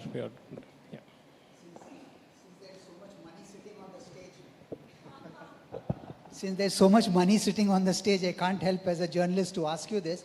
For whatever has been mentioned by way of the regulator in terms of the changes made and all of that, what was occupying your mind space, say, 5 years ago, compared to what is occupying now as a priority? And going forward, what do you say? So that we get a perspective of the money in this issue. So let me start off saying that it's not our money. We're custodians of public money. I was coming to that as well. 5-6 years back, I think we were all grappling with the opportunity. Growth was evident in India at that time, but we were trying to figure out how to be able to tap that growth. As we stand today, I think the opportunity is well established in savings, in protection, and in annuity. And the opportunity is very well established. A lot of these are multi-decadal opportunities. The challenge for us is to be able to take it smoothly to the customer. Evincing interest, I think, has become much easier. Work on that has to continue. But once the customer says, I want to buy, how smoothly can you bring the customer on board? Which are the elements that I spoke of. To buy a plan, for instance, you need 4 things. You need to know who the customer is. You need to know how wealthy or how worthy is he from a financial perspective. How healthy is the customer. And can he make the payment? Payment ecosystem is the best in the world. KYC we just discussed. Medical, if the customer wants to do it, she will do it. Income becomes the most critical element. And in a country as wide as and diverse as India, income declarations are the ones that you need to do additional verification on. So if you're able to leverage the ecosystems to get this done, then you are in a position to be able to deliver a plan that much smoother. Yeah. Right. Prasanna, you just want to add to that, or we can end? I think we're out of time almost. So. You have a question. You had a quick question? Okay, very quick question because we're... Sorry. Hello. Yeah. Just one question I had to the panelists. Any of you can answer it. See, we know that it's largely predicted that interest rates would fall in the future. Now, given this backdrop, how would an insurance company ensure that there is no asset liability mismatches happening in the future? Because that's where customers put their money. So we want to ensure that customers are protected from this liability and asset mismatch, which happens. See, I think it's a more life problem than a general problem. So I'll let Dhiren only answer because we are, as I said, it's more an investment income. So it doesn't affect our asset liability management from an interest rate. It'll affect our income. But from a life perspective, I'm sure there are plenty much to handle on interest rates. So broadly 3 sets of plans. If you've got a unit-linked plan that's investing in the market, you're going up and going down as the market goes up, both equity and debt. The guaranteed portion is one that one should be worried about. And for that, you look to an insurance company to see whether they're in a position to hive off and get a hedging program in place. We spoke about a variety of instruments in the market at this point, which allowed you to take off the interest rate risk because that is not a risk that insurance companies are good at. Banks are better at it. So that's one of the focus areas that you should be looking at as an investor whether this particular company runs a program which allows them to hive off the interest rate risk. Okay, and I think with that we're out of time. We can take these questions offline. Thank you so much, Dhiren, Jitin, Vishwanath, and Prasanna for joining me on this panel. Thank you.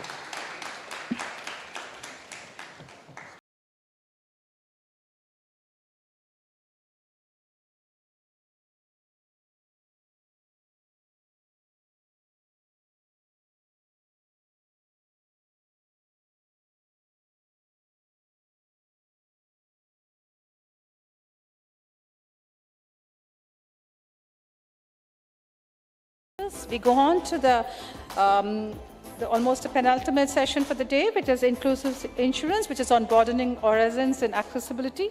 We have Dr. Deepa Sharma, the founder director, Inclusive India HR Consultants. We have Sabah Adil, who's a CHRO at Edelweiss Life Insurance. And this session is moderated by Mr. Kumar Sharma, who is a deputy editor, Financial Express Digital.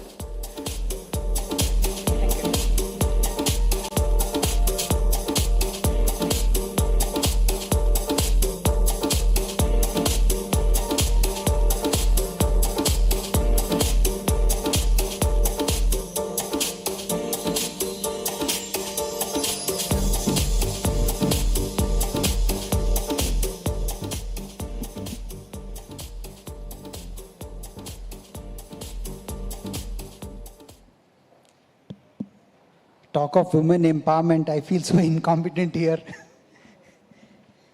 Anyway, thanks so much actually for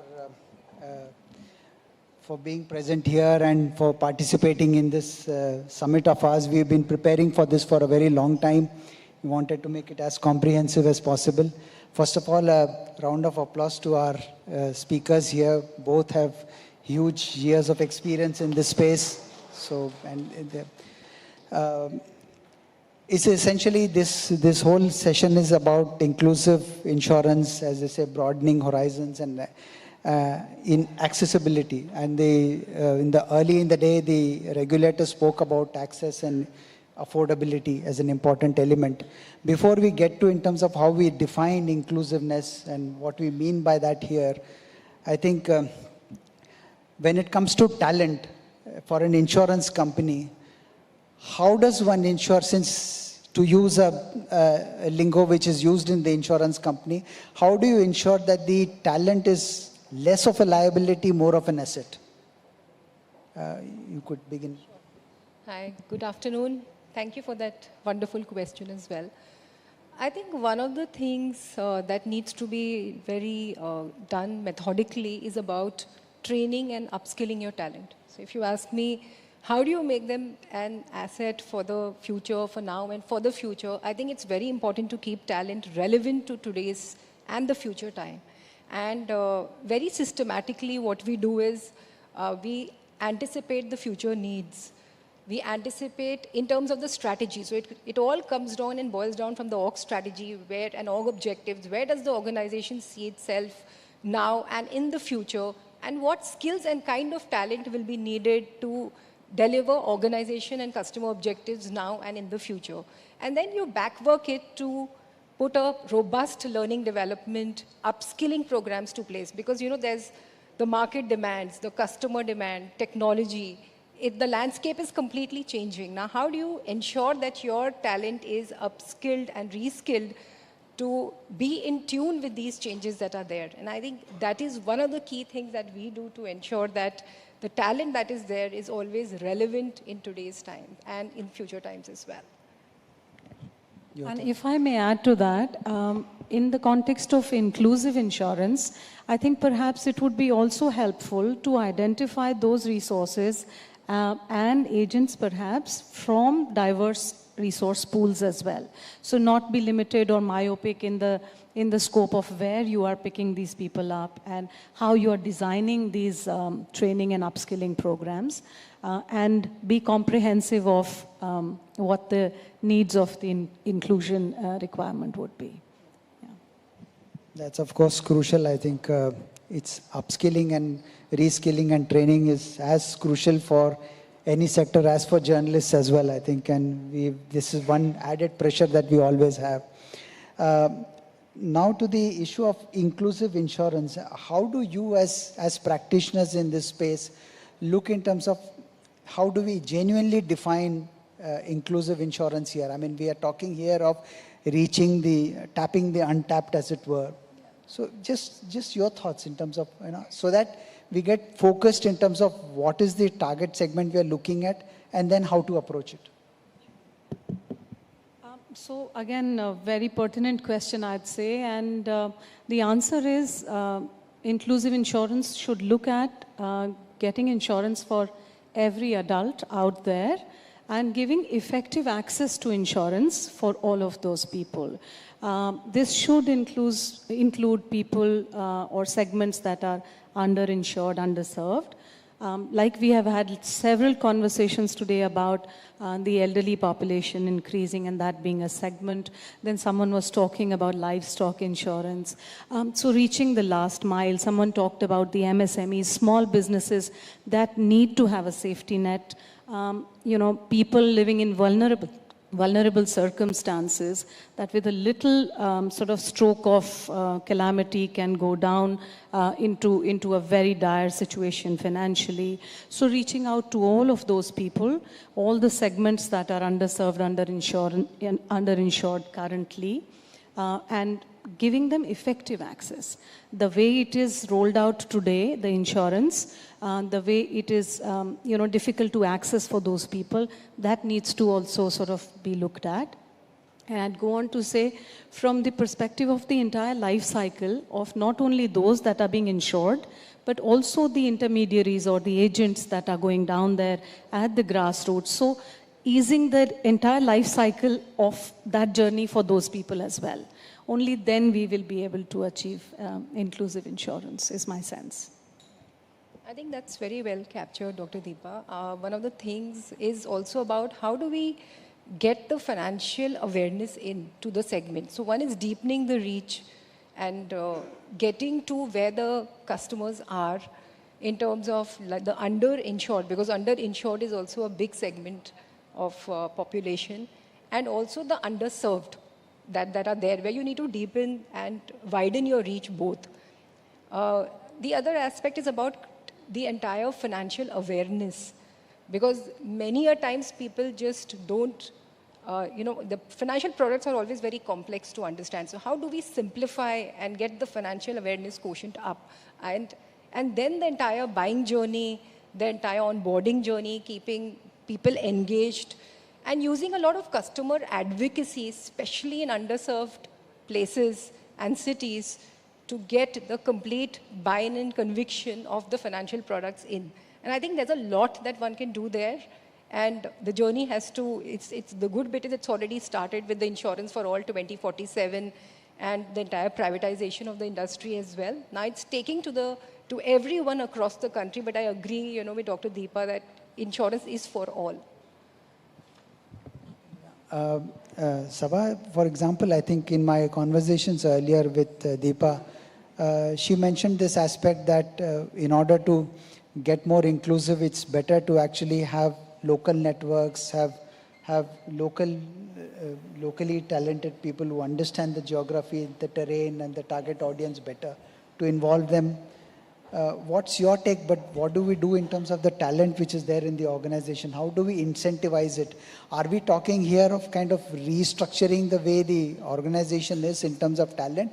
Or are we here looking in terms of an incentive plans so that the talent within the organization is incentivized to tap the untapped? Mr. Kumar, if you can hold that thought. We have Mr. Vinayak Jairam joining us, and he's part of the panel. We welcome him on the stage too. Thank you very much for being here. Yes. Oh, thank you so much. This was a wonderful surprise. We heard you were. Thank you. I was the lone male here. Thank you so much. Yeah. Sorry for the interruption. So, no worries. So there are a couple of things. I think in terms of deepening reach and getting local talent in, I think that's very important, that we get the local talent in the organization, and across hierarchies, because as you go to the underserved markets, we need to understand that market better first. What are the customer expectations? What's the market all about? What are the products that will really sell over there? Even what are the local customs and culture that exist on? Hire and have those sensitization across hierarchies, because you hire local talent, but there will be certain reporting structures as well. How are we baking that into our people practices? I think that's one thing that needs to be focused on. Once they're in, how do we incentivize them differently? I think our thinking needs to go a little bit in terms of, for example, are we incentivizing them for community initiatives, community engagement initiatives, building long-term customer relationships wherein you get, you're doing cross-sell, upsell, and incentivizing for that, apart from the usual input and output that you do. Are we incentivizing them for creating the financial awareness? I think we need to really look at incentives a little different over here after, the hiring, sensitization, and getting people on board and stuff like that. And then looking in terms of recognition as well, that what kind of recognition practices really work in a particular location. Because many a times, as you go to underserved markets, will it be more community-led and community events where you'll recognize these people to create pride and respect in the community itself? Because you have to think a little different when you go deeper in various places and have a different thinking aspect and angle to incentives, recognition, the way you hire, the cultural sensitizations you do, and having, like Dr. Deepa said, more inclusive environments for people to really thrive and flourish on. Yeah, please. If I may build on that, in fact, and so well put by you, but even the traditional incentives linked to higher revenue will work if people who are at, sort of selling the products or the insurance understand the market well, because they will be able to sell better.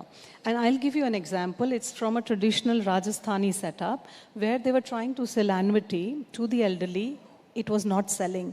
And then one person there tapped onto the daughters of parents who didn't have sons, but were very rooted in their orthodox mindset to say we will not take money from or help from daughters. And they started marketing it to them as a gift to the parents who will have their pride sort of taken care of, and only the annuity, that income coming in, where the fixed would be with the daughter. So they found a way and the sales got boosted. So if someone understands the nuances, the traditional incentives will also work. Similarly, we were just talking in a health insurance, it was not being sort of taking off because there were no male doctors and nurses in that health center that they were accessing, so women stopped going and then they didn't find the value in it. So yes, very rightly, that if we understand the market and the end user and the dynamics there, even the regular incentives will work, but we have to sort of train them and pick people who understand the context. Yeah, that's really nice. Thanks. Just to get Vinayak into the conversation, actually here, Mr. Vinayak, what we were talking about a while ago is essentially, this whole session is about looking in terms of talent for insurance companies, and how do, in a situation where we're talking of cover for all by 2047, we're talking of inclusive insurance, how do we therefore approach talent issues? Is there to give a feel of talent being an asset, to actually looking in terms of incentivizing plans for making them tap the untapped, as it were. Your thoughts on this before we proceed further? See, we all know the IRDAI 2047 dream, and IRDAI has also done a lot in terms of launching the various vehicles. But we'll have to first understand, when does selling happen best? Finally, what does IRDAI want? IRDAI wants us to penetrate through all markets, have everybody covered. And that's a very noble thought. And for best penetration to happen, the ecosystem requires three things. You need to have the right product, you need to have the customer there, and you need to have the person who's selling be able to sell it to the customer.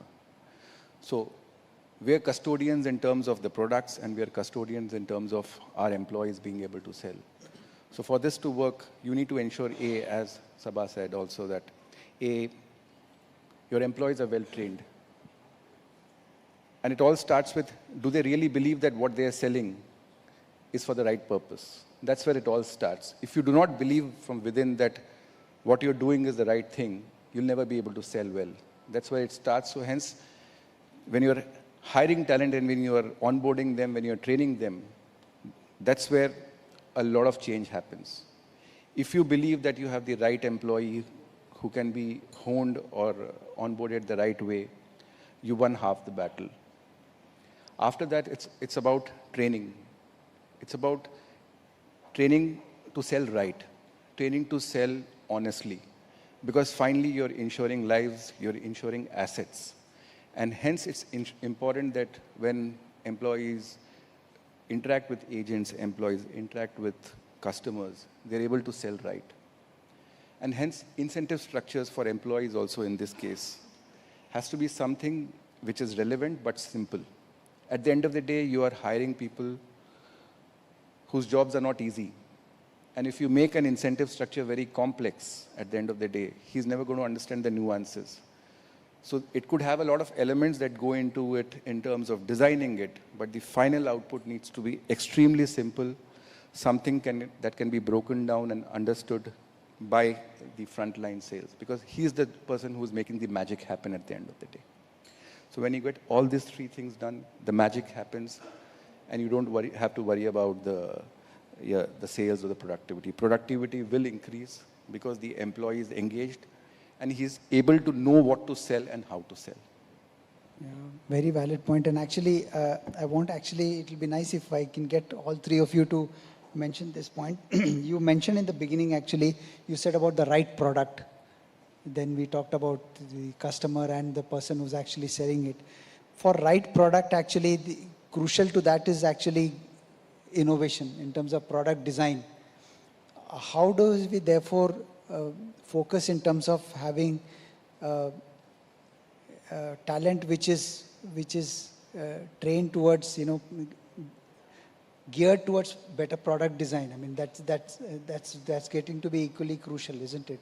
So, as a HR practitioner, how do you grapple with a challenge like this, that want to get talent to be better oriented towards product design, that mindset? So, what would be your immediate priorities there? Would want each of you to actually share some thoughts on that. Yeah. So I'll give you my take on this. It all starts with the orientation. And this is not only for the product team, but this is for the company itself, that what is your focus? The focus always needs to be customer. The focus always needs to be external. And hence, even when you're designing products, if you're inward looking at your strength, what do I excel at? That's not going to ever give you great products. But if you do a lot of market research, if you're able to understand the psyche of the customer, what does the customer want? Finally, we all exist because there is this ecosystem in which customer is buying my product. So great product innovation will happen, A, when you're able to understand and demystify what the customer wants. If you're able to understand that, in the previous panel also they spoke about innovative products now. We have parametric insurance, we have pay as you drive. So insurance is changing in a lot of ways. And this is all happening because the customer needs more options, the customer needs flexibility, and the customer is ready to pay when he is using a product. So when you're able to understand these innovations came across because somebody was able to understand what the customer needed. The internal team, the moment everybody, including support functions, are customer-oriented, automatically changes will start happening, and you will see that the more products that are coming are products which are more relevant to the end user, and that's most important. Yeah, and this parametric insurance is a great example, actually. Yeah, it's huge. So, Sabha, you and Deepa. Sure. Yeah, I think Vinayak rightly put it. It's about creating that culture of innovation in, and how do you do that? I think it's very important to be a listening organization. First, understanding what your employee needs are, what your customer needs are, because that's the chain that follows. And that's a culture that you build. When you have employees involved in, you're building a long-term culture. It's very important to understand that. Are we really anticipating customer needs pre-hand? What's the customer saying? What does the customer want? And many times often, in customer interactions, you will get insights in which you have to take back to the organization and see what solutions you can draw, what delight points you can create. So it's very important as an organization culture, having that entire listening and feedback mechanism really closing on. Other aspect is about then how are we making and empowering our teams to take decisions that are needed for the customer. And oftentimes we see outside insurance organizations, hotel industry and all, even the last mile employee can take on decisions to, to really delight the customer in any way that's there. And that's, I think, something, those learnings we need to bring back as well, that how are we really empowering our teams to take the right decisions for the customer from a product perspective as well, and also from a customer service perspective also. So I think some of these points are very important. Third aspect is about how are we creating the right strategic, priorities in and having collaboration running across the organization. Because if everyone feels the pain of the customer or the need of the customer or or an opportunity that can really be leveraged in, I think those are things that really work holistically from a culture perspective of empowering, of decision making, of being a feedback-oriented organization to really keep on listening to the true needs of the customer and putting in solutions to that need. Yeah, I think the culture part is very important. Yeah, sure. Yeah. And I think both of them have made very valid points. I'd only like to sort of summarize perhaps what they have said is it's important for organizations, especially in the context of you said how to design products perhaps, to say be very agile, be innovative, recognize that we need to have more and more products. We need to have short-term products perhaps which are coming grounds up in response to what the requirements. Someone mentioned requiring a day trek insurance. Unheard of, unthought of, but willingness to do it, agility to do it. The other aspect I would say, be willing to calibrate, iterate, reset and redesign. Basis feedback, like she said. So we had a gentleman speak about livestock insurance, and he mentioned all the challenges that they faced and how they overcame them by reiterating their product and its delivery and service. So be shy as insuring agents, insurance companies from saying, we designed this product, but it's not working. When you have a setback, please find a way, be agile, innovative, to say, how do we circumvent this challenge and how to reiterate what we've done. And I think if we continue to do that, we'll be able to make a headway. Very important, actually. In fact, this question was also triggered by, while we were working on this, this whole agenda for this summit, in interactions in the field, we heard from a few people actually who said that, I'll say the exact sentence, insurance का तो छोड़ दीजिए, ये अभी approvals जब तक आएंगे उसमें ही टाइम लग जाएगा, बिकॉज उनके ऊपर लेयर्स एंड लेयर्स हैं. It takes a lot of time for getting approval. So this whole thing of organizational culture change, where HR becomes like a strategic partner in the business, I don't know, that seems to be a huge challenge. Last 2 points, I think I'm looking at the clock constantly. The insurance regulator, Mr. Panda, in the morning talked of compassionate care. He said insurers to have dedicated help desks at hospitals for prompt assistance. He mentioned these points in the morning. Now, compassionate care, growing business and at the same time having talent and employees who understand this compassionate care and actually are part of a help desk, which is genuinely helping. How huge, how challenging is that, building that culture in an organization in current time when it's so competitive? Can I take that? Yeah, I think HR is overburdened in any organization today. So I would highly recommend that, and they perhaps need these kind of inputs themselves, these kind of upskilling themselves. So it would be best to collaborate and leverage, experts and consultants and specialists in the in the space who can facilitate these kind of enculturations and these kind of trainings on how to be more empathetic. And so reach out, seek collaborations from people who are experts in that rather than putting it also on the HR who perhaps themselves need that. And, one thing, and you're all from the insurance space perhaps other than me, I looked up and I found that the whole idea of how insurance started was inclusive. When people were seafarers were putting in money to cover the losses of those who incurred it. So it was collectively putting money to cover the risk of others. So I think it's important to be conscious of what insurance stood for, in a sense, where it started from, and find that compassion, like he was saying, from within as well. Deep down, it's all there for everyone. And seek out specialists who are doing a great job at it. Sure, I think I'll just add to it that a little closer to you. Yeah, it's very important to first build that culture of, again, compassion, and employees should feel it first. And then it will translate to everywhere in the ecosystem outside.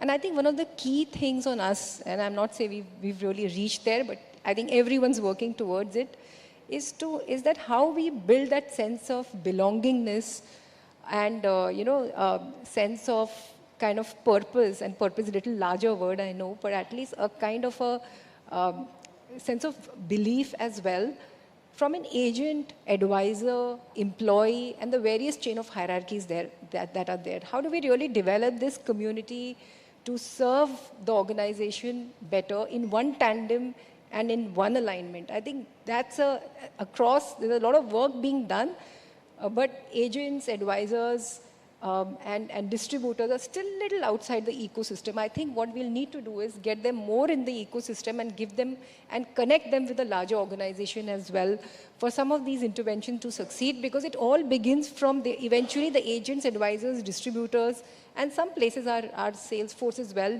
depending on the channel of distribution, are the ones who are interacting with customers directly. So we have to build that kind of connect from that layer on across the organization. And yes, I know there's a lot of work in progress, but a lot needs to be done to actually get to that compassionate care that's there. To make a meaningful debate, any provocation from your side, Vinayak? So Kumar sir, let's go back to the vision 2047. It says insurance for all. We all spoke, I heard some of the previous gentlemen speak about risk selection. We want the best customers. When you're talking about insurance for all, you're talking about insuring everybody, which means the discrimination is not at a customer level. The discrimination will start at a pricing level.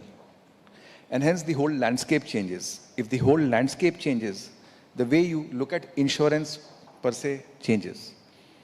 And that change is not easy to fathom. What the IRDAI chairman was saying was part of a larger dream of having every hospital. Today there are thousands of hospitals. Technically or feasibly, in today's time financially, for you to cover each one of them may not be realistic. But come 2047, when you were talking about that kind of a scale, today you're talking about a general insurance in India which is 1% penetration. Even global averages are much more. Developed countries have reached the level of 30-40%. Some of them are even 60-70%. At a 1% penetration, you're talking about reaching up to 100% penetration. So when that has to happen, the entire ecosystem will change. The way we think about insurance will change. And then the way we react to customers will also change, because every customer out there is a customer for you.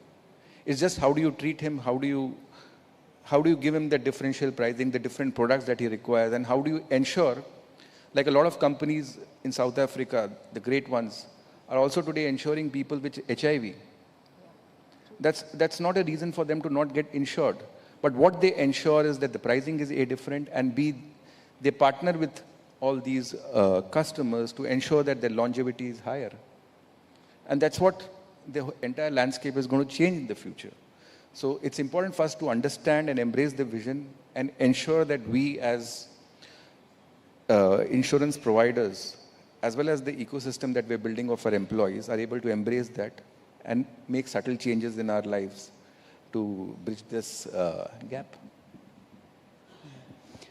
Last point, I think, at least from my side, is that at a time when this insurance, which is a high-touch push product, being made digitally available and digitization being so hugely in focus really, what as an HR practitioner personally, or you think at least those who are the HR practitioners here should have priorities for the immediate future and at least in the medium term? That's my last question to each of you. So digitization is important. Essentially, from a simple HR perspective, for me, digitization is something that can help me do things faster, something that can help me create higher impact, or something that gives me a higher throughput. We personally started using AI a lot, and AI in terms of hiring, primarily because AI is a tool that today when you are hiring at a mass level, you have different CVs, everybody has a different perspective of putting in their stories. What you're looking for finally is that I have a certain story, I have a certain mandate, are you able to match that? Something as critical as hiring, AI helps you get everybody on a level playing field in terms of understanding their resume, then understanding which one of them are the ones which are more relevant for you. Because primarily, if I have to put hiring, is only two things. Are you able to select the right pool of candidates and not select the wrong pool? And out of the pool of candidates that you have selected, are you able to not reject the wrong ones? So the alpha and the beta errors. AI helps you there. There are a lot of tools that we now use in terms of making our content. And these contents are not only for our employees, but they are also for our agents. They help us sell better. They help us reach to the customer. And adults, the way we learn is there's a paradigm change from the way kids learn. There needs to be bite-sized, they need to be short, they can't be structured in terms of timings. So all this helps us so in terms of retention of talent. And finally, we use a lot of AI and a lot of prediction model in terms of how do we plan for our talent. Finally, it's a large, complex cycle wherein it's a pyramid from the CEO to the feet on street. And at every level, you have attrition. At every level, you have a growth. And at every level, you need to fill in for the vacancies that get created that can come either internally or can come externally. So how do you manage that? And that also depends on the philosophy of the company. For example, if we've set a goal that 80% of our hires in the future is going to be internal, then does AI help you predict a model in which how do you make these grow? And accordingly, how do you align your training, development needs, and fast-tracking those who need to move at a certain level to manage your aspiration? Because finally, we have an organization to run. Thanks, actually. Vinayak, of course, has emphasized in terms of these immediate priorities where the money would be going and essentially a lot to do with AI. What would your closing thoughts be, each of you? Yeah, I think data and technology are extremely important. I think it's a skill that is a must-have, especially using predictive analytics to do a whole host of stuff. But I also feel there has to be use cases to have the relevance of that technology and data back in the organization. And technology is an enabler. And the more you simplify, the more we are ensuring that we have people involved in terms of developing technology solutions who are at the ground. That's why I said a listening organization is very important to get that kind of involvement in. And they're simple to use. And people see value in that. So what will be the immediate priority for the HR lead? What will be the immediate So for priority? us, it is about that entire thinking, the quotient of culture and of capability and building skills around data and predictive data analytics and technology in the organization. Okay. You agree with that? You are free to disagree. No. I when you said how we can use digitization or technology, I would not limit it in my response because they have covered how to leverage it from HR perspective. But I would go back to the reference he made of Africa, where they were covering HIV patients. The way they could perhaps do that or achieve that is by reducing the cost. And they used Africa is a case study in using mobiles and mobile technology and digital technology in, rolling out insurance. So that can be used very efficiently, digitization and technology, to reduce the cost for insurance agencies and thereby making it affordable and effectively accessible for people. Just if this is the last comment, perhaps, or you are going to... This is the last comment, then I'd say, rather than technicality, inclusive insurance, and there is a share that I have heard, and I always wonder, it's perhaps written by someone who's heavily insured for life insurance. But I think that should be the goal for everyone to be able to appreciate it, to say, kadam kadam pe jahan maut intezar kare, bada maza hai agar zindagi ki baat kare. That can only happen when you're happily and heavily insured, and I hope we are able to achieve it for everyone. Great, that's a very nice note to end on. Any questions? I don't know if you have the time, but any question, or I think they would want to meet you, I think, after this session, perhaps, if there are any questions. But thank you so very much. It's been a great learning. I had 2 pages full of questions, but I think the clock keeps reminding me that time is always limited. So thanks so much again. Thank you.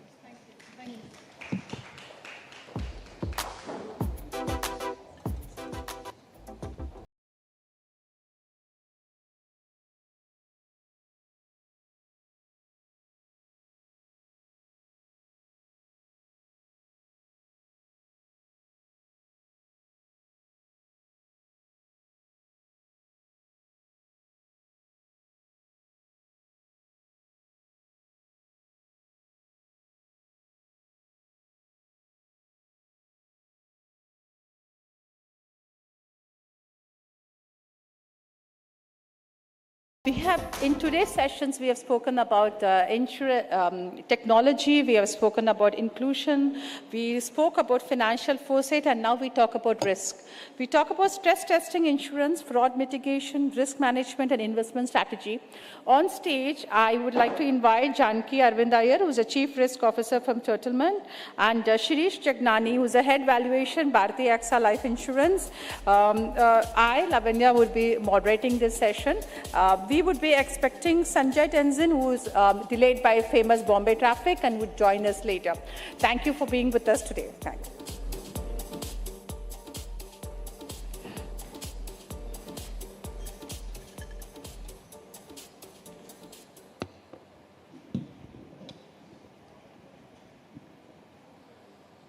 Hello. So, Janki, over to you. My first questions. See, what are the steps that are undertaken to mitigate fraud from different aggregators with the use of data analysis? So, this is something I think both Shirish and Janki can help us with, right? Yes. So, first of all, it's important to understand from what kind of frauds are happening when we are dealing with aggregators. And accordingly, we will be able to understand how data analysis can help. So, fraud can include mis-selling, non-disclosure, claims fraud, and all these happen either at the time of sourcing of the business or at the time of claim underwriting. So, we need to strengthen these processes, and how data analysis can help us in strengthening these processes, how I interpret the question. Okay, so data analysis can help us in building risk scoring models. So, for example, we get so much data from the policyholder, we get so much data of the aggregator, and all that data comes to us, and we can use it to analyze the data. And for example, if there is too much claim from a particular aggregator, if there are multiple policies that are getting sold by a single policyholder, so all these issues needs to be understood, and accordingly, we need to improve our risk scoring model using data analysis. One more point that's critical is basically we are using data analysis to strengthen our underwriting practices. And when we say strengthen, it doesn't mean that it has to be stringent. It has to be appropriate, because there is a cost involved in data analysis, there is a cost involved in underwriting. So, and again, there is a cost if we are missing the customer because of stringent underwriting. So that balance needs to be there, and data analysis helps us to achieve that balance. But one thing which I feel is very critical for data analysis is it's like a tool, but we have to input and understand it. Otherwise, we will miss the message. For example, if we are using, if we are doing calculation manually, then there is a high chance that we will get an error. But if we are using data analysis, we will get a false confidence that since it is a data analysis tool, the result will be appropriate. The input that is going to data analysis, that's also very critical. So that needs to be taken care of while using data analysis. Yeah, so data in and data out, right? As an aggregator from Turtleman's perspective, what is your perspective on this, Janaki? So Lavanya, you rightly said, because we are aggregators, amongst a list of such entities who are a party to final issuance of policy, all of us need to have equal ownership on a right or a timely detection and prevention of fraud. And I think post-pandemic, what has happened is there is a sudden spurge in the way insurance has started to adopt digitization, which is good. But, and they're focusing more on customer needs, customer awareness, and satisfaction, or the end service. But on the other side, over and above traditional type of frauds, new emerging frauds are developing. And I think here, every single party, including intermediaries, it's our core responsibility to identify suspicious activities and probably even communicate it in a right and a timely manner to the insurance companies so that they can take the right decision in policy issuance. Now, when you asked on examples of data analytics, intermediary could probably source through two routes, right? One could be digitization, one could be, say, an offline route.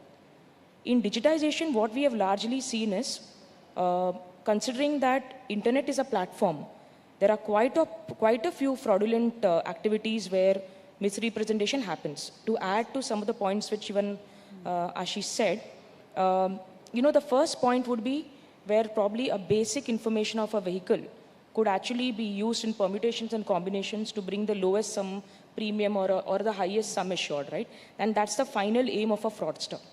At this particular point of time, as an intermediary or one of those aggregators, if we have the suitable APIs to curb such kind of activities, it already stops half of the fraud that could happen. But to add to this, what I would want to say is, finally, as an intermediary, we are not privy to the entire information of a particular customer. To give an example, if a possible fraudulent customer is trying to punch policies in my portal, did he ever try to seek a claim of a similar policy in the past? What was his past policy patterns? If these kind of data points come, to us, and I'm talking about all of us in the ecosystem, we'll be able to use the right kind of data analytics to stop such activities. I think even Saba also in the earlier, panel discussion, she said, we are all equal stakeholders and we need to work together to this. So we can also say that there's a need of an art to have a common database or something that all insurers and aggregators can access to. That could also be something that could be a need of the hour. We go on to, when you talk about know your fraudster, okay, can we talk about how technology is being used to leverage this and how fraud analytics is being deployed? If you can lead the question and Shirish can take it on. Yes, yeah. Yeah, yes. So on fraud analytics, I think on one side, common databases are available, Lavanya. But I think what happens is privy to that information is available even now in the right manner to the end issuer of a policy, which is the insurer. And hence, the limitations on the right kind of metrics is not available with all aggregators. Sorry, I'm just going a step ahead. When it comes to data analytics or even trying to understand a customer, some of the data analytics that can be used could be to see the pattern where probably a customer is breaking a policy into several multiple parts and issuing policies on and on. Trying to see in the past whether there has been instances where he has been seeking a policy, claiming a refund, or probably asking for claims. I'm just trying to say there are different, like I started my conversation, the digitization will bring new ways in which a fraudster would want to commit a fraud. Yes. And I think we as risk stakeholders need to probably go one step ahead of them and start thinking of ways to curb it and hopefully protect this entire insurance economy. Yes, Shirish, your input. Yes. So I think from a fraud perspective, we have a lot of data that is available with us it's in a public platform, it's on the claim policy form, it's on the agent or FLS data. So they sell a lot of policies, and we have a lot of data in terms of their persistency, the complaints against the agents, the claim ratio for each agent. So a lot of data that is already available, and by using fraud analytics, we can build fraud tools which can help us identify the triggers, and at those triggers we can basically need deeper investigations, and those investigations can be interviews, more additional documentation, and at the end the objective is to ensure that the rightful claim is paid, but at the same time the objective is to ensure that the companies are not defrauded, because if companies are defrauded, then ultimately what is going to happen? The mortality experience of the companies will worsen, and they will increase the premium rates. So even the genuine customer will be bearing the cost of the frauds. So it's very critical to ensure that we apply these data analysis tools to improve our fraud detection and take corrective actions, so that it's in the right interest of the economy and customer and the company. So as an industry, it is a very critical activity that should be done. Yeah, so if you were there before lunch, we had a very interesting session with Mr. Deepak Singla, where he was talking about fraud, in agriculture, and how they were trying to determine things. So yes.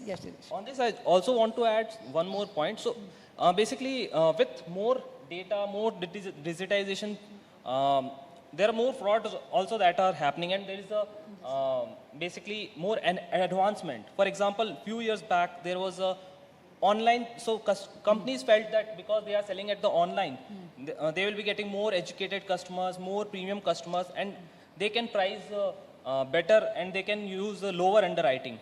And actually, fraudsters used that as an opportunity, and they and lot of claims, the claim experience of that time for the online channel was very bad.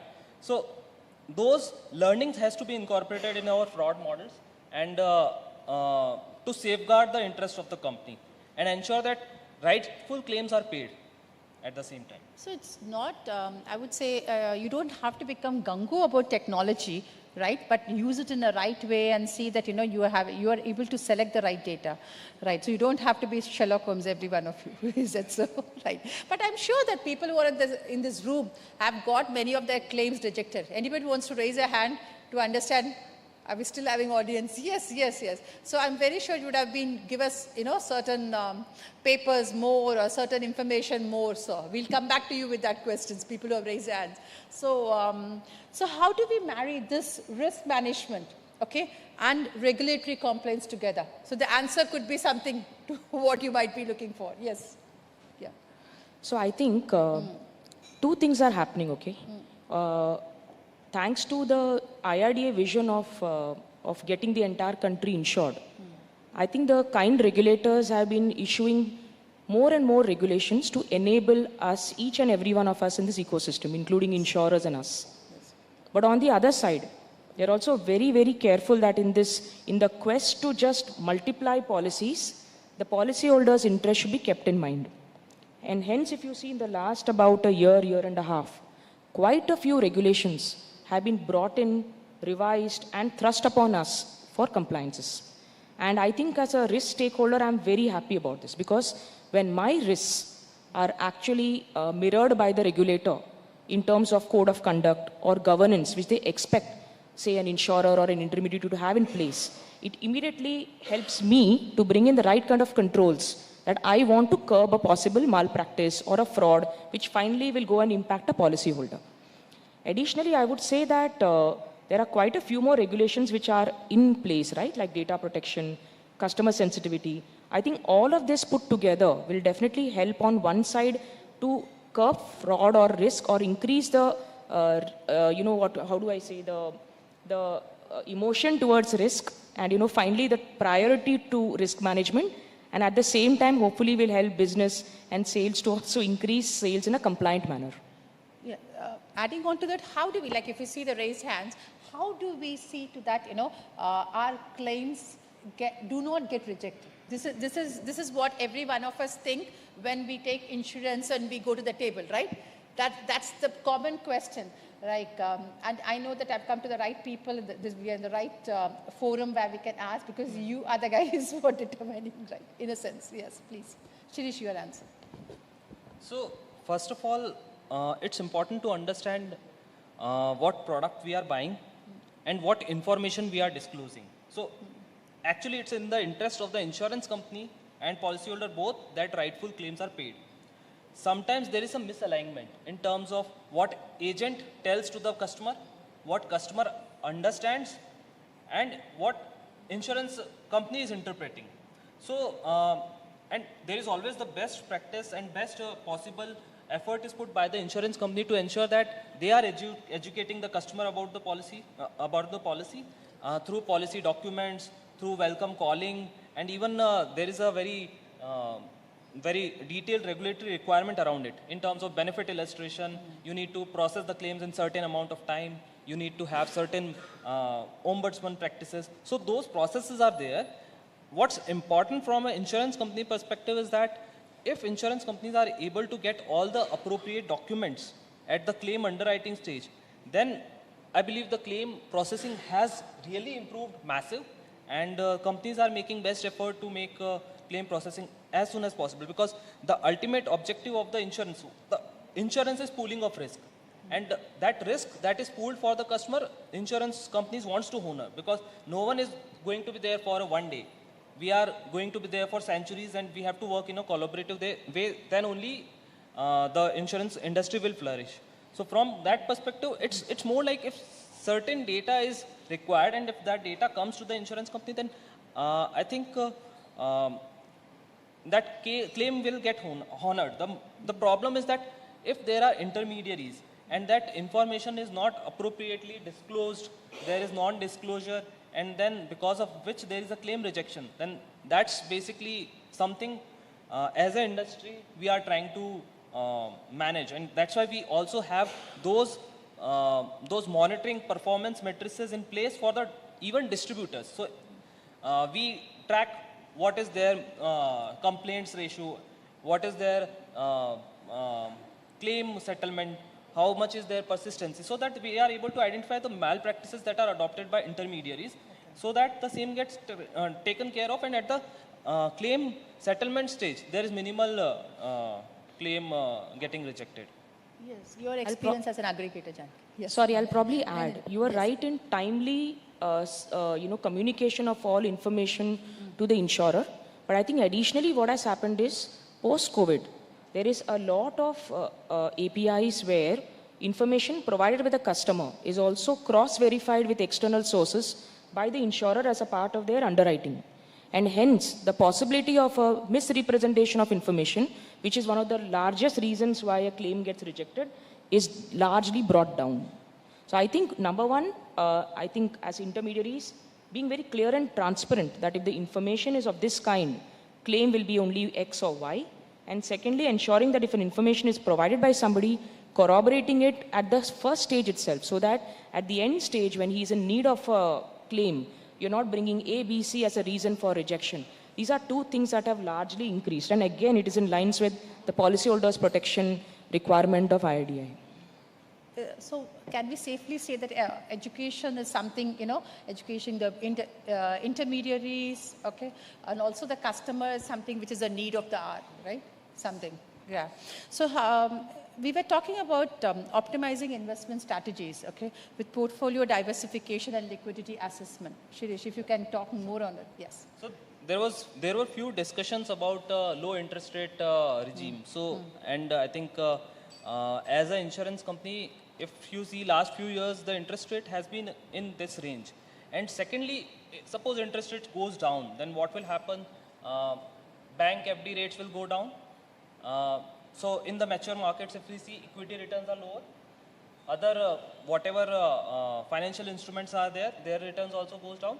So it has to be in a collaborative way where if interest rates are going down, something will get passed to the customer, something will get some risk will be taken by the insurance company, some loss will be taken by the distributor in terms of lower commission. So those are how it will get balanced. In terms of investment strategy, I think it's very critical to ensure that we don't put all our eggs in one basket. And from that perspective, we need to understand what is our liability profile, and accordingly we need to understand what are the appropriate assets that take care of the liability profile. For example, there are participating products where the policyholder is willing to take more risk. So then we can put more money in equity where there is a participation and policyholder is ready to accept that participation with a potential of higher upside. At the same time, there will be certain products where it's a single premium and there is and at the end of the policy term there is some guaranteed return. So for those instruments, can we look at zero coupon bonds? So different instruments are available, and what needs to be understood is how they marry with the liability profile in terms of cash flow matching, in terms of duration matching, and accordingly those calls needs to be taken that what is my what is my strategic asset allocation, so that the company is able to manage the risk, the investment risk, by diversification, and at the same time sufficient assets are available in case of any liquidity crisis. For example, if you even the regulator has provided some safety net there. Regulator has ensured that we need to invest at least a certain amount of money in government bonds, and government bonds are very liquid. So from that perspective, regulator is ensuring that we have sufficient liquidity in place, because policyholder protection comes first. So from that perspective, liquidity practice and also ensuring that investment diversification is there is very critical, critical part of insurance company's investment strategy. Yeah, but would that be a correlation with these investment strategies and the premium being charged to customers? Will they be passed on, or the distributors or something?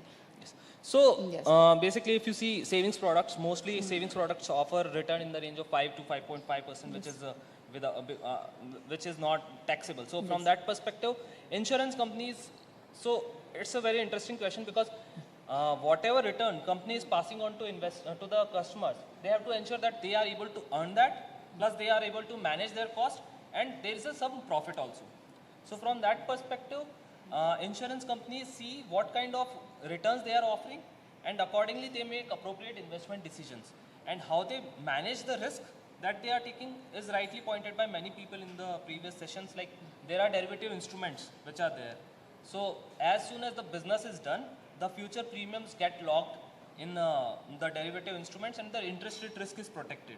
So from a company perspective, they are not taking excessive risk to ensure that they get more profits. The objective is that risk is managed and appropriate investment strategy is adopted, at the same time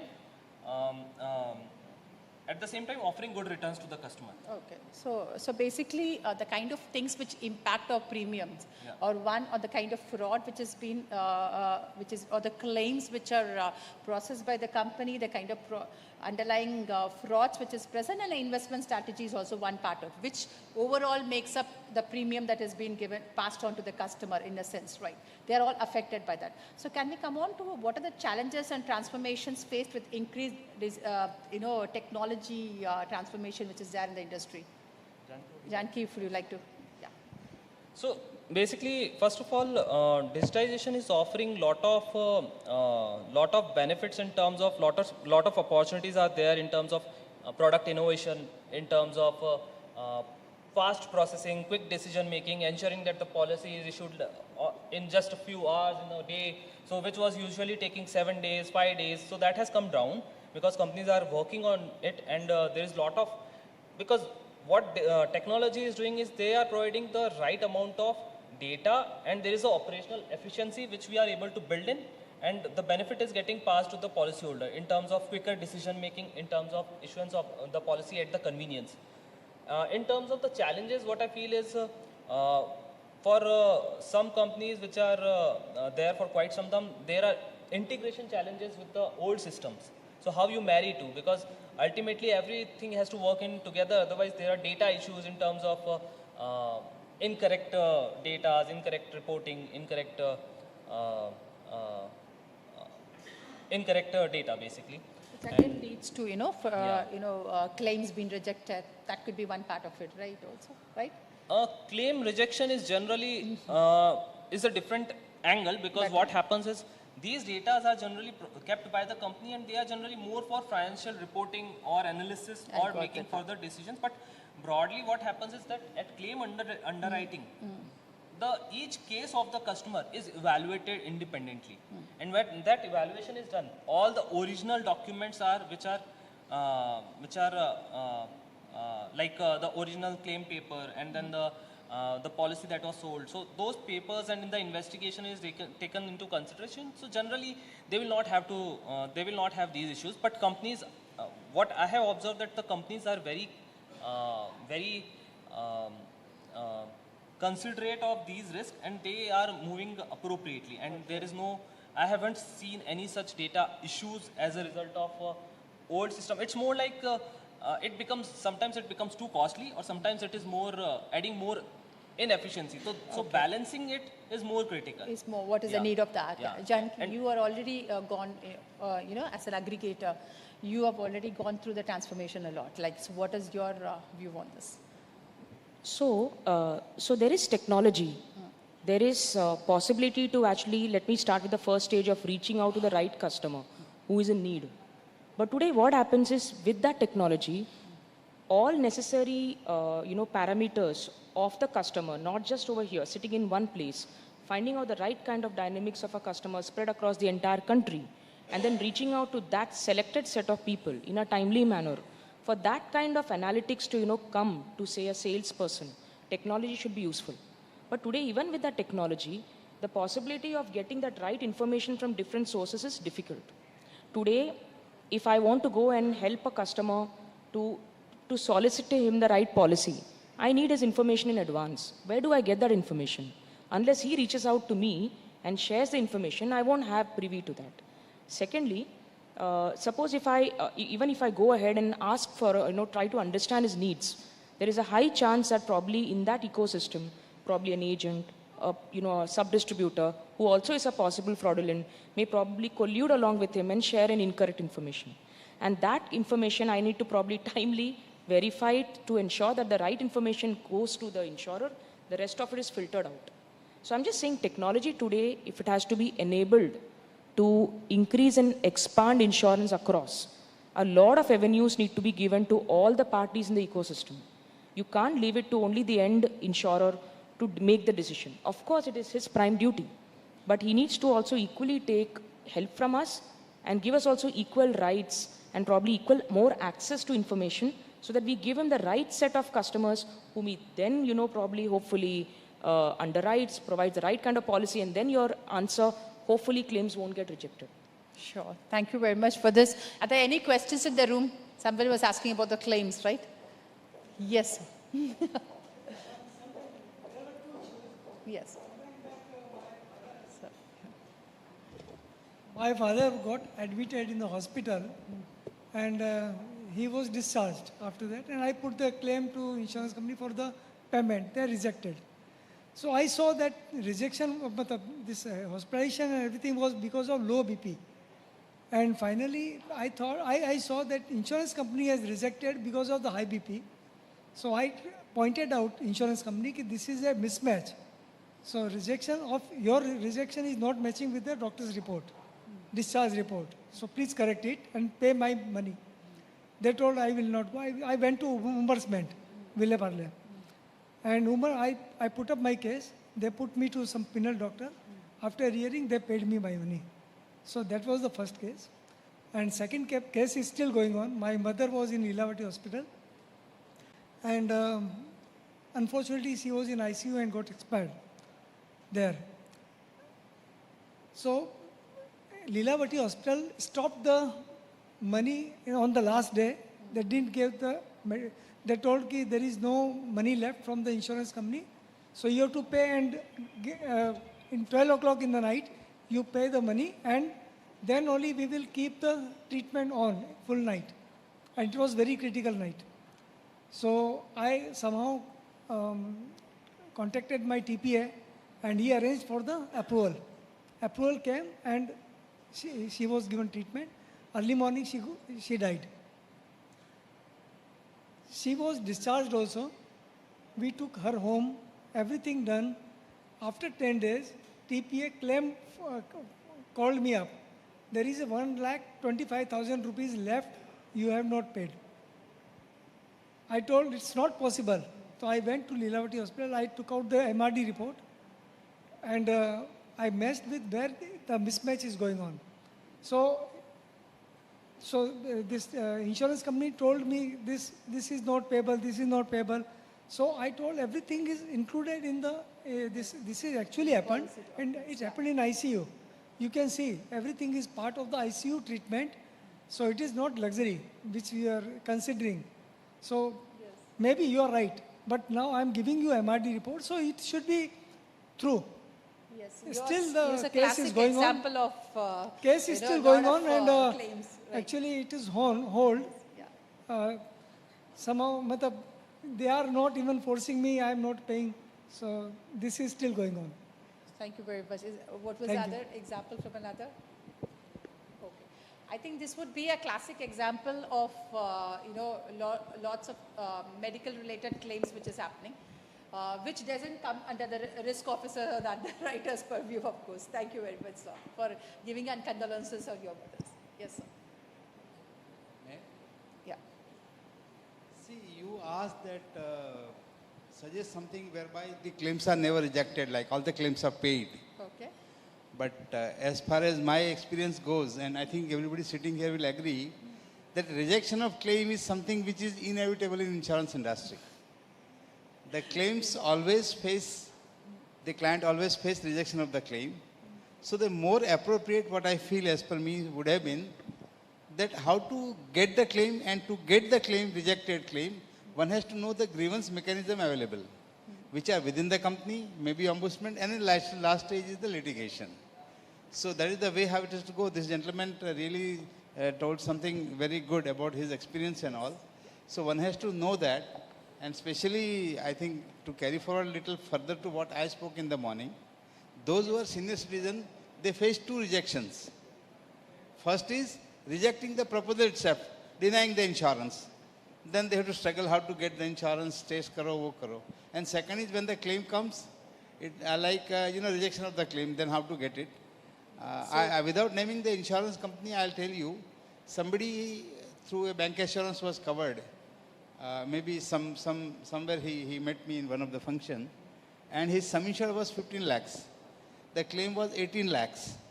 The claim was rejected by one of the insurance company. It was a health insurance claim. When the matter was taken up with ombudsman, deducting 10%, his claim was settled for 13.5 lakhs rupees with 10% deductions. So this is what happens. So rejection is something which cannot be avoidable. Thanks for sharing your experience. So can I redefine the question by saying what are the documents which has to be, how the claim is put up, and secondly, most important is, so that they know in the the kind morning of I was not grievance, allowed to ask. Somebody used the word called tamasha. I wanted to ask, but there was no time. That is what happens when the cashless facility has to be approved and the patient has to be discharged. So something has to be really done in that matter as to how that can go smooth. The day on which patient is admitted, and next day when he applies for the cashless, the work has to start at the hospital from that date. They start only when the doctor says, yes, you can be discharged today, 9 o'clock, 10 o'clock. A very and then all valid, the records a very takes place. valid Thank point. you. I'm sure all of you have missed it. So I will redefine my question by saying that what are the kind of documents which has to be, you know, or what is the has to be submitted so that there is less rejection of claims. Well, one part, and the second part would be that is there any ombudsman? Yeah, I will get back to you, sir, on the last question for the day. Yeah, Janki, if you would like So to I think, you know, when I put myself in place of a prospective policyholder, finally he's paying that premium today because he wants a claim in time tomorrow. So there are 2-3, I think, equal responsibilities of the policyholder also. And these are in our own good interest, I would say. In this ecosystem, right, where you are talking to some Mr. X is passing on information through, say, technology or something to say, and so a middleman then goes and forwards it to the insurer. There are quite a few places where probably if document submitted by you is X, finally it goes as a lesser amount. It's possible. The underwriting, the underwriting systems of an insurance company, minimum details that they require, they put it and they are able to give you a timely premium. Why is all this done? Because we need timely policy issuance. So on one side, for servicing a customer to give them the right policy in the right time, the digitization has helped to provide minimum information or required information so that the output is correct. But what we need to be very clear is, in that output, if there is certain information which we have either withheld or if we have not probably suitably communicated, it is our prime duty to do it, so that possibility of a fraud, or sorry, a claim rejection in future is mitigated. Classic example, I may be an occasional smoker. I may think, why should I write that in the proposal form? I just, keep smoking on and off. Why? My suggestion over here is, as a policyholder, when you are signing your proposal form in the end, read the proposal form, be absolutely sure it is your information. It is based on the information that you are providing and hopefully the accuracy of it, that the premium and the sum assured is decided. Once that is clear, like we said, there are quite a few areas where insurers have got suitable controls and checks balances to validate your information also, but not beyond a particular point of time. At the time of claim, there are suitable investigations that are expected out of an insurer to verify whether there is a fraudulent claim. That is every time, that is a responsibility is supposed to do for all claims. If you are a genuine customer and if the initial information is correct and accurate, probability of a claim getting rejected in the end is very, very few. And to add to it, sirs, the Policyholder Protection Act has also reduced the timeline for claims. So because of that, once that particular claim has been lodged, it is also the responsibility of insurer to now approve or reject it with a valid reason on time. It will not keep the customer, it's not expected to keep the policyholder hanging. Thanks, Janki, for that. That is it. So last question for the day before we... Yes. Yeah, hi. My name is Rajiv Kumar. My question was actually related to what you just asked. Can you hear me? Can you hear me? Yes, you are audible, please. Yeah, I'm over here. Yes. Okay, sorry. I didn't stand up because very few yes, people. Please, so.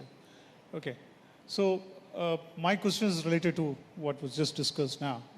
I'm aware that there are SOPs in verification, documentation, etc. I have a personal experience where a claim, that was again a medical claim, was declined. First, they started saying that there was some undisclosed information. And this was happened when my brother-in-law was in the ICU. After that, there was a fraud investigation saying that our claim was fraudulent. And a guy had come, actually met my brother-in-law. Okay, he had a stroke, so you can understand. And then they were looking at my sister's mobile phone, looking at a Google location where she was on those specific dates. I don't know how it is related.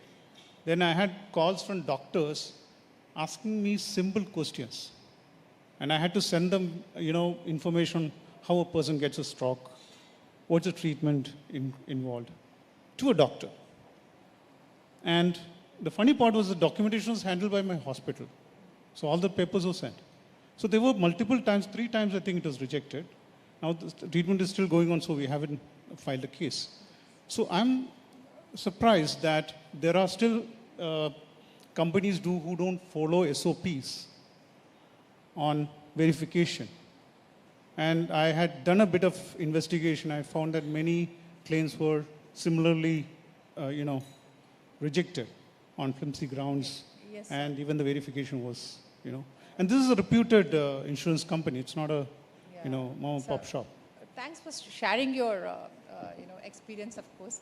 If it's a question, we will take it and we'll stop. The question is that, is there SOPs? Yeah. I know there are SOPs, but how do you ensure that SOPs are Yes. followed?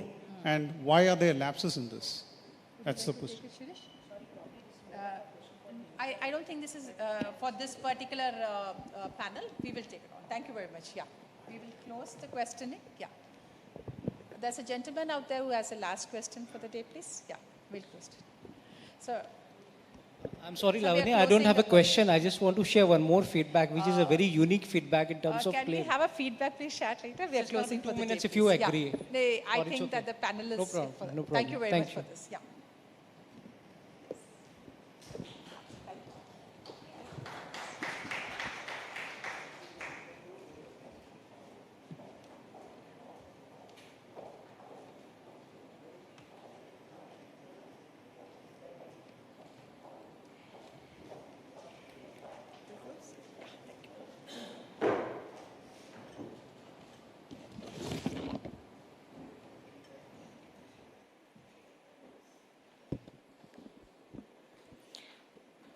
What an amazing session it was from the first to the last.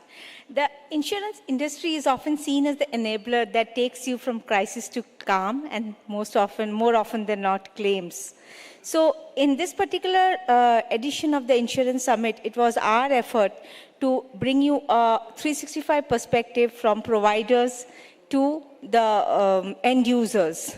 So Insurance Summit 2024 has been a starting point in terms of creating and taking you forward towards future readiness and starting that dialogue. We hope you enjoyed it as much as we did. And before I let you go, I would like to thank our presenting partner, ICICI Lombard, powered by SBI Life, co-powered by PhonePe, and supporting partner, Bajaj Alliance. Thank you so much for being here, for being such an amazing audience. Thank you. And a big round of applause to all our speakers and all of you here sitting patiently and encouraging us. Thank you.